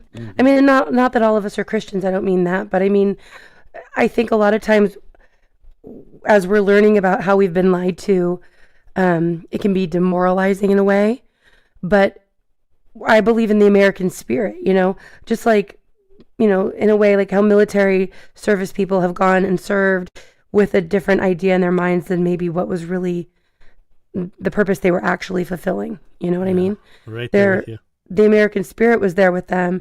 And even though our country, I think, has, you know, like I said, I think we've been infiltrated and overthrown for a very long time, way longer than any of us have guessed at. But I also think that the American spirit is true. I think what those of us who hold it in our hearts, and I hope and think what the founding fathers did by, you know, kind of enshrining our God-given rights into the Constitution, and acknowledging that our rights actually come from God, not from man. I think that is a premise that is still worth fighting for, too, you know, and gives me some hope. Definitely. Yeah, it took me a long time to be able to make that mental distinction, because I was raised, I'm a little bit older than most of you guys, I was raised on the heels of Vietnam, and a lot of the American people knew that was not necessarily a just war, or And the soldiers came back so devastated, and they got no support. And so the mind manipulation on me was that they were bad, and they were not. They were children. They were late teenagers who were drugged somewhere for whatever, you can pick the reason. Some say oil, some say whatever, but when you can make that distinction and honor those people. Right, Navy. Well, we also have to bring up the MK Ultra that was going on at the same time. Did you guys see Paulina, what's her name? Paulina Luna? There's more to her name than that. But did you see her talking about the MK Ultra and bringing what's happening with that? I seen the MK Ultra hearings and stuff they got going on, and one of the guys that testified, I actually emailed him, tried to get him on the show, but he said he was busy. But he actually emailed me back, which was pretty cool. But that's good. But yeah, it's interesting. It's on one side, it's interesting. For the casuals, I guess you see like more and more that people are actually, for a lot of people, they already, a lot of stuff that they keep putting out is stuff we already know. For a certain group of people, for ones that have been digging and looking into stuff and actually know the truth and looking for the truth. Well, people who lived it. More people's actually look, get to see it now. I think that's a good thing. But the sad thing is, like, even with them little hearings and stuff, there's like 5 people there. They didn't let any of the people who actually went through MK Ultra to come up there and testify, which is kind of a sad situation. Like they should have had somebody in there. I've only seen clips from it, so I didn't watch the whole thing, but I was just surprised that they were addressing it at all and so openly, and I wonder, and what do you guys all think, but I wonder, are they revealing things because we're already catching on and now they're saying, oh, look, we're being transparent? Or are they revealing things because we're being manipulated? You know what I mean? It's because they've already been doing this for over 100 years. And you know this. And they've But I'm saying, why is so much coming out right now? Because the veil has lifted and this is revelations. Could be. I really think it's they're trying to do information overload, to be honest, because you have also the disclosure of the UFOs. You have MK Ultra. I think they're just throwing everything at us, even the kitchen sink. I think that's a really good point. Like the drinking from a fire hose, Like, don't you want to just shut it all off sometimes? One of you's got to go at a time because I didn't hear either of you. I just said I think too many people misunderstand Revelation, and it's not about anything going on now. Right. I've actually heard that Armageddon, the term Armageddon actually is more about like the awakening or the veil being lifted, more so than Revelation. And I think for a lot of people, I'd always use those interchangeably, and that's not the case. Right. But you could be, and my new favorite saying right now is, I deal with James and stuff on Sundays all the time and everything. It's like, it's all the above, we can't say, well, it's this thing, it's that thing, or whatever, throw everything on. Multifaceted. So many. It's I think too there are wide so many variety. people that have different opinions about what it means, but there's only one truth. I think there's only one truth, but I think I definitely believe in ultimate truth, I think you can. But why would it be called revelation if you can't understand it? Lawfully. It must be revealed. Well, but I think what Ricky was talking about is how things can be multifaceted. There can be more than one purpose behind things that are being done. Yeah, not just revelation. I'm not just. Well, what does the word revelation mean? We just need to be going back to like the original. I think there's an app, I think now, that you can put in a Bible verse and it'll actually take it back and show you like the original Greek and original, religion, the original language it was written in. So it's just pretty cool. If you compare the same kind of language that's used in the Old Testament, it helps you better understand it. And so many people don't do that. They read it like it's a completely separate book. And it has the same imagery as the Old Testament books like Daniel. So what does revelation actually mean, though? What does the book mean? No, what does revelation, the word, mean? Something to be revealed. And it was revealed, and at the very beginning of the book, it says these things are shortly to take place, and the time is near. And it's talking about AD 70. It's not talking about today. Right. It happened I think in we're AD a 70. misplaced unit of people. Yeah. Do you understand what I'm saying? No. Well, I mean, if you look at all the artifacts of the structures that have been uncovered that are absolutely amazing, churches, our courthouses are absolutely beautiful. And then we build structures that are absolutely like, boxes and horribly made, and then they tear them down and rebuild again. But you have churches that have lasted for thousands of years. And how do we not understand how to construct those right now? We don't have the technology, yet we're told that they're built by horses and carriages. We're living in a society we've been lied to so much. Right. Can't even comprehend the lies, because of the mental abuse of our own education system. Well, who's the father of lies? Lucifer. Right, I was going to say, Huge says, in my experience, truth divides more people than any other word. But I don't think it's the truth that divides. I think it's the lies and the deceit, It's deceiving. the misunderstanding and the Right. twisting of the truth. I mean, but look at the architecture, of the old buildings, and we can't even create that. We can't create that now with the technology that we have. Like, that's crazy. Especially in the time frame that they said they want to do it, Yeah, in the time Look frame. into like the old dictionaries and stuff like that, like the 1800s. Yeah. Show like the words, the meanings. If you go to a Latin book, a Latin book from like 1945, right, to this day and age, it's going to be completely different. It's crazy.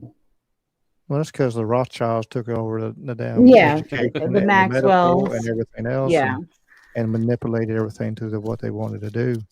Like I Let's said, just- like the dictionaries back in the 1800s. There's a lot of people talk about the Bible and stuff, and talk about, well, it talks about unicorns in there, so it must be. the unicorns exist. Yes, they do. They did, because there was a rhino, and if you look at Good to the see ancient you. Latin, it was unicornus. Unicornus. Yep. So it shows there's so many Mermaids. things that it shows. If you just got to go back to the original wording and from back to the Latin and everything, and actually show like some of this stuff is absolutely for real.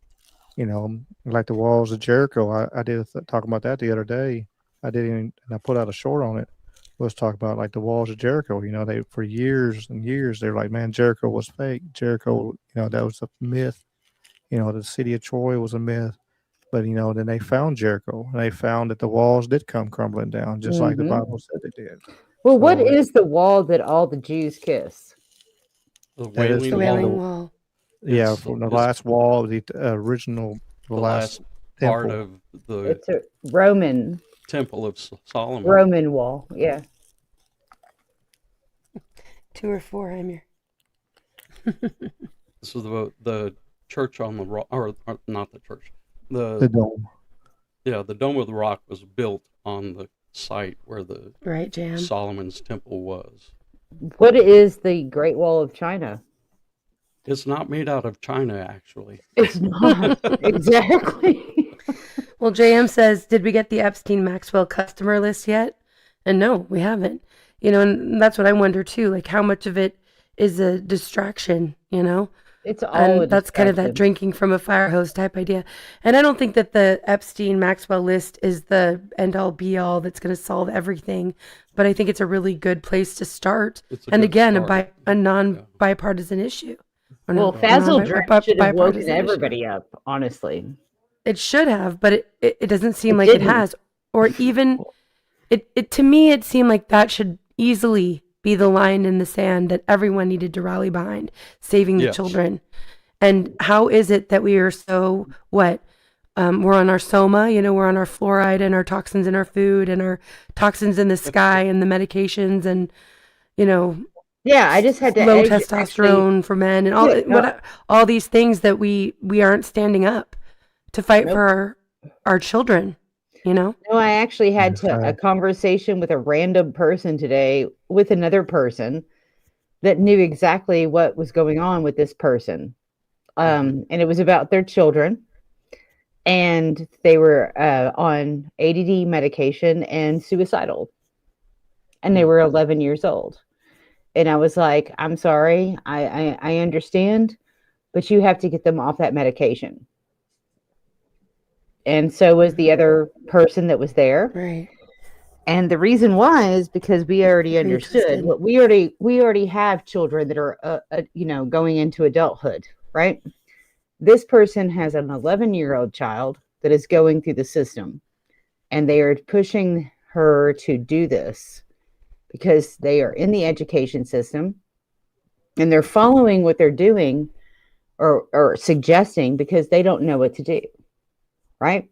Because they don't get the education, they don't get the information. They just tell them what to do. And we had to learn. And so we were like, get them off the medication immediately. If they're suicidal, that's the first thing that you do.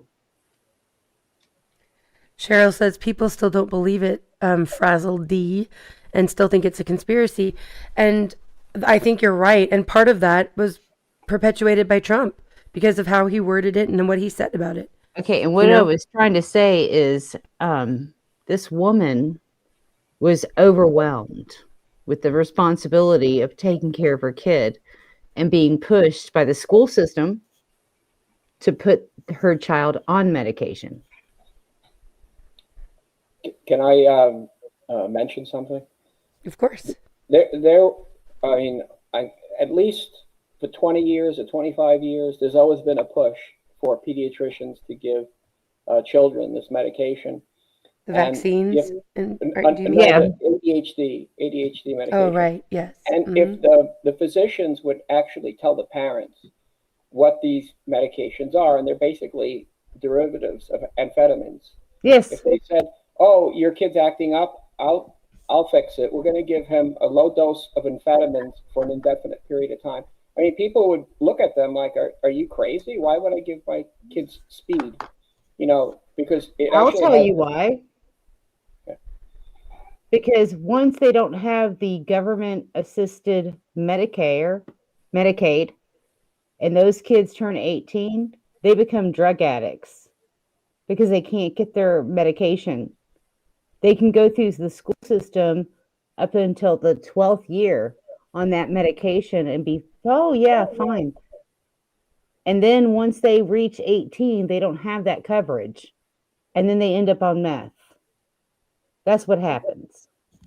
Right, like Bonnie says. You have to teach your children. Hold on then. Bonnie says somehow they have depleted the hormones and put them on antidepressants, which makes people's minds not function right.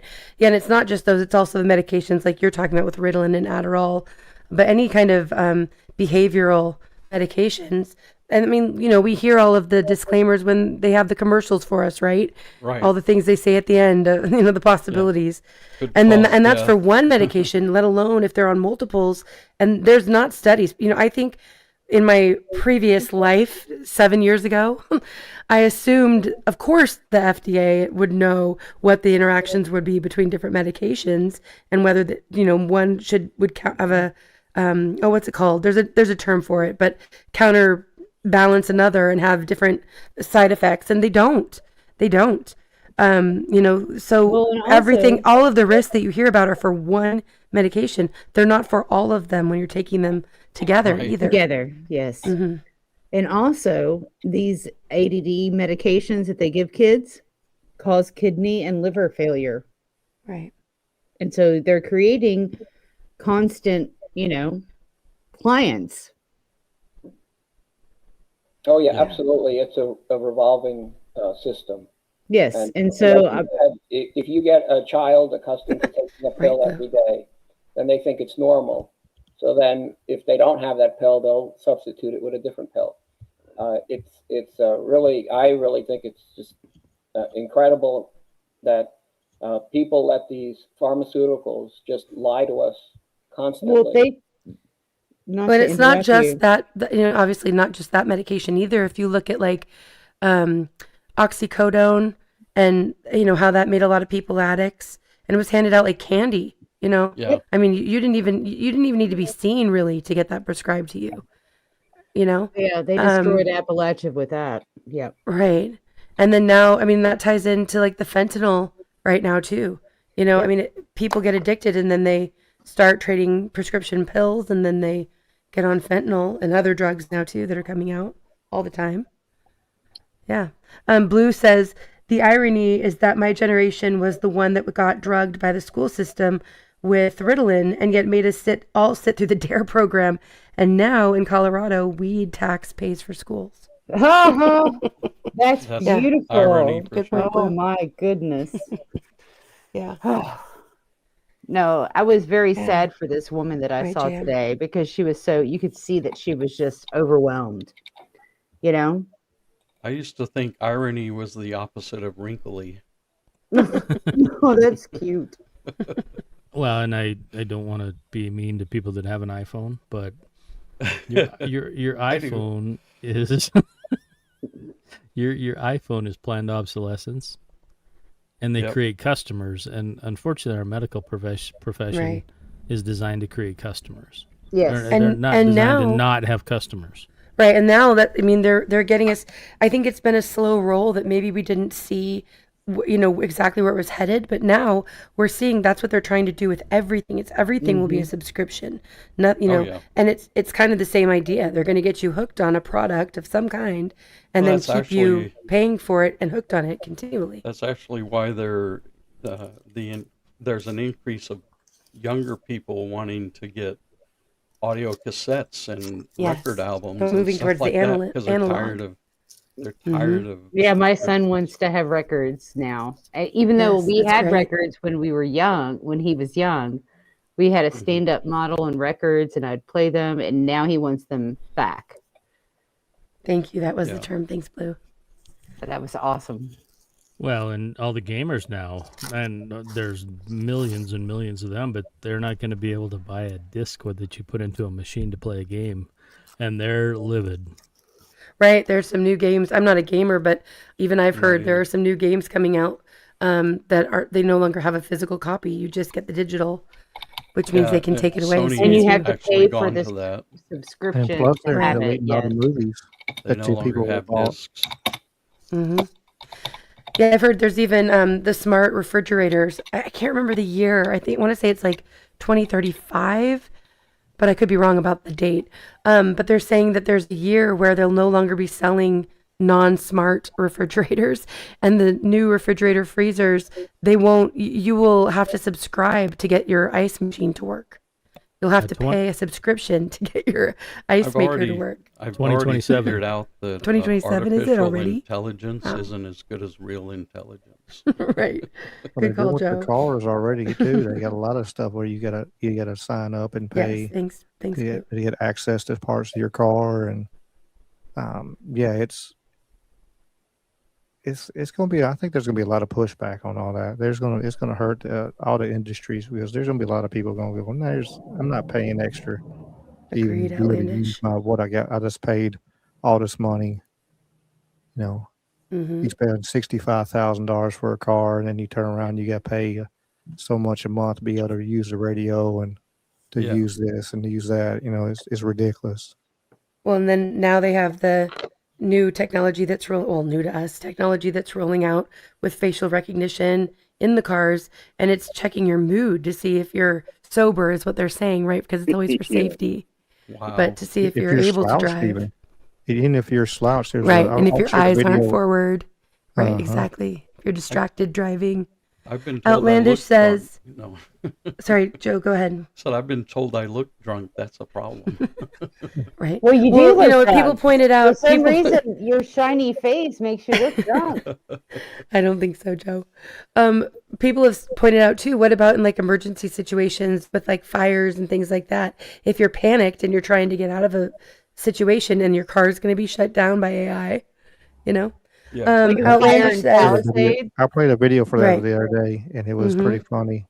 And Yeah. there was like, you need, the people got in the, it was a skit course, but they got in their car and like, there's a tornado coming. And they're like, you need to calm down. You need to get your heart rate down to a certain level because like, there's a Right. tornado. And like, no, we're not moving Outlandish- until you get your heart rate down.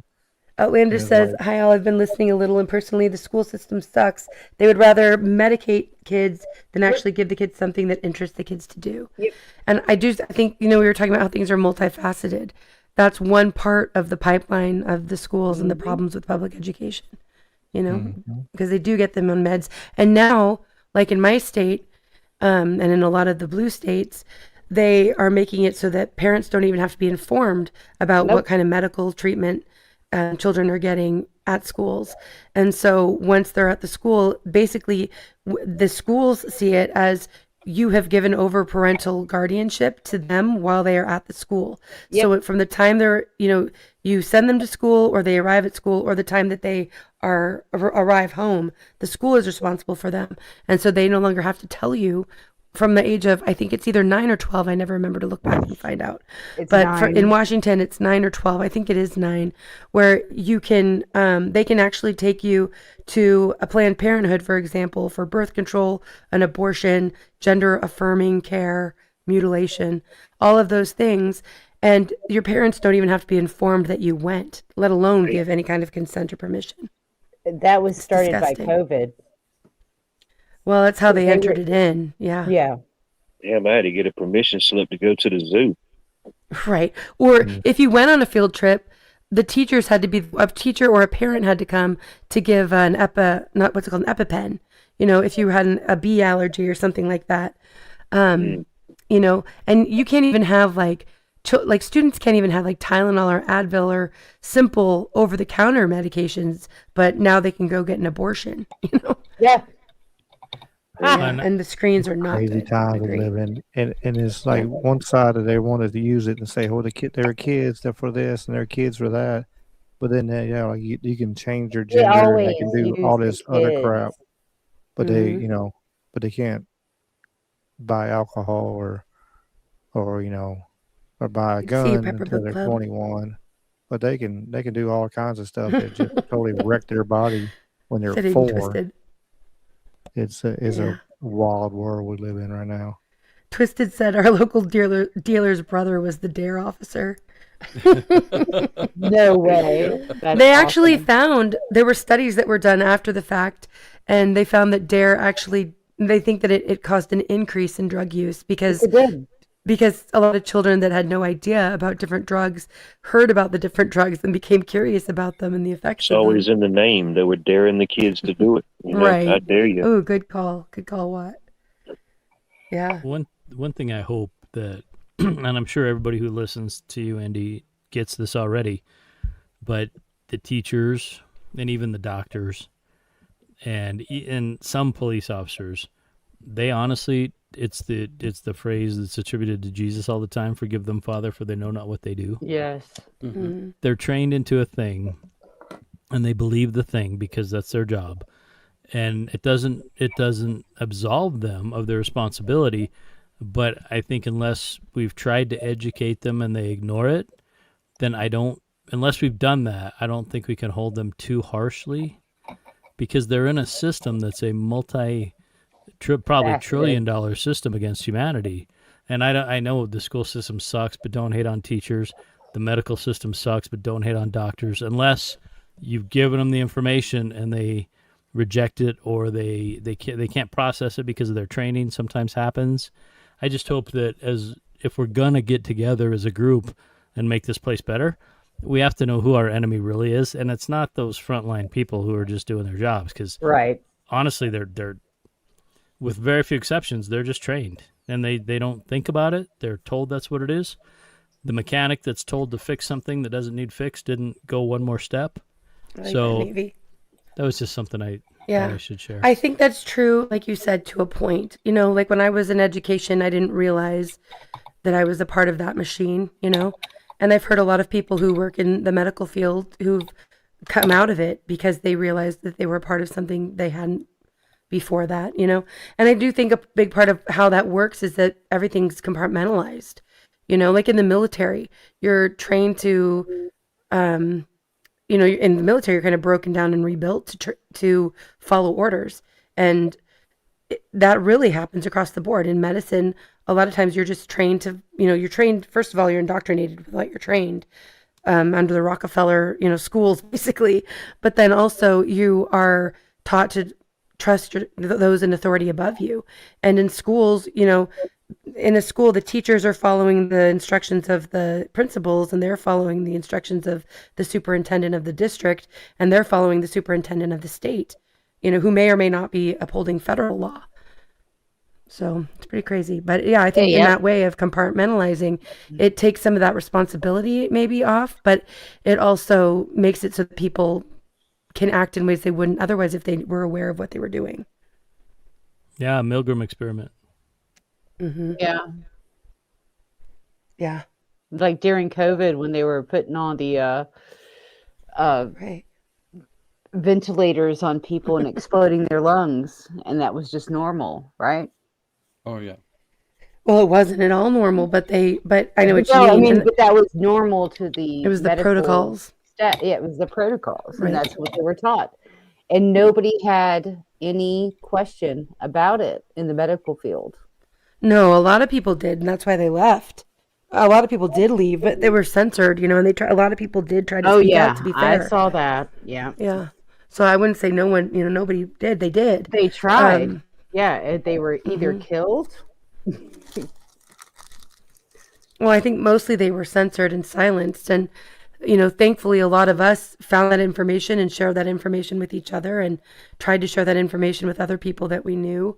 And it's interesting to me, like how much is, you know, I say coming out, but it's like openly being accepted by the mainstream narrative, I guess, about COVID now that we all knew years, you know, back in Isn't it 2021. weird?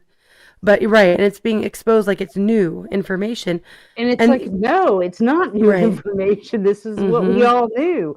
How But did what you all not know what surprises me is how little of a reaction I'm seeing from people about it. Because we all responded very strongly then, and a lot of us lost channels or were kept, you know, censored off of different platforms or, you know, or lost family and friends. And I mean, lost as in disconnected from us. Yes. Because they didn't want to hear what we were sharing. But what about all those people now? That censorship isn't happening right now, I don't think. So where are all the people who are just learning about it that are standing up against it? Is it because they're drinking from that fire hose and they're too overwhelmed? Or they don't want to admit that they were wrong A in lot their of thinking people before? are dying and they don't want to Right. admit. That's a good point. That's sad to think about, but yeah. I mean, my dad just died and he shouldn't have died. But I watched what was happening in the nursing home in the short times that I was there, you know, and I saw the protocols. It was death. Their hospice, just Yeah, death. absolutely. And they just pump you up with, you know, painkillers. He was not aware of what was going on. And I couldn't explain it to my sister because she couldn't understand what I was trying to tell her. And it was I like your lost. plan twisted. Yeah, right. It was hard. It was really hard to see. And I didn't get along with my dad, you know, like when in life, we were always butting heads, but I was trying to defend him, but nobody could see it. Well, I'm sorry for your loss, They and were I know- all indoctrinated into the system Right. of the COVID stuff and the science and this is how we do it. And if I spoke up, I was actually, that's why I called you when I was like living, I was staying and you couldn't hear me talk very well, but I asked for prayers because I actually had to go to my sister's ex husband's land to stay because she was getting so weird on me while I was staying at her house. And I couldn't afford a hotel, at the time. And it was just like one of those weird things where you're just like, you're watching this stuff happen. But you I'm sorry can't, for your loss. And I think you're in good company. Do anything about it. Right. And yeah, we can't make decisions for other people. We can only share what we know. JM, much love to you. Thank you for being here and for helping sling links. Very much appreciated. Somebody posted a comment. I'm sorry, go ahead. No, I'm sorry. I just said take care, JM. He's a good dude. Go ahead, what? Somebody posted a comment earlier. I noticed that it said about that 1970s book, Future Shock. I don't own the book and I never read it, but it triggered a memory. I had a history teacher one time, Mr. Page, and smart guy, ex-military guy. I don't know his rank and title and everything, but he used to have different books and stuff, and he'd read certain books from us, and that was one of the books he had was the Future Shock. And of course, I said I never read the book, but that was one of the things he kind of emphasized on. Things get to moving too fast, things get to coming in too fast.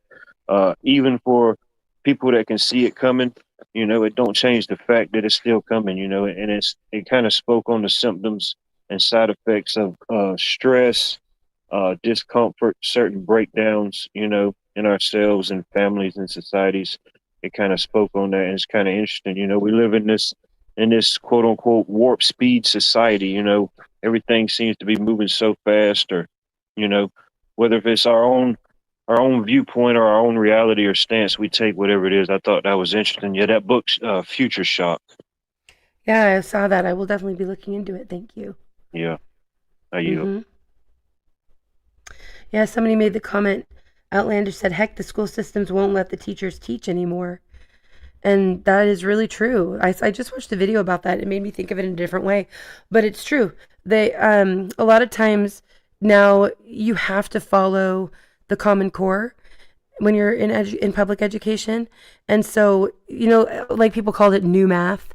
If that's just one example of it. But you have to teach all these different methods, and a lot of times the standard method of math or whatever the topic may be is not accepted. You're not allowed to teach that, and a lot of teachers, like myself and the teacher that was sharing this video, they do it anyway because it is the most effective way for it makes the most sense, and it's the quickest way for most children to learn it. And what they tell people, and I do see it to a point, is that with the new math is that there's these different ways to think about the numbers and that it's different for different kids. But where it comes into a problem is when children, obviously in the test scores, what is it now, like 12th graders are graduating without ever having read a novel, without being able to read above a 4th grade reading level. That's crazy. Mm-hmm. And it's multifaceted. Part of it is that there's also a high level of English language learners coming into the schools, and that does have a huge impact. And right now, I remember one of my last years of teaching, they had all of the teachers read this book, and I don't remember who it was by, but it was total bullshit. And all the teachers knew it. And it was like a trust the science type thing. They'd done these studies, and here was this great book about this person who had done these studies that showed that class size doesn't actually matter. Yeah, right. Class size absolutely matters. And this is when in my district at the time, we could have up to 36, or I think it was 36 was like the legal cutoff. Like after 36, you couldn't have more than that in your classroom at all. 32 was supposed to be like the cap, but you could have legally up to 36, and you'd get paid more if you had up to 36 students. 36 7 and 8-year-olds in my classroom at a time. That's crazy. Right. And not only that, but I was teaching in 1st, 2nd grade split at the time, and they weren't all, of course, at a 1st, 2nd grade level. So I had some students coming in who were, well, first of all, some who were very high functioning autistic, but because we had like a kind of a magnet program at our school.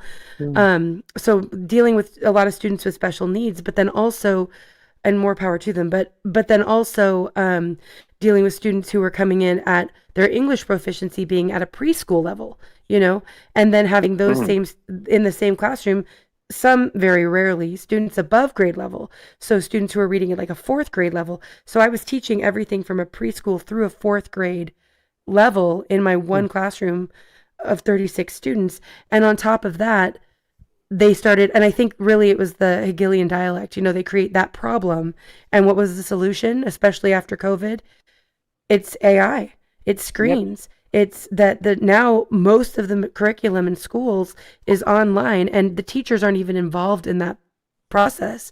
The programs adjust for each student and say whether, if they pass a certain topic, they can move on to the next or whatever. And that seems so convenient, but they're not learning. It's not working, or maybe it's doing exactly what they wanted, which is keeping people is stupid. actually the best, like Say that again, child Lynn? teaching, like leading you to where they need to go, and that has to be small classrooms.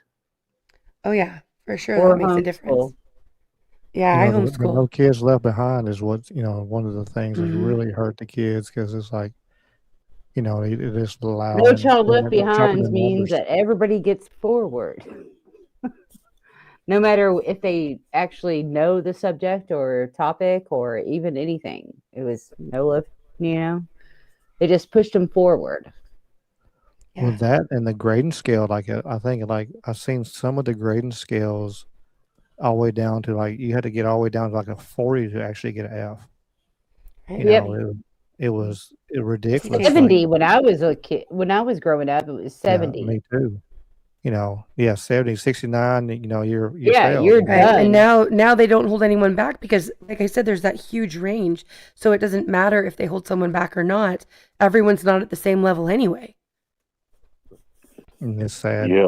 These Yeah, kids I was can't read a stunned. block. They can't read a word. They can't read cursive. It's a while, but Right. Yeah, Indy, I'm cursive is a big gonna have to one. cut out of here though. I appreciate you Ricky, having thanks me for on. coming up and singing and joining in for the conversation. Oh, it was great Glad to you hear did. you. Take Thank care, you. Ricky. No problem. Y'all Have a too. good one, buddy. I know I've fallen behind a little bit in could, chat. I'm if catching y'all up. could watch the show Wednesday, I got a really good guest coming on, so I think everybody will really enjoy it. It'll be some Epstein stuff. Wait, am I on Wednesday? No, I'm just kidding. Yeah, if you want to be. Right. Sorry, that was funny in my head. It turned out to be kind of arrogant. I didn't mean it that way. You arrogant? Never. Everybody's always welcome. But I appreciate y'all, and y'all take care, and yeah, you y'all too, be Ricky. good. Never. Thanks again. Take care. God bless. Right, Jason. Yeah, I mean, I think there were plenty of people that knew what they were doing at the higher levels, probably in education, probably in all of it, education, medicine, military, It's an interesting shift, I guess, just tracking different statistics, I guess, however they come out or when they come out. But if you think about it, with the smart device, the smartphone came out 2007. Those kids just turned 18 and graduated last year, so they're going off into college or going off into society.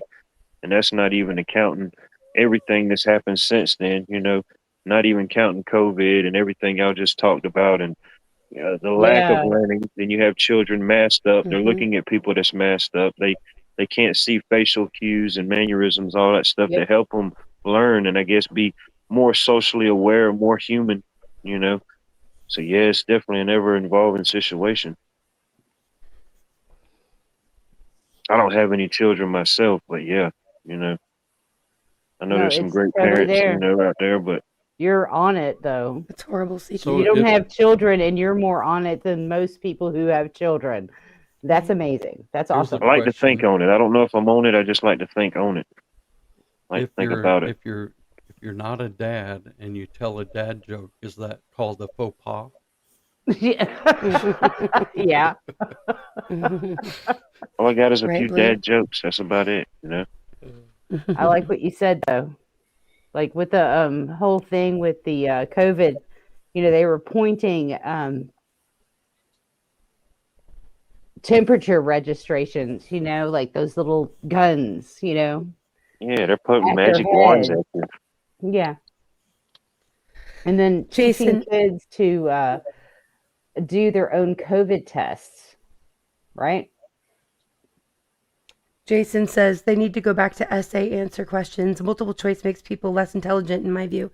I agree, but I also think they haven't for a reason. And that's part of the problem in education too, is they teach to the tests.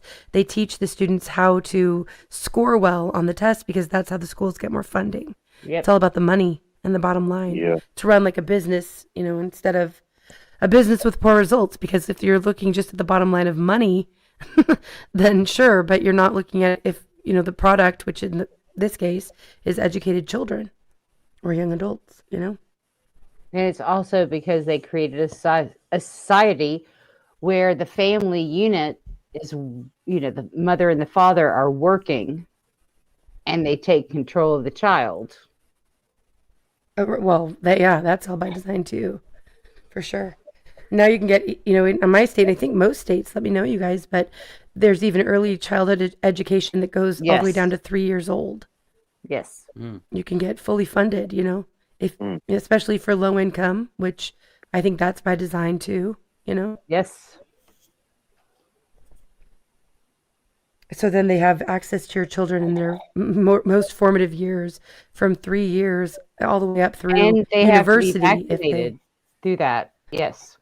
Most of the time, yes. That they have changed that. Maha did change that. It's no longer mandated for like the COVID vaccine. There's a vaccine schedule.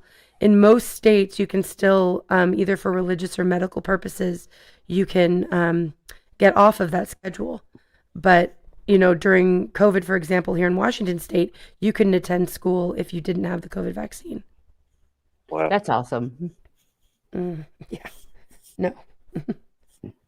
Right. I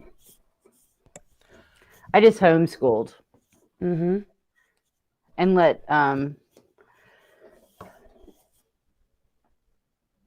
the public school just, figure it out. So. Yeah, I'm definitely homeschooling my children and Yeah. glad for it.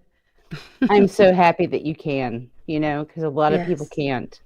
There are a lot of Well- single mothers. There are a lot of single mothers out there, a lot of single dads out there Mhm. that they have to work. They don't have the support. They don't have the resources. And yes, education. the I would school say to system, those people, try, you need to make it a priority, honestly. We're what- not, yeah. it's not easy for us to have one income either, but, But single parents, how do they do it? well, actually, single parents have a lot more resources in most states than married couples on one income. Right. So there are a lot of resources out there. And, some people but don't then want to you're accept any help, but at the subjected same time, if it's there, I You're think use it while you subjected can. to the CPS stuff, right? Say that again, Lynn? Then you're subjected to the CPS. In what way? Because if you're a single parent and you get a traffic ticket or something, No, I don't know what you mean. How does that tie in with CPS? what is CPS in your area? Child Protective Services? Yes. I'm not following. I'm sorry, Lynn. I mean, I'm just saying, like, I had Child Protective Services called on me for there was no substantial claim, really. But Right. they still investigated and did all the stuff and did all the things that you don't want to have happen because I was homeschooling. Because people in the area, In what state is that, Lynn? If you don't mind sharing. I'm not going to share that. Okay. We'll just say Appalachia. Okay. Yeah. And Yeah, it was I haven't heard of actually- that. it was I think actually about CPS is money. atrocious It was in actually general. about money. It was them trying to get money, basically. Always. Right. I totally agree with that. I just don't think that is only for single parents or that it affects it with CPS. I haven't heard that before, but they I definitely think attack single parents a lot more than they do. I would actually say here I've seen it be more the opposite of that, but really, because a lot of times, but I'm in a very liberal area, so that might be why. But a lot of times single parents are already in their system. So they don't have a problem with single parents because the single parents are already taking a lot of handouts and are already getting, and like I said, I'm not for those handouts, but if they're available, I think take them. A lot of us have paid into this our entire lives and have never taken a handout. And that's funny because I wasn't actually in the system here. Well, maybe that's at why. the time, and they wanted me in the system. Right. Yeah. There you go. Yeah. Yeah. They kept me from getting Right, jobs. twisted. They kept me from being able to actually, go out and get a job. Mm-hmm. Yeah. I think, I'm with you though. I'm empathetic for single parents. I think it's a very difficult thing to live off of one income, even as a married couple, with having that support from my spouse, So I can't imagine, we don't have a lot of family or friend support these days. We have a little bit. Really? But no. I thought you have a whole platform of friends right here. Oh, well, I don't mean online. I mean analog life. You have all of us. Come on. Yeah, but I mean like people who can watch our children that we trust, or people who like a lot of people nowadays are moving in with family and things like along those lines. Yeah. You know what I mean? Like we don't have a lot of that because of a lot of the divide that happened for us. Yeah, I didn't have that for a long 2020. time. I understand. Mm-hmm. I actually moved to Appalachia to find my son's, father's family, and they turned out to be shit. Right? Right. So. Right, and that's a didn't good go point, anywhere. CQ. CQ says there's families with both parents working in multiple jobs and still not making it. Absolutely. Right. Yeah, I think it's I difficult feel for everyone blessed. these days. I feel blessed by God. I feel blessed that I've been able Right, to Amir? sustain me and my son and get the things that we need, just Right, surviving. And Yeah. but with my father's death, that Me took too, us Joe. into a different tax bracket. So that's Mm-hmm. yeah. Right, Blue points out, and I've heard this too, CPS was a product of eugenics law. Yeah. Yeah. Right. I mean, and now we can look into like how many hundreds of thousands of children are missing from CPS. Yes. They almost took my child when I moved here. Yes. Well, yeah, They I mean, did. I've heard so many stories from people, and I live in an area where you literally, this is a real problem that I hadn't really realized until recently, but there are a lot of places where children aren't even allowed to play. There are no, yes, playgrounds and parks, but unless there's one where you can walk to it, think about that. Where are children supposed to go to play? If you live in an apartment and they're not allowed to play outside, if you live in like a mobile home park, like we were talking about that earlier, or mobile home court, if you will. But but I mean, there's a lot of places where children aren't even, I think they call them third spaces, where there's no access to third spaces. So and if you sent your children out, like when we were little, I think all of us here, when we were little, you could go and ride your bikes around the neighborhood and be gone all day and come home when the streetlights came on. You would definitely get CPS called on you if you did that in my area. Yep. And I think in most of our areas, Yep. that would be considered neglect. Yep. No, my folks would have been in jail when I was about Right. 14. Well, and then I had people complaining that why they didn't see my kid playing outside, and I was like, well, didn't you all call CPS on me about whatever you thought? Right. And then now you want to see my son play outside? Are you all creeps? Right. Are you a pedophile? Is that what you are? And Bonnie points out, if we don't do what schools require, CPS is called, or as someone just calls them. Yeah, any neighbor can call. And if you get, if CPS gets a call, they basically have to do a welfare check. Welfare check, right? And it's just so those who look into these things, you guys. I'm not giving any I've legal never advice, received but a welfare check. You have but children. he meant it the other way. But if you have that, you do not need to they're not it's not like police with a search warrant or something. You do not need to let them into your home, but No, they will they stay on actually you. tried to get into my home. They had They no always do. IDs. They had nothing. Right. They gave me a card with a number on it. Mm-hmm. And I So was why just don't- like, I don't even know who you are, and you want to talk to my child alone? Yeah. Yeah. Why don't we start calling I just CPS moved on? here. What are you doing? Like, What was that, no. Algo? I'm sorry, I didn't mean to jump in there.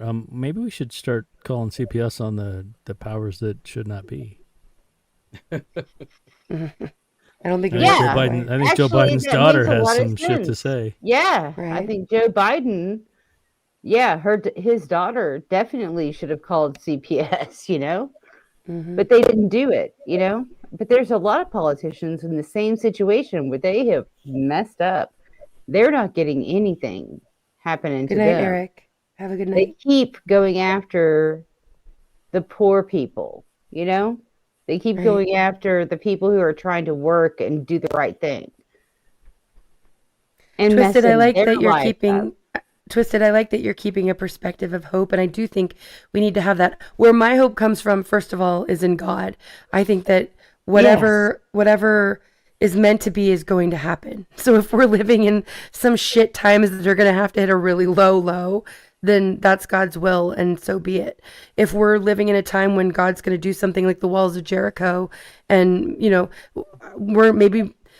I believe that the Holy Spirit, for those of us who are believers, and even for those who might not be, can work in ways where they can, if we need to have some kind of cohesive movement that happens, we'll know when that time comes. God has that ability, and miracles as well. So I think, my hope comes from God, but also my hope comes from those of us out here, and we can see it so many examples. When shit hits the fan, whether it's for an individual or a group, but especially in mass, if you look like, we call them natural disasters. Who knows how natural they are? Yeah. But when those types of things hit, a community comes together, and unless you're FEMA and looking, passing by Right. houses with American flags, nobody's asking about your political stand. They're there to help you. They're banding together as a community because we're humans and we all care about each other, and that's in our evil nature. hates that. Evil Right? hates Yes. that we come because together. that comes from love. Joe, I Yes. can tell you have something to say. Go for it. I just have one more thing to add to Yep. that. The other thing that gives me great comfort is to know that life for us is a drop in the bucket in eternity, and so that anything that I suffer through in this life is very temporary, and I have an eternal home in heaven one day. Amen. Absolutely. Amen. Yeah. I agree. But at the same time, and I know this can be a controversial thing as a Christian, but I don't think that we're meant to sit back and just accept it either. I think that, No, we're not. our God is a God of justice. Yes. Right. He's just. He and turned the gracious. tables. Right. Remember? Yes, He absolutely. turned the tables. And brought down the temple with Solomon. Yes. Yeah. Mm-hmm. Can I make a comment? Because I think that one of the problems is that there's a lot of people that are childless, or they don't have a big family, and they have time on their hands. And a lot of those people actually become council persons, and they go to political office. I mean, look at Lindsey Graham. He doesn't have anything. It's just him, and he's a successful what is that called, politician. But so you have people who can't relate.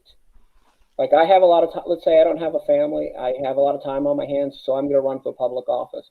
Well, I can't relate with someone who has a big family, who has children, who have children who need to play, who need, to grow, and you need to nurture our children, So you get to a point where the people in charge have no concept of what the other side is going through. And I think that just leads to even more problems with, stupid laws and having to worry about child protective services because, someone else doesn't want to see your kid running down the street at, 6:30 in the evening. Right. Well, it is all about divide and conquer, I think, and it's working in a lot of ways. But then is it really, or is that just the illusion we're getting, you know? Because obviously we saw how they could censor so much. Maybe there's things we're being censored from that we don't even have any idea about. But you know? in your community, what are Mhm. you doing? That's the important part. As far, what are we doing as far as bringing people together? Yes. Well, in mine, it's tricky because I've moved, as you all know, quite a bit. And so it's hard to form bonds. But thankfully, with children, I've gotten to know a lot of parents of local neighbors, you know what I mean, or neighbor kids. And so, I've building relationships that way. I'm in my Buy Nothing group, which I've told you guys a lot about, and that's a very hyper local community group where people, if somebody has a need, we see if somebody else has something they can give, and it's all freely given. It's not bartering or bought. It's just things that are freely given, and it's a great place to Beautiful. give things, but it's also a great place to get things. And then I'm excited about this coming up here because it'll, with harvest time coming up here soon, it'll kick off more. But I'm in a local gleaning group. And so when especially like elderly people or disabled have, and sometimes just people who don't get to it, they have their harvest, apples, pears, plums, all these things. They have these, even just like tomatoes and gardens in general, but usually it's like their orchards.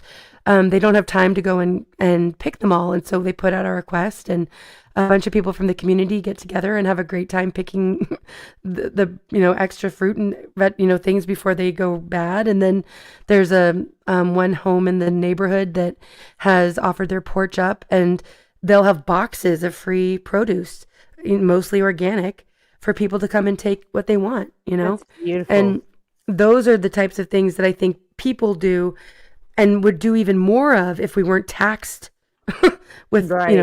up the wazoo. But I think that's where in any community we can be building community and fellowshipping with each other, and therefore, and that's what gives me hope, is that people have that drive. It's beautiful. There's also a group I'm hoping to get more involved with. I haven't been doing as much crafting or creating, but I love to do those things. I used to do a lot of stained glass and painting and a little bit of some woven stuff. But anyway, there's a lot of like homemade groups where they get together in my area once a month, and it's all well, actually no, you can sell things there too, but it's not all without money, but mostly it's trading and bartering. And so, I'm off the beaten path. I'm not right on the I-5 corridor anymore, and I'm in an area, thankfully, that despite being in a blue state in a very liberal area, and a lot of the people there are liberal. It's not it's bipartisan to want to be a part of community. Yeah. That's beautiful. I'm trying to buy locally. I want to be inspired now, because I used to be Much love, Wild really Dragon. artistic, and I don't Yeah, do it me as much too. because I've been so Right. busy. Yes. As a single mother, like I have to take care of everything, Yeah. Yes, right, Blue. I was a double dad. You were a double dad? You got to get used to Instead of Joe's dad single, I was jokes. double. Yeah. A double dad. I was a Yeah. Right, dad Bonnie? to this kid I was a and dad and a to that stepdad kid. at the same time. Right.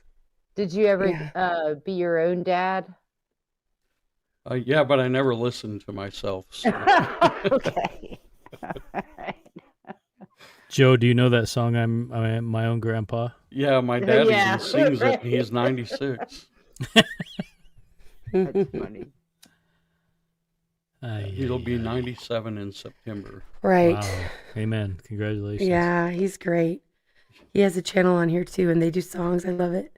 I know when they sing together. It's the cutest, right? Because they have like the It's- same smile and mannerisms. I just can't get over it every I time. need to Oh. post the latest one we did, the song You "The Rose" should, as a duet. definitely. Oh, I love it. I love that song. I hope you Which will. song, Joe? The Rose. Oh yeah, nice. The Rose, really? Mhm. Oh. It's a beautiful song. Yeah, Yeah. CQ points out there's a new suggestion for homelessness is being force committed for drug, alcohol, and mental treatment coming fall and winter 2026 or 7. Yeah, I've been hearing a lot about that. And a lot of us have been looking at also, I mean, they're making homelessness and not even just, living on the street, but living in vans or even RVs and campers. They're making it Yes. a lot more difficult to live that way. And at the same time that they're doing that, obviously there's a housing crisis with whether there's affordable housing available, but also the cost of living. I mean, the cost of rent is higher than most mortgages, It's crazy. and right. And also, as someone who's moving a lot, I can tell you, if you don't know, you have to usually pay first and last month when you move in. You have to have a credit score in a lot of places of 650 or higher, and you have to pay a deposit, a security deposit, and application fees for each And place if that you you have apply. pets, Yes, and a pet fee. Right. So it adds up really quickly.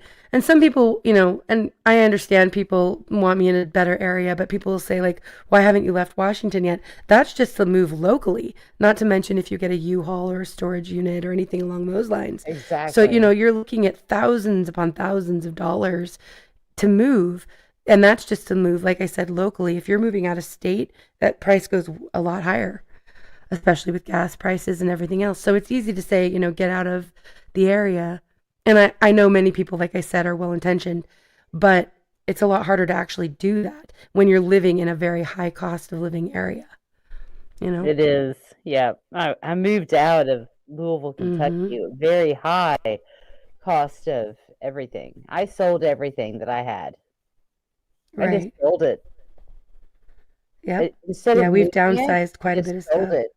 And I was just like, I'll just go and buy whatever I can find at the local flea markets or whatever, We lived for the first couple months just having like a very small TV and, chairs. That was it. Until I could actually, buy the things that we needed. I mean, that's just what you do Right. when you're broke. Yep. So, Indy, real quick. Mm-hmm. What you just described was the first 20 minutes of the movie They Live. Oh, yeah. What part of it? What do you mean? Well, Remind me what where you mean. there was an homeless camp, the homeless Oh, camp. right. Yes. Yep. And Yeah. he was working day labor, and he met a guy who was working day labor who had a family back in another town. Good to see you, Pilgrim. Right. Yeah, I And know. You're right. You're right. America was destitute and didn't appear to be destitute, but it was because They Live, the signal was running the show. Right. Yep. And it seems the signal's running the show. And before, I don't want to yap too much, but one thing that I think we're not taught when we come into this realm is that this is a spiritual war ground. And Agreed, Twisted. most times we're behind enemy lines. Spiritual battle is what people say, but this is a war zone, a spiritual war zone, and we need to act accordingly. Right. I've talked about that before. I think a lot of things we could do right now would be justifiable under self-defense. 100%. Mm-hmm. I don't know that he does either, Jerry, but I hope he does. I hope so. And yet we see people arrested for self-defense. Right. Yeah. Well, exactly. Yeah. Especially in blue states. Mm-hmm. And heaven forbid you're living in the UK right now and you get arrested for speech. Yeah. Oh, man. Right. That's It's coming our crazy over way. there. It's happening here too. It's Yes, just it not is. happening as much, yet. But they're pushing it. Definitely.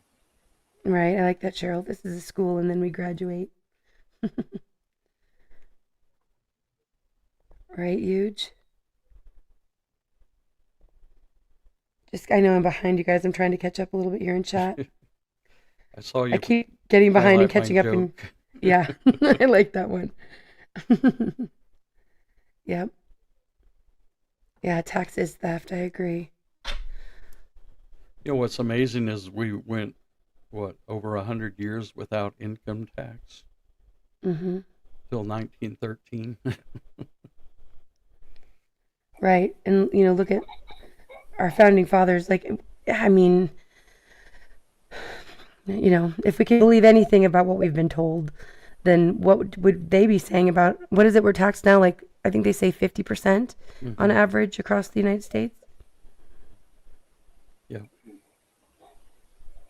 And I like that, Twisted. Yeah, in the song that I played at the beginning and the song I played right before, it was the same song right before Conversation. They were talking about, can you hear us across that quantum divide?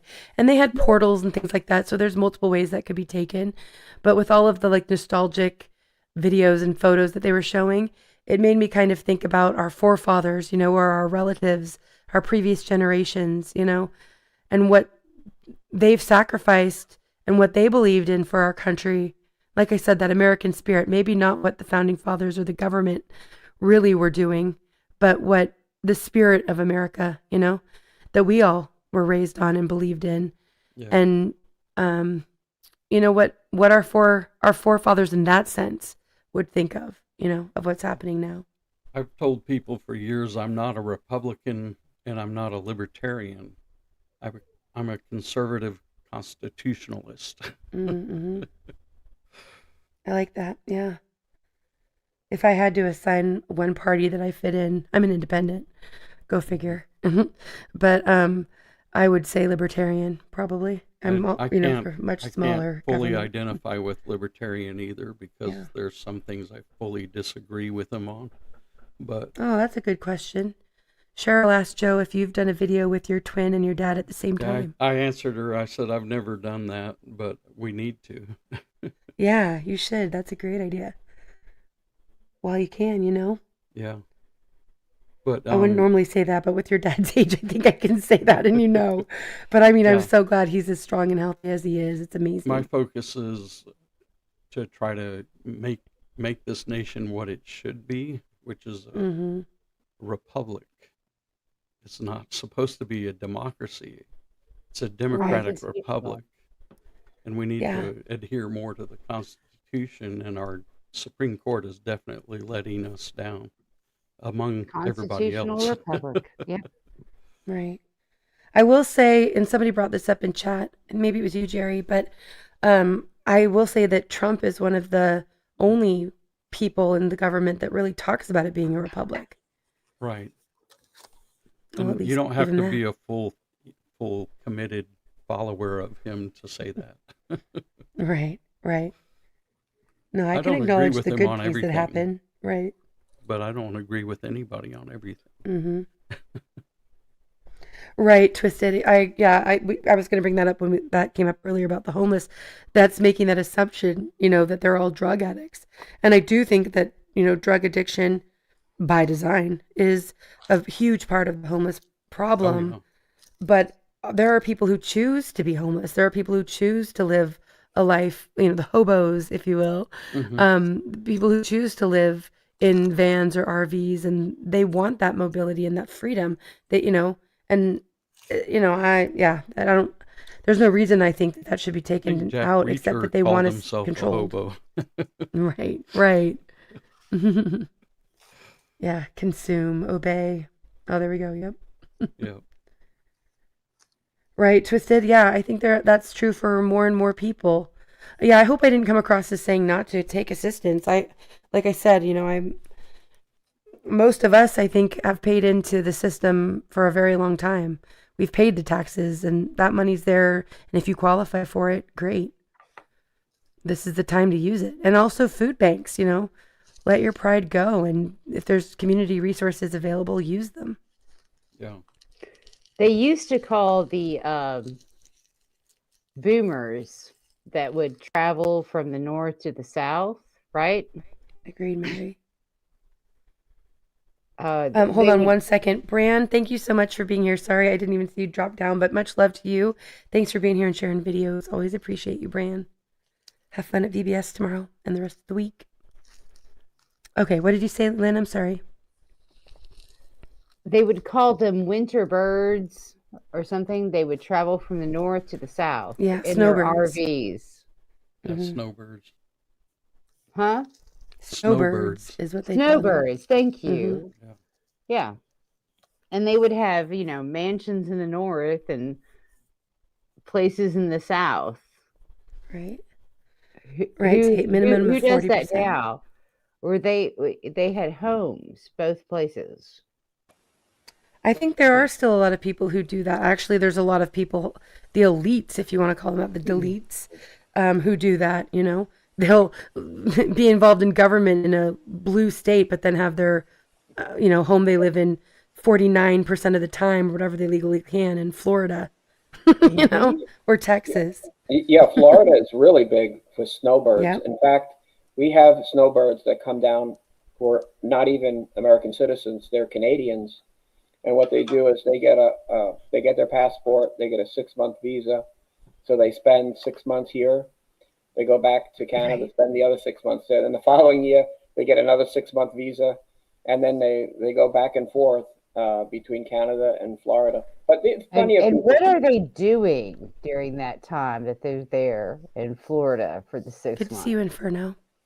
Well, a lot of these people are retired from, lucrative businesses that they had, whether they had automobile dealerships or they had, businesses. Have you ever questioned whether they're involved in child trafficking at all?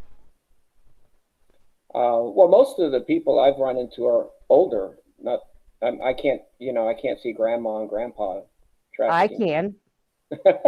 Well, I mean, I think there's plenty of people involved in trafficking, obviously, or we wouldn't have the number of children missing. But I think there are plenty of people who are of that generation who have been able to support themselves in that lifestyle. They have nothing to do with trafficking. I get that too. Yeah. I mean, I'm just saying that there's a lot of loopholes that they know that we don't. Mm-hmm. Oh, yeah, that's definitely true. And, funny, that's not taught in schools, right? They don't teach kids how to balance a budget, let alone how to write a check. What is a check? File their taxes. Well, Yeah. whenever if I make a comment, this is the one thing that drove me crazy. When I was a kid, and you wanted a job, you could be a cashier, you could be a stocker, stock shelves at a supermarket. You can pump gas. And there were so many jobs, and you were able to get a small amount of money, and you learned how to, spend your money, how to save your money. And Budget, what's right. happened is if you go now to these big box stores, if you go to Walmart, all these jobs that young kids had, and some young kids still have them, but now the majority of these jobs are taken up by people who've retired and they have to still work to survive. So our economy has gotten so bad that all these jobs for young people to teach them real life lessons and how to learn and spend money have disappeared and are taken up by retirees who can't live on Social Security. And so you have this lost generation that they can't even Get a job. learn. Yeah. Right. Mary said, anyone heard tonight that Mitch McConnell has been declared brain dead? I haven't heard that.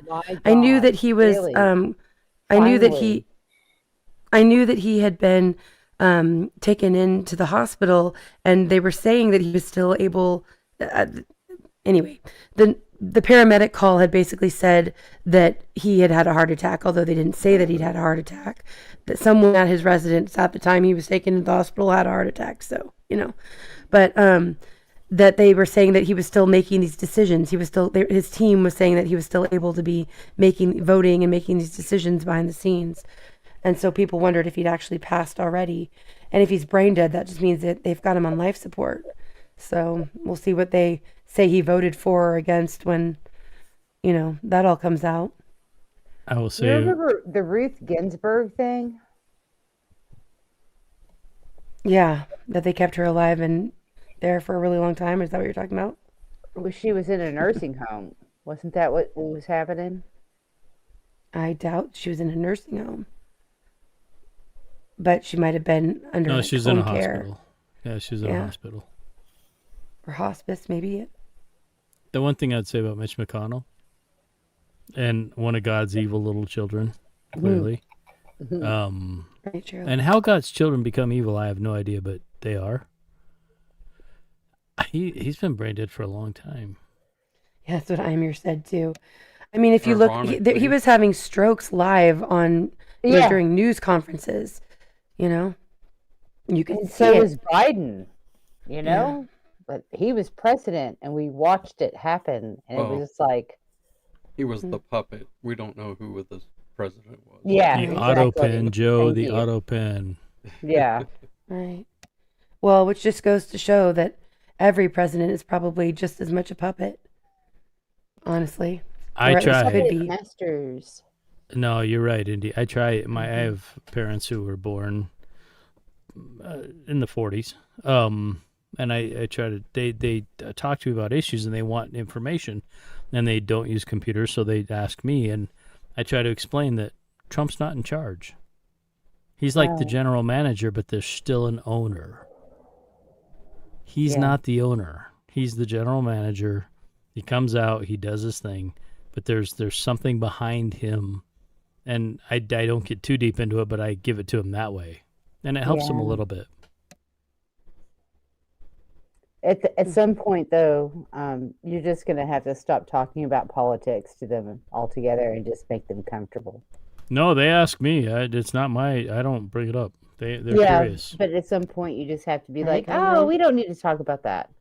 Because that's what Oh, I no. had to do with my dad. Which is fair, but I would never deny somebody a question. Yeah, no, I understand. But once they're in that state, like it's not, they don't need to know. Because it actually causes more stress. Good night, Jerry. Much love to you. Hope you have a good night.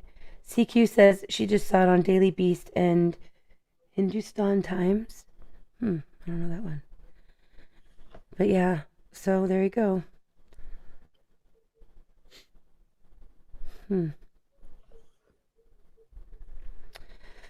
So I wonder who will be coming into his position. Right, the evil is grasping that power with their dying grip. Right? Mitch McConnell's position. Mm-hmm. I almost feel like Mitch McConnell passing away is like part of the evil dying and going away, and we can, like with Thomas Massey being removed, there rising of the phoenix almost kind of thing. I mean, I guess it depends on which way you see things going.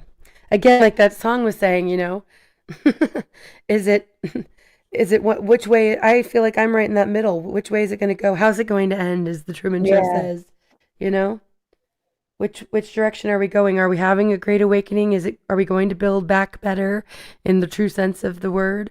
Are enough of us going to rise up or not put up with the nonsense or not comply that we'll get to a better place? Or are we going to end up absolute slaves more than we have been to evil? Exactly. When it really comes down to it. Yep. We'll see. We have to raise our children up to fighting. That's the whole point. Exactly. I saw totally something agree. interesting the other day. I It love said that, Karen. 4 out of 5 doctors think the 5th doctor's a moron. And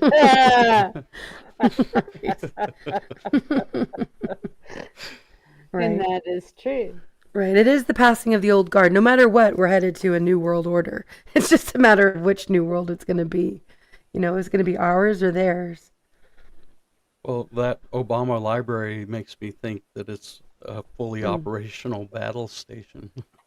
Yeah. Well, and with all these Love you, data Tristan. centers and stuff, like you can kill all the flock cameras you want. That will help. It does help. Yeah. But your cell phone is doing our Wi-Fi is tracking us. It's Yeah. mapping our homes and Your we have car, chips on our cars, everything. license plates, and in our credit cards, and I mean, there's so many facets of it that we're there already. And it's we, the people, who have to take control. And it's us having to get rid of it and figuring out a different way. Here's hoping. Yeah. That's why we're doing this. Right. Yep. That's why you do this, right, Indy? 6 Absolutely. hours. Yeah, no, absolutely. And, I mean, I think the more that and we're I aware know that of you all what's know happening. who plasma is, right? You all know who plasma is? No, I don't. Is that like a content creator? Plasma is an Yes. element. No, she said who? No, it's a content creator on Rumble, Plasma. He's actually creating a device that does not work on the system, but can communicate. And I can't tell you the specifics because I'm not that smart. He's that smart. For sure, Cheryl. Cheryl Don't says the send him any social. money. Yeah, right. The social. Good call. The social score is looking more real all the time. Yeah, we're already there. Yeah, you know, Yeah. I mean, we already have our own scores here in the United States, but I think that social credit, like in China, is already well on its way. Yeah, exactly. CQ analog as much as possible. So, right, and vote with your dollars. You know.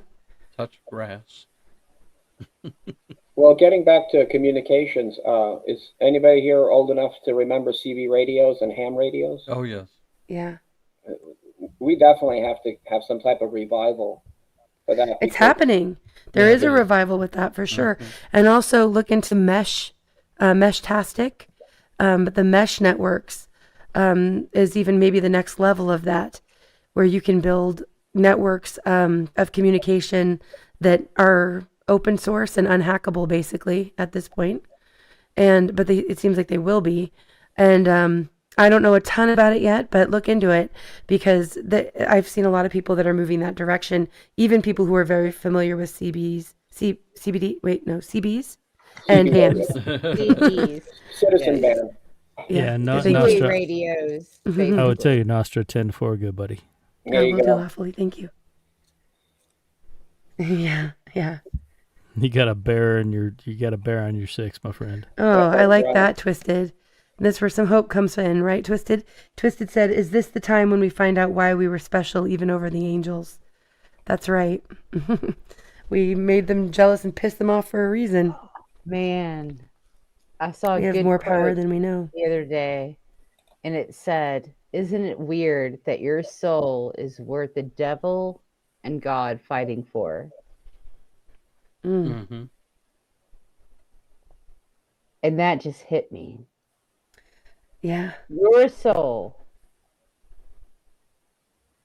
is so When I start important. to feel bad about myself, that's when I think about things like that.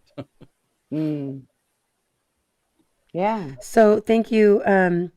Lawfully just sent me a link to some information about Mitch. It says Mitch McConnell is reportedly brain dead and being artificially kept alive with machines until August 3rd to keep Thomas Massey from taking his seat. Yep. This is so insane that it's probably the most likely scenario. Yep. Fucking criminals.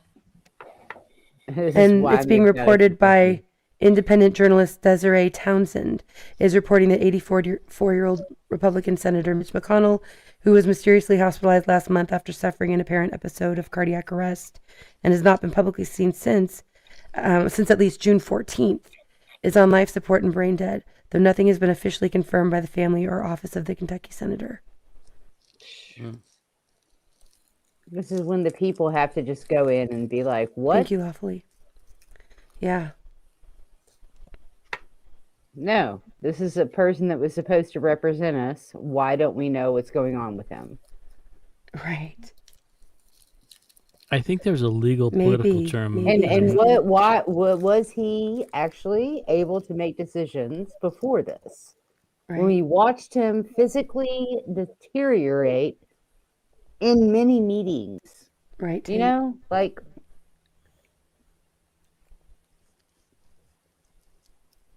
I Mitch do think there's a McConnell, we Good call night, him Bonnie. the Much turtle. love. Yeah, The turtle. Right, like you're right, exactly, CQ. That's what I was thinking when that was brought up. Like Ruth Sorry. Bader all over again. Yep, Ruth Bader. Yep. No, I do think there's a legal distinction, a legal term that goes back to about the 1930s.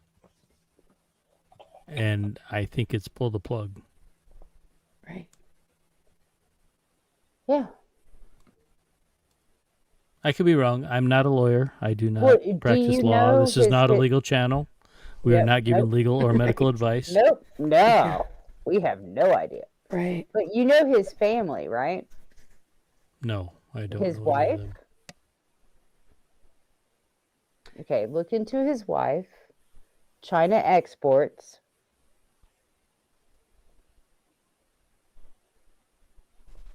A big ship was detained back in the 2000s, I think, and they found a shit ton of cocaine or drugs, let's say, and then it was all wiped under the rug. Nobody knew anything about it after that. His wife was also part of some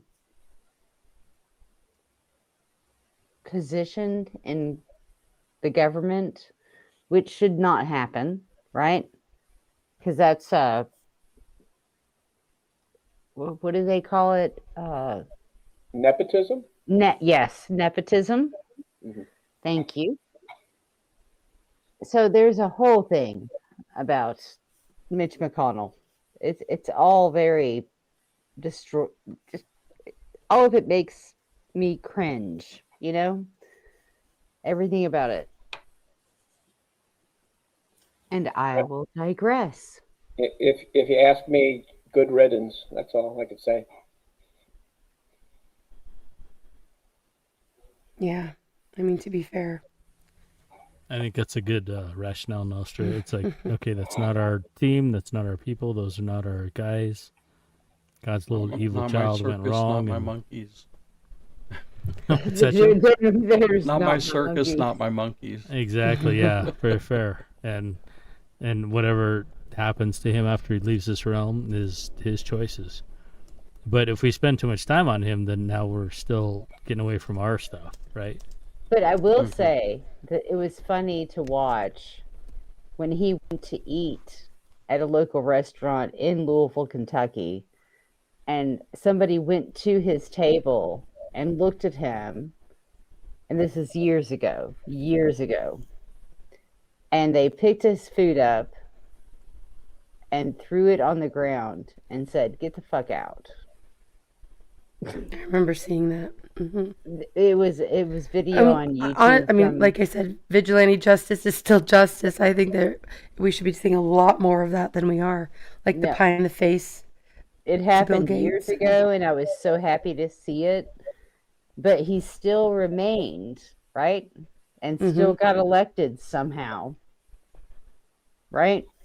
Right. I think we should keep in mind, though, that there's a difference between justice and revenge. Good, yeah, good call. Good call. I agree. Yep.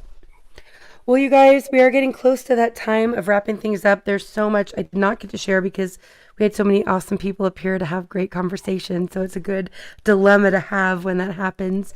But I do have some great collections of videos I'll probably be, spreading out amongst other, kind of looking at history of America, that I'll probably be spreading out around some other streams. But there is another video I do want to play, and it's a little bit on the longer side. And we're going to play it at a higher speed, so if it gets a little quick, sorry. But I really like what this guy had to share, and he's kind of looking back on the 250 years of progress.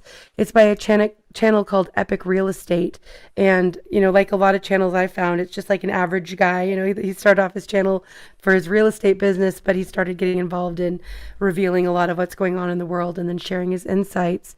And so we're going to go ahead and play this, and then we'll have kind of some final thoughts from panel, whoever's left, whoever sticks around or comes up and joins us.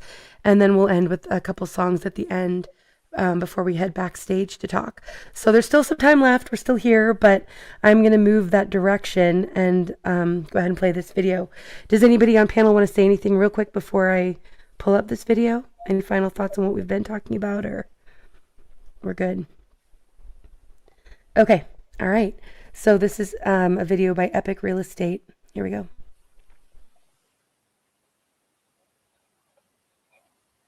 Oh, no sound, Algo. Make sure when you shared it that you click the, you know what to do, click the sound.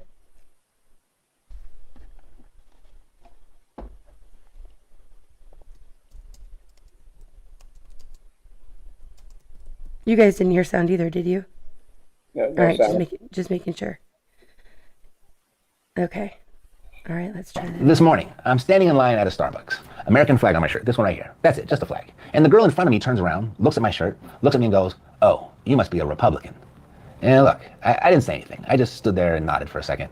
Not mad, just kind of confused really. Because when did that happen? When did the flag become a party? When did loving this country out loud on your chest turn into something you've got to explain? And I'm not saying that because I think everything is fine. It's not. I'm actually going to tell you the brutal truth about where this country really is at 250. Because there's a lie quietly turning us against each other. And if you're watching this, you probably already have a sense of that. I mean, you paid the taxes, you raised the kids, you saved the money, you kept your head down, you played by the rules. You did what they told you responsible people were supposed to do. And now you're watching inflation eat the life you built one quiet dollar at a time. You're watching a house cost what a mansion used to cost. You're watching groceries turn into a monthly insult. You're watching your savings lose purchasing power while the people in charge argue about everything except the thing that's actually happening to you. So no, I'm not here to tell you to stop being angry. Honestly, I'm angry too. I'm angry for the people who did the right thing and still got punished. I'm angry for the retirees who thought they were safe. I'm angry for the parents who told their kids, work hard, save money, buy a house. And now they got to explain why that advice doesn't work the same way anymore. And I'm angry for the young families who feel like somebody moved the goalposts while they were still walking onto the field. So this is not a shut up and be grateful speech. That's not what this is. It's a question, a serious one. Who taught you where to aim that anger? Because this year the country turns 250 years old. That's quite a run, quite a track record. All good? No. Mostly good? Yeah, I'd say so. Not because America is perfect. It never was. But because America has made bigger promises to more people across more generations than any country like it in human history. We're talking life, liberty, the pursuit of happiness. The idea that the kid born on the wrong side of town can still end up on the right side of history. The idea that your last name doesn't have to decide your future. The idea that you can be broke today, wrong today, lost today, starting over today, and still get another shot tomorrow. And no, America has not always kept that promise equally. No honest person can say that. But no honest person can deny this either. There is no other place on earth where more people from more backgrounds have been given more chances to become something their grandparents could barely imagine. We're talking more inventors, more builders, more refugees who became founders, more nobodies who became somebodies, more second chances, more room to fall down, get back up, and try again. That is not nothing. That is not a talking point. That is a miracle with paperwork. And it still makes those promises today. I mean, you've got a life that you're trying to protect. I know you do. You've got kids you worry about, grandkids you worry about, a house, savings, retirement, a future, a country you thought you understood. And maybe somewhere along the way, you started wondering, will America keep its promise to me? Fair question. But here's the other one. What promise are we making back? I'm not talking to a party, not to a president, not to Wall Street, not to the Fed, not to whatever they're screaming about on cable tonight. To the country itself, to the idea, to each other. Are we interested in America? Or are we committed to it? Are we going to defend what's still worth defending? Or are we just going to complain about it on the internet until there's nothing left to defend? Are we going to raise the standard or just lower the bar? Are we going to build something inside this country or spend the rest of our lives tearing down the only house our family still lives in? Because you don't fix a house by burning it down with your family still inside it. And I'll tell you who's watching. Your kids are watching. Your grandkids are. The ones coming after us and the ones who came before us. The ones who paid for this place in blood. Some of them are rooting for you even. Some are depending on you. Some are waiting to see if we quit. Some already have, but you're still here, and that means something. I'm a United States Marine. I raised my right hand and I meant it. I made the promise, and I'm still keeping it. And when I signed on the dotted line, I didn't sign up for a party. I didn't sign up for a president. I didn't sign up for Wall Street, the Fed, the media, the bureaucracy, or whatever version of America somebody is trying to sell you this week. I signed up for you, the person who played by the rules, who paid the taxes, paid off the house, saved the money, raised the kids, did everything they were told responsible Americans were supposed to do. And now you're looking around thinking, wait a minute, why does it feel like I'm the sucker? That's who I served, and that's who I still serve. And now I'm watching people who never served anybody tell you it's time to give up on the whole thing, burn it down, pack it in, leave, go find somewhere better. And when I hear that, I always instinctively think, better? Better where? Seriously, where? And again, this is not love it or leave it. No, that's lazy. This is, let's look clearly before you burn down the thing you may never be able to rebuild. You don't like it here? Okay, fine. Let's talk about your options. Try taking your flag to Tiananmen Square and criticizing the people in charge. See how long that lasts. Try standing in a Moscow square holding up a blank sheet of paper, not a protest sign, not a slogan. I mean, nothing written on it at all. They still drag people away for that. Never mind what they'd do to you if you actually wrote your opinion down on it. Try criticizing the man in charge on Russian state television. Go ahead. Let me know how week 2 goes. Try being openly gay in Saudi Arabia. Try opening a Christian church in Tehran and evangelizing out loud. Try being a woman under Taliban rule and traveling freely without a male guardian. Try starting a business in China without wondering if the government wakes up one morning and decides it belongs to them now. Try walking into a pharmacy in Cuba and filling a basic prescription. But go look at the shelves first. Try leaving North Korea. Just try. You can't. That's the whole point. Now, don't get me wrong. America has real problems. I mean, real ones. Inflation is quietly robbing people who did everything right. It's the biggest enemy we got, I think, right now. The system protects the big guys and leaves the small ones standing in the rain. Housing is out of reach for millions of families. The dollar buys less, the rules keep changing, and the people closest to the money always seem to hear about the change before you do. So no, I don't wear a shirt with a flag on it because I think everything is fine. I wear it because even with everything that's broken, this place is still worth fighting for. And here's the part that should stop you for a second. The freedom to trash this country is one of the loudest arguments for it. I mean, you can go on Facebook right now and tell the whole world everything that you think is wrong with America. You can name names. You can tag the president even. You can post it under your real face, your real name, with your real profile picture right there next to it. And tomorrow morning, you can still get up, go to work, drink your coffee, and do it again. You can kneel during the anthem. You can criticize the police. You can criticize the military. You can criticize the courts. You can criticize Congress. You can criticize the president. And yes, when protest crosses into violence, people should be held accountable. But here's what's rare. In America, you're allowed to look your government in the face and tell it it's wrong and walk away. Now, compare that to the United Kingdom, our closest cousin, the country that gave birth to so much of our idea of liberty. Police have made thousands and thousands of arrests under communications laws tied to things people said through a screen. 30 of them a day. Posts, messages, online speech, and whatever you think about the details, the larger question is simple. Before you decide America is the worst place on earth, ask yourself this. In how many countries could you state your complaint out loud and still be standing there tomorrow to say it again? That doesn't mean your complaint is wrong. It might be dead right, but maybe the country that still lets you say it is not the enemy. And you know who feels these problems the hardest right now? The younger ones. I mean, you've got a whole generation that can't picture ever owning a home. They showed up to play and found out the rules changed before they even touched the ball. So they're looking around right now. They're looking for an answer. And they hear a word like socialism. And they think, hey, free stuff. That sounds better than whatever this is. And look, I'm not going to call these kids stupid because I get it. When the house is out of reach, when the paycheck won't stretch, when you slide a little further back every year, no matter how hard you work, you start looking for somebody to blame. That's not a character flaw. That's just being awake. But here's what nobody told them. And frankly, here's what they probably didn't tell you either. The source of that pain is not your neighbor with the nicer car. It's not the guy who saved a little more than you did. It's not the woman down the street who votes differently than you do. It's not your cousin at Thanksgiving who just watches a different TV channel at night. It's the institutions that keep making your dollar worth less. It's the people who benefit when you're too distracted fighting each other to notice what's happening above you. That's the whole trick. They got you looking sideways, so you never look up. They take the United States of America and turn it into the divided States of America. And we let them. Every single day we let them. Because if socialism is the answer, somebody explained to me about the boats. You know, when borders open, people still risk everything to get here. Nobody builds a raft and floats back to Cuba. And that doesn't mean every capitalist is a saint. It doesn't mean every American policy is wise. It doesn't mean every person who says free market is telling you the truth. It just means people vote with their feet. That's how it works. And for 250 years, millions of feet have pointed toward this place right here. Now let me ask you this. That girl in line this morning, where did her idea about the flag come from?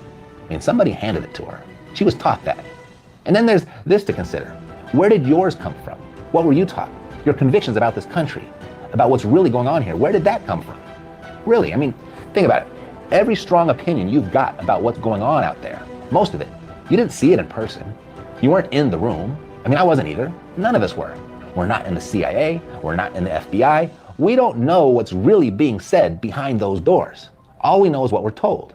And a lot of us have doubts about who actually runs the country. Who controls what? Who benefits? Who gets protected? Who gets sacrificed? And I understand that because it's not like we haven't been lied to before. We were lied to about many things, about the Gulf of Tonkin. The incident that helped pull us deeper into Vietnam did not happen the way Americans were told. 58,000 Americans came home in boxes because of it. We were lied to about weapons of mass destruction. We went to war over them. And the man who ran the search later said, hey, we were wrong. And we had a first lady on TV telling the kids to just say no to drugs. While that same administration was quietly tangled up in a foreign war funding scandal where drug money became part of the paper trail. 51 former intelligence officials signed a letter saying a certain laptop had the classic earmarks of Russian disinformation. And then the laptop turned out to be real. A famous news anchor looked into the camera and told Americans right there in their homes that if you got vaccinated, the virus stopped with you, that it could not use you to go somewhere else. And then vaccinated people got the virus anyway. Millions of them. You watched it happen. Maybe it happened to you. In that Russian dossier, Americans were told for years there was proof, there was evidence. I mean, a congressman went on TV multiple times swearing he had seen it. And then the investigations came up empty. No proof, no evidence to show in court. His own colleagues censored him for misleading you. And then what no one was expecting, an FBI lawyer pleaded guilty to altering evidence in the process. Count as many as you want, the list is long. And it doesn't matter which team did the lying, because both did. That's the point. Every single one of us got played at least once. Because here's how it works. We build our convictions out of what we're told. Then we make our friends out of the people who were told the same thing. And then we make our enemies out of the people who simply watched a different channel. That's the whole war.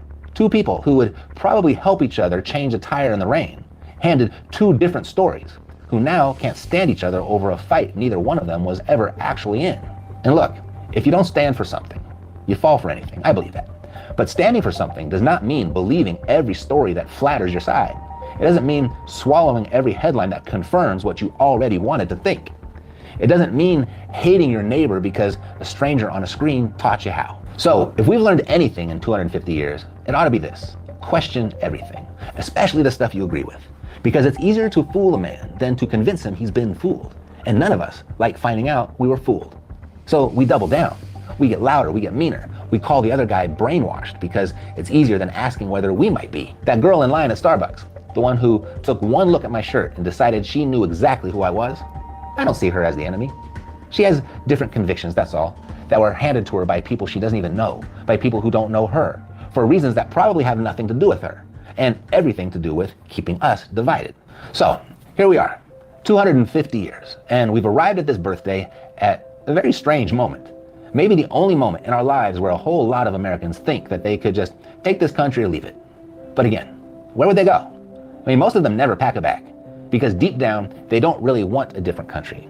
They want this one to remember what it is. They want leaders who don't talk down to them. They want dollars that hold value. They want streets that feel safe. They want wages that keep up with the cost of living. They want borders that mean something. They want healthcare that doesn't bankrupt them. They want schools that teach their kids how to think, not what to think. I mean, they just want a fair shot for their kids. I think that's a fair request. They want a government that serves the people who pay for it. They want to look at the flag again without feeling like they have to explain themselves. That's not extremism. That's common sense. And common sense is not owned by a party. Your choice is not limited to the one they keep selling you. It doesn't have to be left or right. It doesn't have to be red or blue. It can be united or divided. That's the real vote. Every day, in your house, in your conversations, at Thanksgiving, at the grocery store, in the comment section, with the neighbor whose sign in the yard that just makes your blood pressure go up every time you see it. So ask yourself, do my convictions require me to hate this person? Do they require me to mock them? Do they require me to assume the worst? Or have I simply been trained to see an enemy where there might just be another American trying to make sense of the same mess from a different angle? You know, there's somebody that you'd hold the door open for at the grocery store, but online, you'd call her an idiot because they voted differently than you. That should bother us. Not because disagreement is bad, but hating each other on command, that's not strength, that's obedience. So as we celebrate America's 250th birthday, I'm not asking you to pretend. Don't pretend the dollar is fine. Don't pretend Washington suddenly found wisdom. Don't pretend the people who broke trust are suddenly trustworthy. And don't pretend your frustration isn't real. It is real. I feel it. But aim it higher. Aim it better. Aim it at the systems that punish responsibility. Aim it at the policies that shrink your savings. Aim it at the institutions that lie, distract, divide, and then sell you the cure. But don't aim it at your neighbor just because they were handed a different script. America is not your enemy. Your neighbor is not your enemy. But somebody benefits when you believe both are. So question it. Question all of it. Question the news you hate, then do the hard part and question the news you love. Any victim can blame the other side. It takes a spine to question your own. And maybe, just for one day, turn off the people who profit from your outrage. Call the cousin you haven't talked to since 2020. Fly the flag without explaining yourself. Ask one person what they actually believe before you decide who they are. Because we are stronger together than they will ever let us believe. That's not a slogan. That's the thing they're terrified we'll figure out one day. We declared our independence. We survived a civil war, a depression, 2 world wars, assassinations, inflation, recessions, terror attacks, bank failures, bad presidents, worse Congresses. We've survived a lot, and we can survive each other too, but only if we stop letting them convince us the person next to us is the problem. Patriotism is not pretending the roof doesn't leak. It's deciding the house is still worth fixing. So as this country turns 250, declare your commitment to it. Not blind loyalty, not silence, not obedience, commitment. There's a difference. Commitment says, I see what's broken. I know who's been hurt. I know trust has been damaged. I know people are tired, and I'm still not giving up the house. Not while my family's inside it, not while my neighbors are inside it, not while there's still something here worth saving. You know, I made that promise the day I raised my right hand, and I'm still keeping it. I never stood down. I'm still on duty. Happy birthday, America. I still believe in you. God loves you, and so do I. Semper Fi. I just agree with so much of his message. Me too. And he even said we're stronger together. Did you guys hear that in there? I Yes. I think he watches your channel. Well, He's come join probably our panel if you influenced by do. Yep. Yes, let's focus on similarities, right, Twisted? Absolutely. And I agree, Pilgrim, we need to declare independence from globalism. Yep. Which also, I think, means part of our elected officials or selected officials, whichever way you look at that. Someone said that they believe we should have the right to bear arms, and I said, won't the bears need their arms? That ties in with one of the videos we're going to wrap things up with, Joe. I'll just leave it at that. I always get a sunburn when I bear arms, Joe. Yeah, me too. Right. CQ says, who benefits from division and who profits from it but billionaires? Exactly. Or the trillionaire we have now. Allegedly. Right. No worries, Twisted. Okay. Yeah, I'm going to check that out. I will. Okay. All right, you guys. Well, what a great night. You know, I feel like it's been a really great stream. Thank you to everybody who's been here and a part of it. If you missed the first half, I know, Joe, I'm glad you're here. I'm thankful for everybody who's joined me tonight up on panel for music and for conversation. If you missed the first half, there was a lot of really great song choices made and great talent shared. A lot of really great music, so go and check it out. And thank you to everybody who's been here for the conversation too. Like I said, I was so glad that so many people joined, and there's a lot that I didn't get to, so I've got a lot of great stuff planned for the next few streams, you guys. But I'm looking forward to sharing with you guys too. I'm going to go ahead and just give a chance for each person up on panel to share some closing thoughts, and then I'll go ahead and play 2 really short, kind of like shorts videos. They're like just over a minute each, and then a final closing song to kind of end things out for the night. And then we'll head backstage to hang out for a little bit, at least a little bit. Sometimes it goes a long bit. But we'll hang out backstage for anybody who wants to join. And I do have the backstage speakeasy coming up on Friday. We have there's such a great list of movies that we've compiled, but there let me get to it. There are a couple that I have not seen that we have coming up on Friday, and it's The Man from Earth. Let me find out what the other one's called. I don't remember. And The Seventh Sign.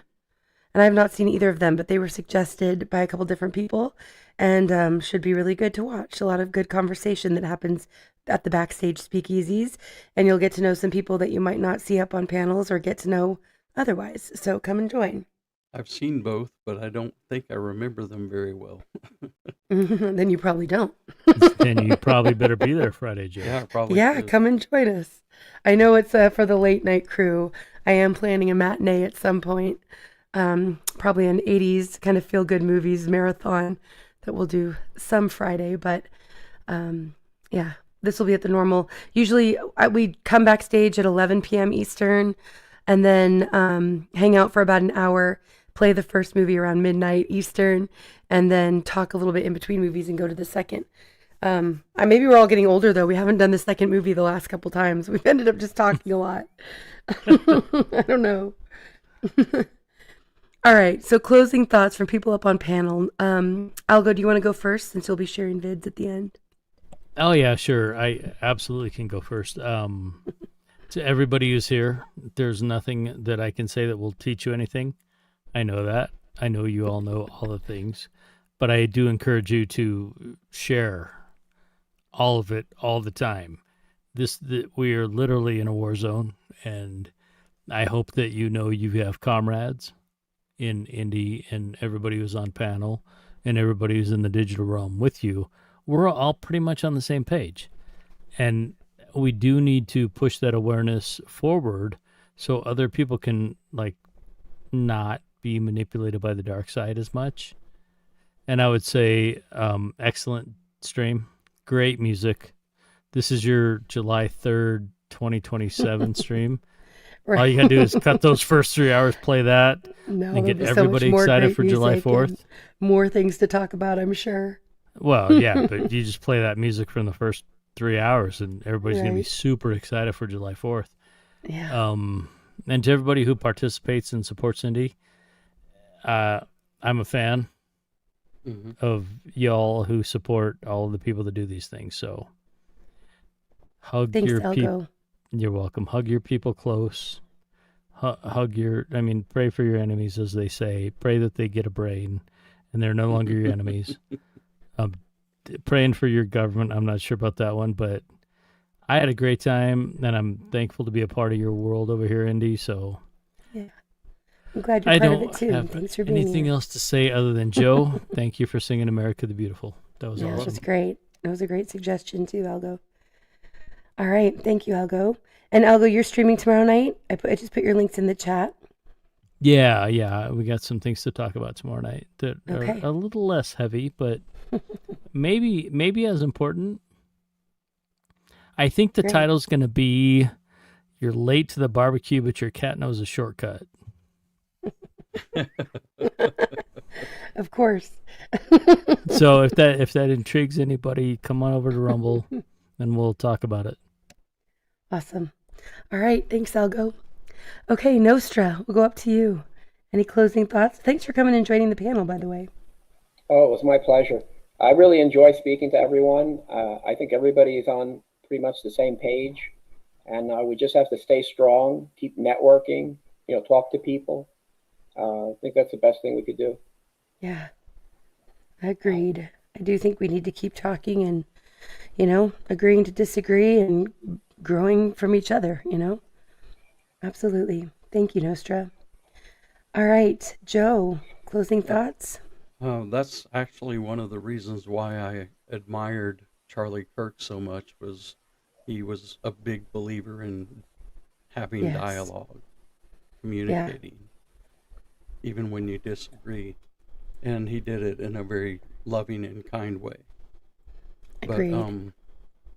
But I often think that I'm very blessed to have the dad that I had, because from a very young age he had told me not to trust anybody in what they tell me is right or wrong or true, but to study and prove it for myself, especially in regard to the Bible. And he was a preacher, and he said, even if I preach or teach something, test it, prove it. If I'm wrong, Right. let me know. And that's the Right. way I want everybody to be. Never trust anything blindly. Study, prove it. No matter even if it's not religion, Mm-hmm. Yeah, good words, wise words there, Joe. And Joe, you said you have a couple streams coming up. Yeah, I'm going to do my Bible study Wednesday night, and I'm going to do my first karaoke show in several weeks on Thursday night. Awesome. Thursdays, I have to tell you, Joe, Thursdays are tough because there's another stream that I'm committed to on Thursdays. I know, So I've heard. I often, I miss you now, but I do try to share yours out. And Bible studies, same thing. So I come by and show support, and I do share it around, but I'm sorry for the timing. And I know that, I can't be everywhere at once, and I know you understand that. Yeah, too. I do understand. I don't take it personally. Right. But Joe, you have great streams, and I'm so glad you're doing the Bible study. I think it's really great. And it is something I do go back and listen to. They've been very positive lately. People really seem to like them. So. Yeah. I hope we get more people showing up to them too. Me too. Because they are great. Appreciate it. Okay. All right. Lynn, closing thoughts?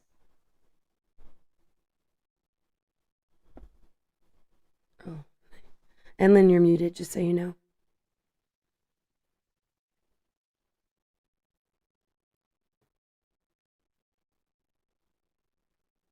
Okay, Lynn might have stepped away for a minute.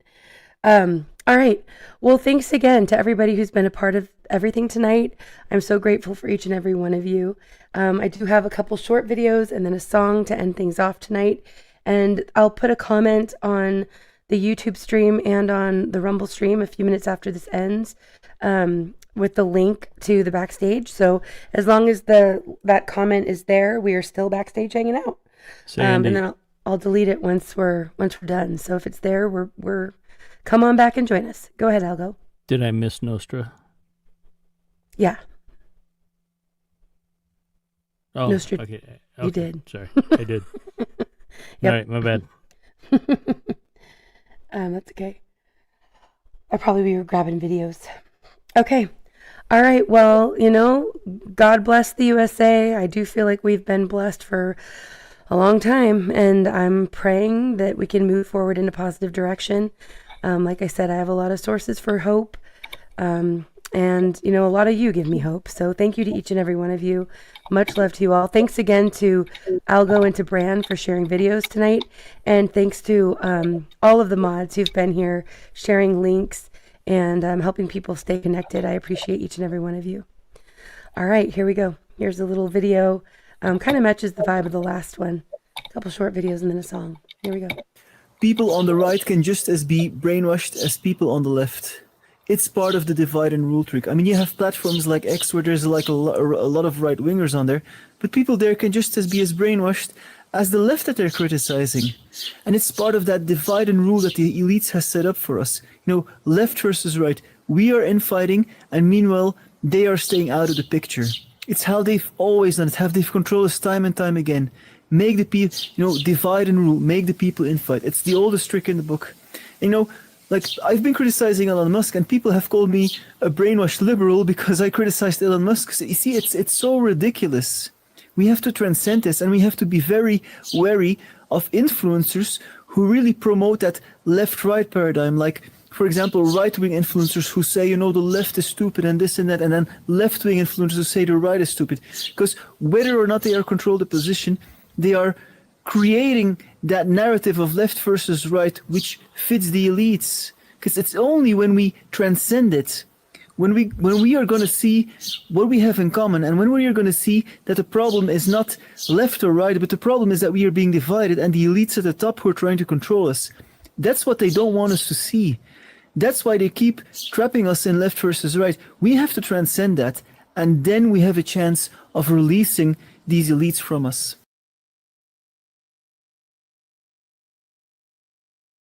Happy 4th of July. I found the most American video on the internet.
Just a reminder to all you foreigners that are visiting here for the World Cup or whatever, this is completely legal in America. Like what you just watched is legal in every state in America.